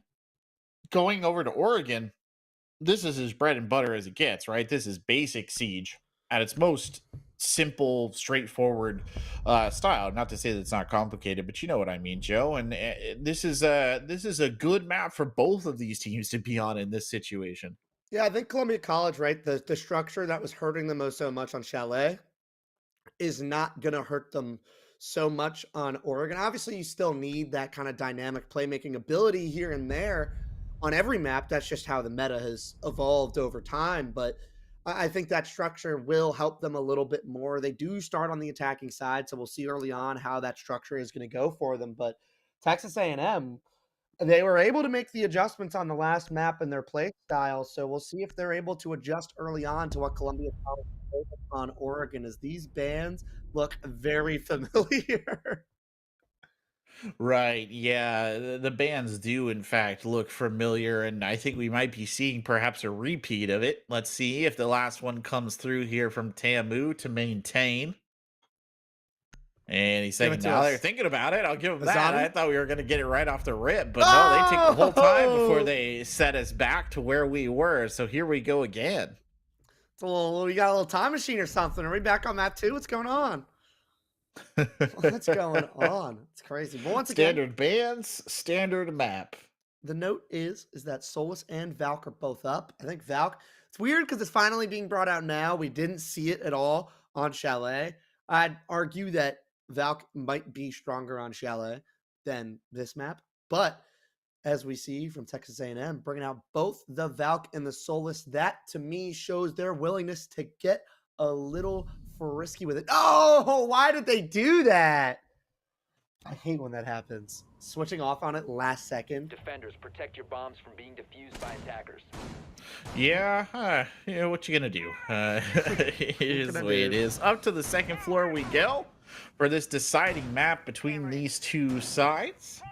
Stringy there, throwing up the defenses, and it's a fairly straightforward defensive sort of setup here for the team. Interesting, they bring the mute along again. They do quite like the mute, and I agree, by the way. It's a great idea for Intel to bring the Valkyrie here since she is available. That said, the one operator in here I think they are lacking that they definitely could have gotten value out of was, as always, the Solus in this lineup would have done them a world of good instead of having Intel 64 trying to hunt down drones by eyesight. Yeah, I think having that kind of ability for the Solus to be able to see at least where these flank cams are, right? And I think that was one thing that they didn't really use over on Chalet. And I don't think anybody really did. They weren't really using Solus to make plays. And I think that's kind of where her abilities lie, and that's kind of where her strengths really are, is the ability to make plays, finding those flank drones, finding the openings, the gaps, because there are gaps. It's not like they don't exist. So kind of having that ability to make a play on Oregon, kind of having the attackers always have to keep their eyes open and aware of the possibility of that to happen is enough for me, enough impact for me. But you have Columbia College kind of going more towards a downstairs, a big window take as Phil now walking straight through into Z. Shots are going to go out, so his position is going to be known as the mute of Tree Planter, going to be forced right on back into security. And A little bit of a stronghold here for him with a shotgun and the mute chambers, walls reinforced. It's going to be a tough position for them to clear if they also choose to go for this. Oh, a good attempt there to destroy, and Manatee almost dies for the effort. You gotta love the fact that that was their own Volcon that inflicted that level of suffering right there. Forced to fall back, does actually manage to get the denial though, but that's not gonna stop Columbia from trying again if they want. Tree Printer down here staging a really strong defensive side, swings out and absolutely cleans the clock of Ghostly, who in turn had already got Cute Manatee there. And it's fast and furious action across the board. Stringy is caught looking. Big swing from Intel to find Landis, and that was an outlandish set of kills right there. That was crazy. And oh goodness, what? Phil just catches Tree Planter off guard. They completely forgot there was another player below. They are aware that there is a player more towards bunks, and Jason's gonna have that area, and Phil gonna find it. That's gonna be Intel taken down, and completely out of nowhere, a 3v2 that looked oh so dominant for Texas A&M is now Columbia College flipping the script and being in a 2v1. That smoke gonna go out, gonna block it off, but Chopin, a beautiful play for him to work his way straight on through, and he finds both. Chopin clutches out the 1v2. Texas A&M bring it right back towards their way and say not so fast to Columbia College. They take the opening round of map 3. Wow, a wild round there, and Tamu winning it out at the end. That's got to be a little bit frustrating for Columbia College, because I feel like they were doing a pretty good job there for a while, but things just sort of not working across the board. And this is actually what I was going to talk about, so I'm glad it got brought up. The lack of, consistent roam clear and awareness here on the side of Columbia, I think, was what doomed them. And Tamu playing off of that perfectly. I mean, Chopin just sort of waiting for the targets to come to him. He's not droned out in that particular scenario, though certainly they know danger is there. And for the Tamu side, I mean, that's just easy cleanup kills. Yeah, I mean, I think, at least for me, right, Columbia College, again, they are really good at establishing the pressure of where they need to be, and they got that, really what they needed to do done. I mean, obviously they didn't really get much done over towards the master and trophy side of things, but either way, they had everything clear downstairs that they really needed to. They just struggle sometimes to understand what to do with it. But to me, that round was a lot better than what we were seeing on Chalet. So even though they do lose that round, I think that's a really big step up and a good sign if you are a Columbia College fan. Objective is to locate a bomb and defuse it. We wait here as we go into another attacking round, and really the onus on Columbia College to show us something here to win this out, because they cannot, I mean they can, but I think it would be not good for them to not even this up right now with Tamu on this second defensive site. Now they go on to the tertiary after this, and naturally they'll have a much better chance of evening it up there, but I think for their own mental well-being, this would be a good one to do it. And I just find it wild, by the way, as much as I admire the pick, that Acute Manatee is using that shotgun. Honestly, I love it. Wild. I love it. It's meta. That's like probably the worst shotgun in the game, so I'm impressed that Acute Manatee has literally managed to get as much value out of it as they have. The shotgun itself is good, statistically. It's just, why would you bring it when the Super Shorty is also an absolute machine, and you also have the T5? Like, that's kind of the one issue, right? You have a Super Shorty. You don't necessarily need this, but from what I've seen, statistically, this gun is not too shabby. So for it to have, it's not common that it's brought out, but for it to have the impact from Acute Manatee kind of coming out, not too unheard of, is just so weird to see it, right? Just so odd. This is going to be the prowess right here. It's lovely. Look at He's going to get another one, and he will. Look at that. Acute Manatee just dropping 2. If he gets one more off of that, I will be absolutely flabbergasted. He nearly gets Ghostly right there. Ghostly will survive. Ghostly walking into some goo mines there, so slowing down the attack, but at least it's being kept at a 4-4 here, Joe. Yes, sir, it is. And that is a good trade for them to have. Nubs, who was their impact player on Chalet, really the only shining light for Columbia College on that second map, does get taken down, but still Getting rid of that Legion, getting rid of that position is a big thing for them. They have freezer control for the most part as Phil now finds another one over towards Pillar, and that is a man advantage for them. 50 seconds left on the clock. Has a smoke to work with if they want to go for this execute. And looks like just now they are about to be set up for it. That smoke is actually going to cover, and that's going to be a one-way for Tree Planter if he wants to get aggressive here. Chopin does find one. The think of Ghostly going to start moving in, but Chopin doesn't matter. Finds a second one in the push. Completely disjointed. That's two players pushing elbow before anyone was ready at all. And again, the script has been flipped as Chopin again finds another one. And that is 3 1v1s. And Corbett, I will let you grill them for the things that I want to say that I won't at this moment, as Texas A&M poised to take another round. I mean, I must give some credit to Chopin here, who's been playing great, honestly, and just following up these kills, picking good angles, and playing out of it. You know, Tamu really looking solid on these defensive halves. I think Columbia's biggest problem right now, and something that they can fix, to be fair, is just an intel gathering issue. I feel like we've seen multiple situations in which Columbia College players have pushed into dangerous situations, and they've been hit from off angles. You know, they're looking right, they should have been looking left. Now, whether or not that is an issue of, you know, speed, timing, or, you know, intelligence gathering, or all three, I mean, the good news for them is that I think that's a relatively fixable problem, Joe. Like, you just need to work on, I think, their drone game a little bit more. The drone denial from Tamu has been solid, but I do not think it has been so strong that it should actively prevent them from getting any traction whatsoever. And it just feels like they're going in blind a lot of the time. And I think you're right. I think the timing was definitely the big thing, right? I think, obviously, if that smoke lands on the head holes, the Jackal's able to push. And the smoke not only didn't land on the head holes, but it actually created a one-way for the defenders on those stairs, making that position for the Jackal not pushable at all. He starts pushing that, he's dead.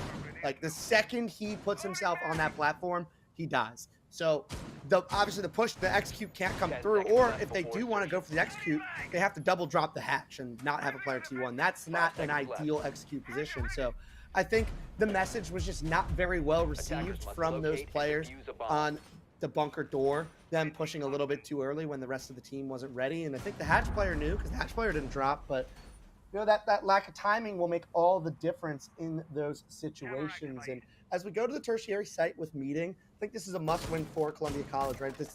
They've really struggled on their attacks. They haven't looked necessarily spectacular on these 2 rounds thus far. And on a map like Chalet, that was their own pick. That's an attacker-sided map. Only a 2-4 split, and not the best message, at least for me, that I've gathered from that thus far. So a big round for them to at least get something going on this map 3. Because as it stands right now, it is not going well. And Intel again with the question mark.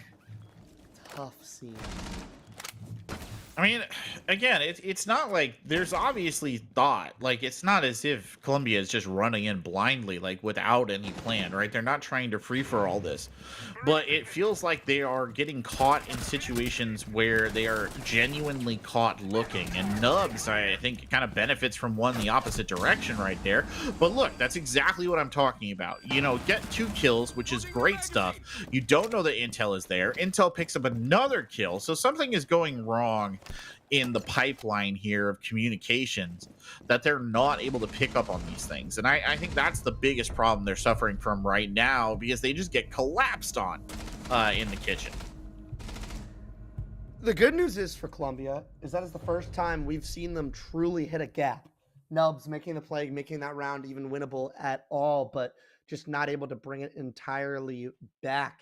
And now Tamu a 3-0 lead to start off this map 3. Get to go back to the 2 good sites on this map, right? You got Kids, which isn't necessarily as great as the basement site, but I mean, this is a commanding position for Tamu to be in. And I don't know, Yeah, it really something is. big needs to change, right?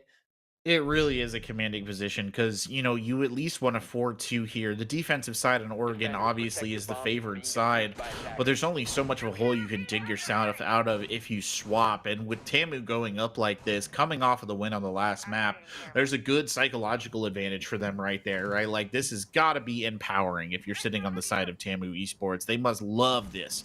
And if you're sitting on the side of Columbia, I think it's a little distressing. You're probably asking yourself, okay, well, what is happening right here that is creating these situations, and what the heck do we have to do to fix it?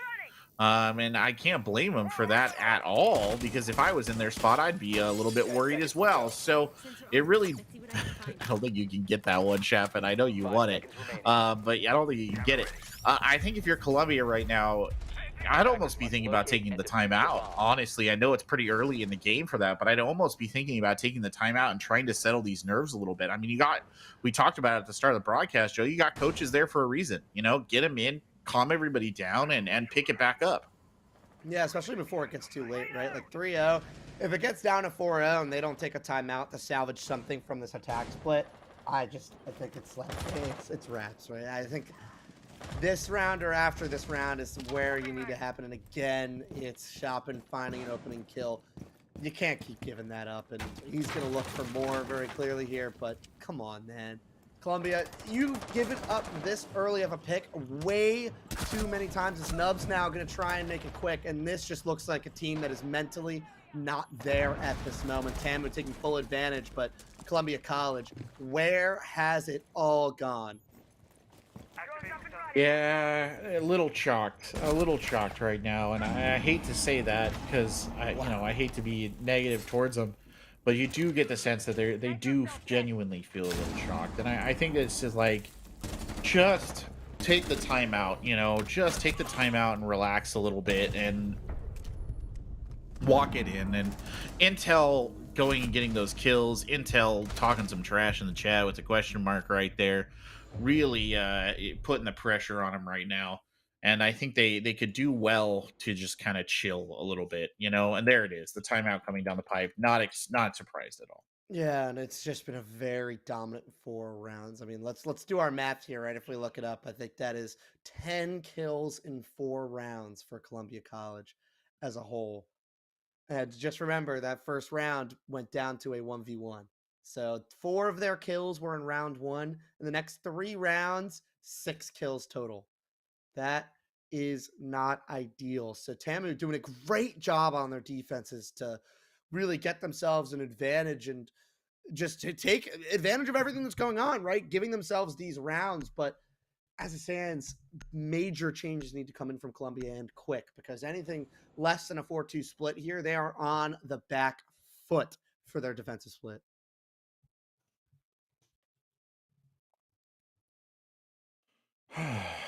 Well, here we go again, back on it, and these are 2 rounds that are absolute must wins for Columbia College. I mean, genuinely must wins. They have to win them.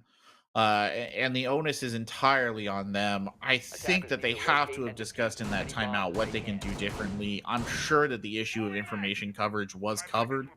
It's just a matter of bringing it back into the actual gameplay, right? Like, none of the choices that have been made in the setup stage here for Columbia have been particularly bad. Their operator lineups have been, reasonable.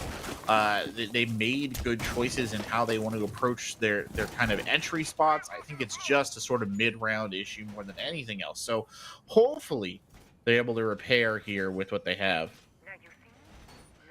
That's the hope. That is the hope, for sure. I feel like we've gotten all the way down to map 3. I feel like we deserve a little bit of a close one. We deserve this to go down to the wire. And I think Columbia, they've had it, right? We've seen flashes. We've seen them be able to find these gaps. Like last round even, right? You had the player walk in. You had Landis walk straight on through Trophy Door, find those 2 kills, open up the site completely. Right before that, Nubs was able to walk through security, find a couple of kills, open it up. Problem is, those are both in 3v5s or 2v5s. When the round is practically over, if they can find that impact earlier in these rounds, that is the position they want to be in. And it's not like they're far, right? They are close to getting it done, but it's just a little bit a step too slow. Yeah, it is just a step too slow. And here's some good droning from Landis. I mean, giving him a good idea, but somebody needs to be following that up, right? You like got to be consistently pushing it. What you want to do is you want those drones in, like what Jason just rolled through, so that you can get kind of a pinch on any of the defenders that are active on the top floor. And this is the kind of thing that's going to put Phil in a dangerous position, right? Essentially moving off alone. There's no real kind of coverage here. And that's the sort of thing that Stringy down here on the Warden is genuinely looking for. It is. I think Columbia College now, this is where they've struggled, right, throughout this game. As you noted, it has been that mid-round. They've gotten the entirety of the map, minute 15 into the round. They're working the utility. They're working everything they need to, getting the hatches open, getting themselves in the positions they need to. This is perfect. This is the moment that they have been struggling in thus far, this mid-round, whether they need to burn the utility, at least that hallway shield, or just get themselves in the position for the execute. They need to just slow it down, see what they can do to work everything, get it done, and we'll see if they happen. But this is where they've struggled thus far, and so far they haven't given up a pick, Corbic, but still they need to find one if they want to get this execute rolling. Well, there's Landis doing some good drone work there. They've got an idea where Warden is now, and he'll take the drone down, but at least maybe they can set up a pinch here on Stringy. They've certainly got the pieces in place, assuming there's no defensive cover of Stringy's pillar position, and Stringy just dancing there with that gun sight. Landis in a not a bad spot either. Nubs will drop, but Phil does get the kill the other direction. Landis going hard here, knew where the Warden was, but it won't save him. Stringy picks up the kill. Acute Manatee drops on the other side. Phil from the long bomb. Phil rolling in. That's Ghostly who picks up the kill. Now it's just Shopping holding on here with a little bit of backup from Intel 64. Shopping dumps both the impact grenades there to delay, perhaps to try and break the plant. It does not work. Now a post-plant situation here for the members of Columbia College, a situation they desperately need to win, and an absolute annihilation right there by Intel 64. G-Sen, though, holding it together. This is a good angle here from Phil, and Phil shuts Shopping down, and finally, Columbia is on the board. The execute was brilliant. It was great. It was timed to perfection. They got the kills that they needed. They cleared pillar, got bombed down. Great. Fantastic. On the board.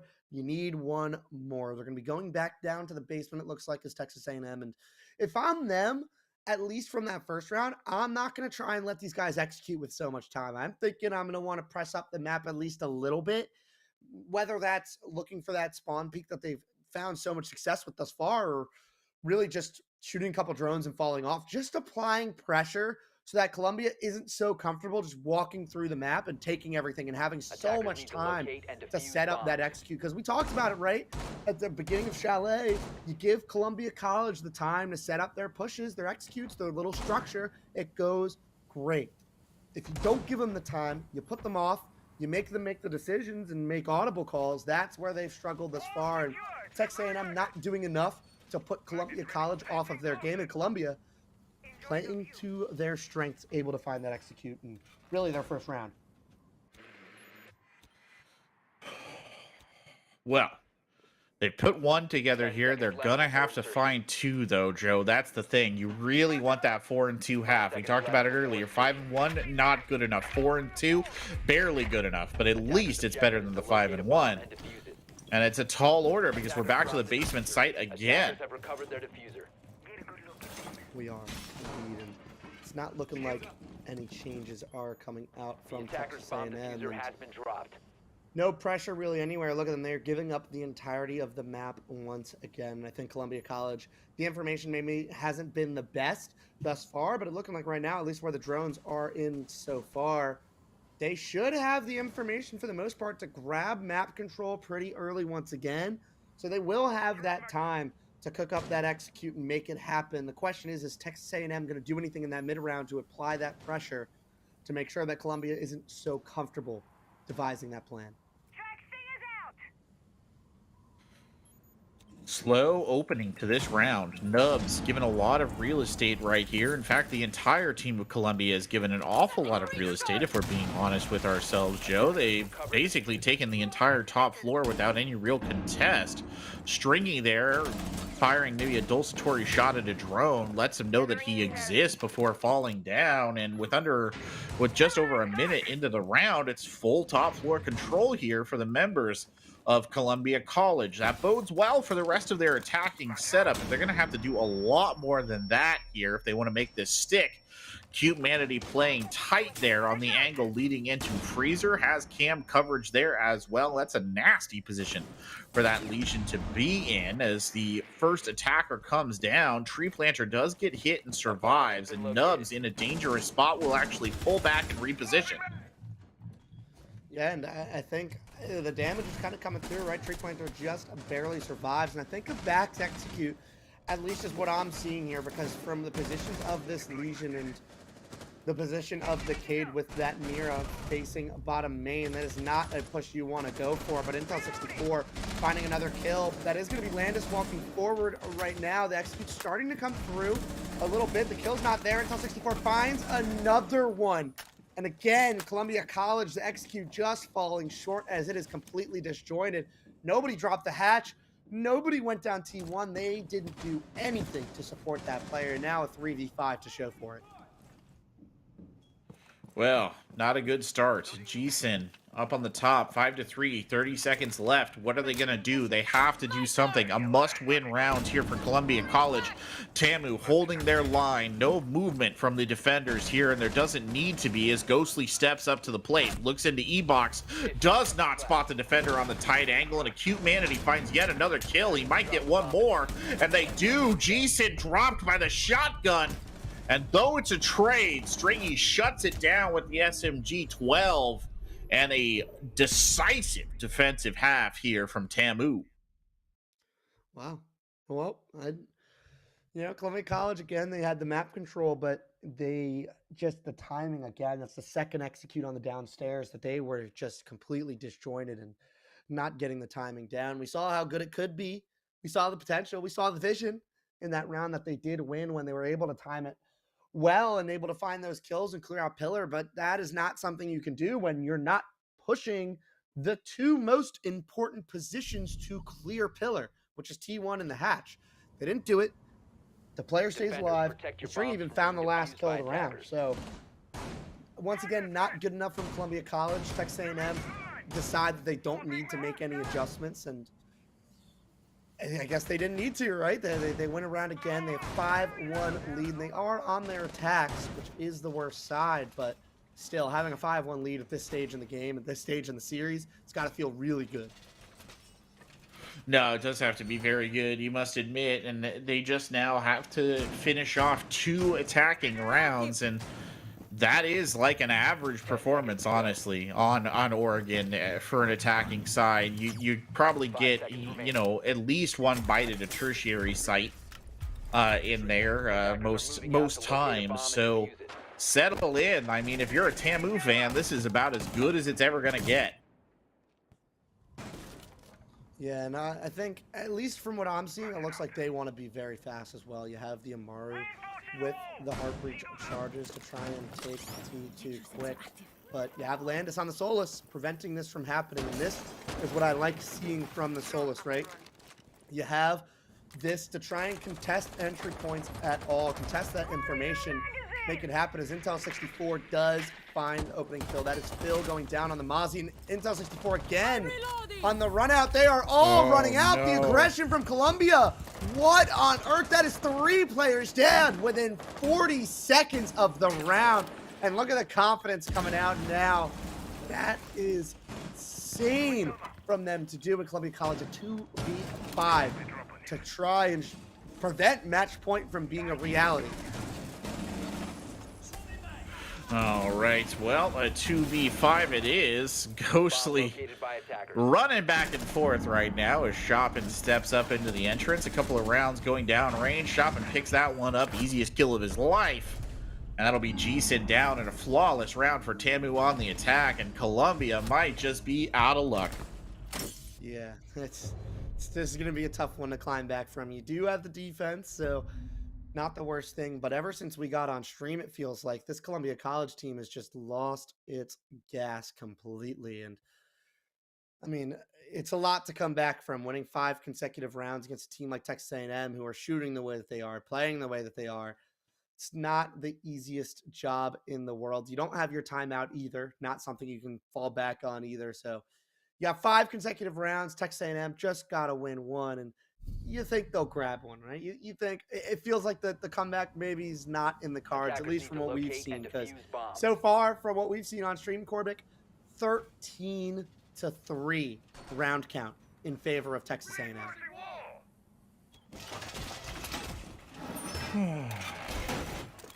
Good math for me. Yeah, it is good math from you. Feeling a little rough here on the side of Columbia. I wish them the best, honestly. And Tamu, I mean, they're just gonna run. I think they're just gonna run this one in. Looking at their defense or their attacking operator lineup, interesting pick with the Ram, by the way, because I feel like on this particular site, the value of the Ram is actually a little bit limited. There's not that much soft destruction, and yeah, they must have thought the same thing as well because they're switching over to an IQ. Not necessarily an operator that is necessary to attack this site, but are they going to try a cheeky little rush here on a 6-1? Kind of why not? That Volcon, though, is going to make this awfully unpleasant. I don't think they quite realize that's there, and it's going to be bad when they do. No, they're going straight in, and those are the easiest kills Ghostly has ever collected. Phil holding the shield right there. You can't blame him for going for it, Joe. You cannot. No, they want to send us out in style, but that's not going to happen quite yet. You had the Goya, so much utility on that doorway, and a Clash facing it. That was not happening at all. At all. There was no shot. There was no shot. They walked through that Vulcan and made it happen, but maybe giving away a couple picks. Yeah, Texas A&M finding the first one, but looking like the aggression is going to slow down. Columbia College going to back up a little bit. Not going to take it too much for granted thus far, and they do get one back. Still 4 more to go. It's hard to say too much from this because it's kind of a gimmick round, right? And it's a little bit of a gimmick push. Nothing crazy to take away from, but you at least get the mental confidence under your sails that, hey, we did just win a round. Like, we did get one. So that is something that you do grab from this, but still, there are issues from Columbia College that need to be addressed from at least the last round that we've seen that I'm sure the adjustment will come through. But that confidence, at least, Corbic, from these previous rounds, the gunfights, the way that they've been going on, it doesn't even feel like confidence, right? It feels like desperation. And maybe getting a round like this will be really nice for that confidence to be able to make maybe smarter plays and not so desperate plays. Assuming they don't lose, I guess, because now they're down to 1 gun. Bomb located by attackers. Tree Planter here, gonna get another one. There's no way. Tree Planter looks left. That might be the saving grace, honestly. The Clash providing the distraction. G-Sin's got to finish the job. G-Sin finishes the job. And Columbia holds on for another round. That was intense. That was intense. For a second, I'm like talking about, like, all right, let's win another sales. Columbia, we're back, baby. We're back. Getting the rounds. And then all of a sudden, that got a little too close for comfort. You think if he holds that angle for just a second longer, it might happen. I mean, the health was low. Maybe the Clash does end up taking him down, but still. It's a little too close for comfort, if you ask me. Little too close for comfort is definitely a good way to look at it. Scared me. Scared me. Scared me. You don't like to be the only person left in the situation where it's just the Clash and you, because, you know, the Clash can do some good work, but, man, that's a lot of pressure on the other guy to not get caught looking, and we were about half a step away there from the other guy getting caught looking, so. To go back upstairs. Very similar comp we are seeing from Texas A&M. Have the Amaru again, Landis back on that Solus. We'll see if they decide to try and contest that T1 again, or if Solus is going to help them out a little bit more on the runouts from small tower white front door.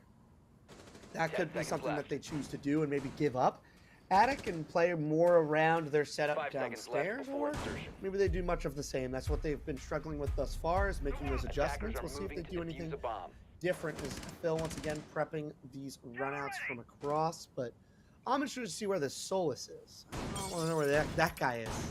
I don't know where that impact is going to come through. Well, if there was ever a time here for Columbia College to make the heroic stand, this is it. This is Texas and Alamo stuff right here from them. They gotta hold out. Of course, now I think of it, the guys at the Alamo did end up losing, so maybe that's not what they want to be thinking of. And they are playing the Texans too, so maybe they don't want to think of that again. I don't know. We'll find another applicable applicable historical event at a later date. Shopping here, blowing open the window into the upstairs over by the foosball table. Tree planter now rolling the drone up to say hello. I think just back checking, making sure nobody's going to sneak up behind them while they make this entry here into attic. And honestly, looking at it from the perspective of tree planter, I didn't see any defenders really covering it, but I think maybe, just maybe, Gson is in a position where they can help. Yeah, and it's a much more direct take from Texas A&M. Not really trying to take as much control, I don't think, as before. And now that is 2 kills directly in the way. Intel 64, another opening pick. Nubs does get one back once again. Slow map here, but was there impact player on Chalet? We'll see if he can get it going and try and launch a little bit of a comeback. But right now, a disadvantage in the round. And looking at it quick, Tree Planter from Attic does find Nubs. It's a 4v2. Ghostly and Landis gonna have to make a big play to get this one back as Texas A&M looking to put that chokehold on the site and a chokehold to finish up the rest of this series. Landis swinging a little early, holding that pixel angle wants the kill. Landis firing some dulcetory rounds, forced to fall back deeper into the site. Ghostly and Landis trying to hold the line. Here comes Intel, smoke grenade out. And that might be the opening that Intel was looking for. It's a bit of a bait, honestly, by the looks of it. Intel catches Landis looking the wrong direction. And it's just Ghostly now, who can see through the smoke, but can't see Tree Planter creeping up the outside. And Tamu shuts it down. Columbia College eviscerated. And a great run back across 2 maps there by Texas A&M. Yeah, and that is 7-2 in a row. 14-4 on the opponent's map pick and that map 3 decider. Texas A&M looks like the beast was awoken the second we got on the stream. And I mean, they looked great. I mean, I don't think that's like a, where these guys just playing well or like anything like that. I just think the guns were shooting. The guns were firing. Yeah. They were playing well together. I think they were just playing some really good Siege, and I think Columbia just wasn't able to adjust to that at all. They weren't really, I guess, prepared to make changes into their game plan and really make some big changes. Nothing really happened there, and Texas A&M was just, at least from what we were seeing on the stream from these maps 2 and 3, were on the front foot the entirety of this time. Yeah, I would agree with that assessment. It just, obviously the first map, Columbia came out swinging. They weren't able to carry that magic on. I do wonder if the Chalet was a bit of a mental shock for them. And then when they came over to Oregon, they just, weren't able to recover. But I mean, that's just the way it goes sometimes. It's early in the season. And I think the issues that Columbia was facing, Joe, these are not insurmountable issues. I think just intel gathering in and of itself would make things infinitely better for them. And that's something that I'm sure they're going to be working on in the future. Yeah, that is a conversation we were having behind the scenes. It felt like at least Columbia didn't really have. It may not have even been that they lacked the ability to make those decisions. It may have just been, the lack of information to make those decisions in the Yes. first place. And that could have been a very big thing. I think we kind of noted that as well. At least off stream, it wasn't something that came up too much, while this game was going on. But I think you're 100% right. And I think the Solus obviously prevented that a little bit, at least Yeah. on Chalet. But I just think on Oregon, it just felt like, at least with the entries that were going on, it felt like with how they were clearing the map, there was just not enough droning being done at the time it needed to be, right? They droned maybe a little bit too early before the execute was going on, maybe showing where the positions of everyone was, but it wasn't like a, best time of doing it because it's like, all right, these people can move. They were caught off guard on their executes a few times. Yeah. The timing wasn't always great. So not having that full information on where the utility is, where these players are completely positioned to get the best execute going, it just may have been a huge issue. And maybe that wasn't the problem on Cafe. Maybe on Cafe, Maybe. they had that information. That wasn't something that was able to go wrong. But obviously, that's not. Well, information the that we big have to guns spend. there of Texas A&M delivering the victory tonight, and a rough one for Columbia College, but a celebratory moment there if you're a Texas A&M fan. That'll unfortunately do it here for us tonight for R6 in the NECC. I've been Corbeck. Alongside me has been Joe. A big thank you, of course, to our production staff, without whom none of this would be possible. And while we do say goodbye tonight, we remind you to go ahead and check in tomorrow for more NECC esports action. But for now, from all of us here at the NECC, have a wonderful evening and thank you for watching. I've got the Samsung 990 Pro Series. Shall we get started then? This speed exceeds all expectations. Reading speeds are 40% quicker than before, and writing speeds are 55% faster. Through the in-house controller, the per-watt performance has improved up to 50%.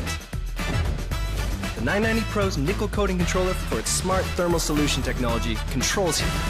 Playing computer games? Obviously the best.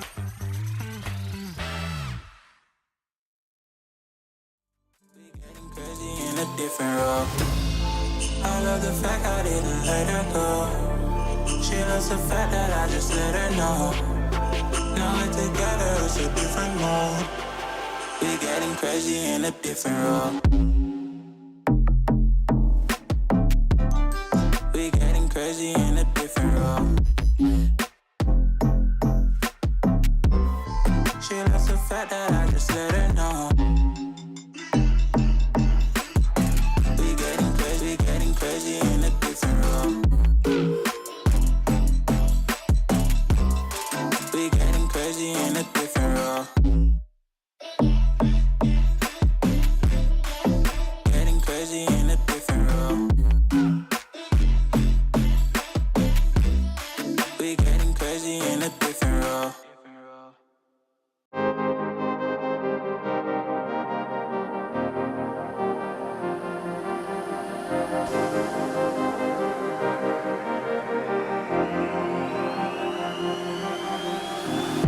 I'm cutting dice. Look at these eyes. They're not here to please you. There was a time you could be mine. Before all that you put me through, I knew that you were trouble, but I don't think you were bad. I'm living in this bubble and it makes you so mad. You can say hello, but I don't need you to like me. Don't need you to like me. Don't need you to like. You can watch me go, 'cause I don't need you to like me. Don't need you to like me. Don't need you to like. You can say hello, but I don't need you to like me. Don't need you to like me. Don't need you to like. You can watch me go, 'cause I don't need you to like me. Don't need you to like me. Don't need you to like me.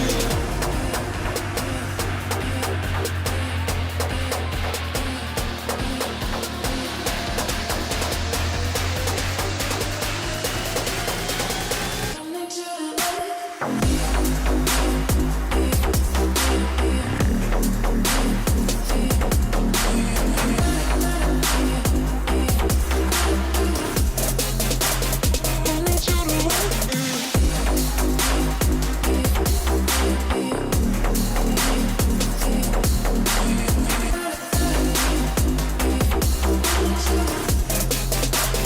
Don't need you to like. You can say hello, but I don't need you to like me. Don't need you to like me. Don't need you to like. You can watch me go, 'cause I don't need you to like me. Don't need you to like me. Don't need you to like. You can say hello, but I don't need you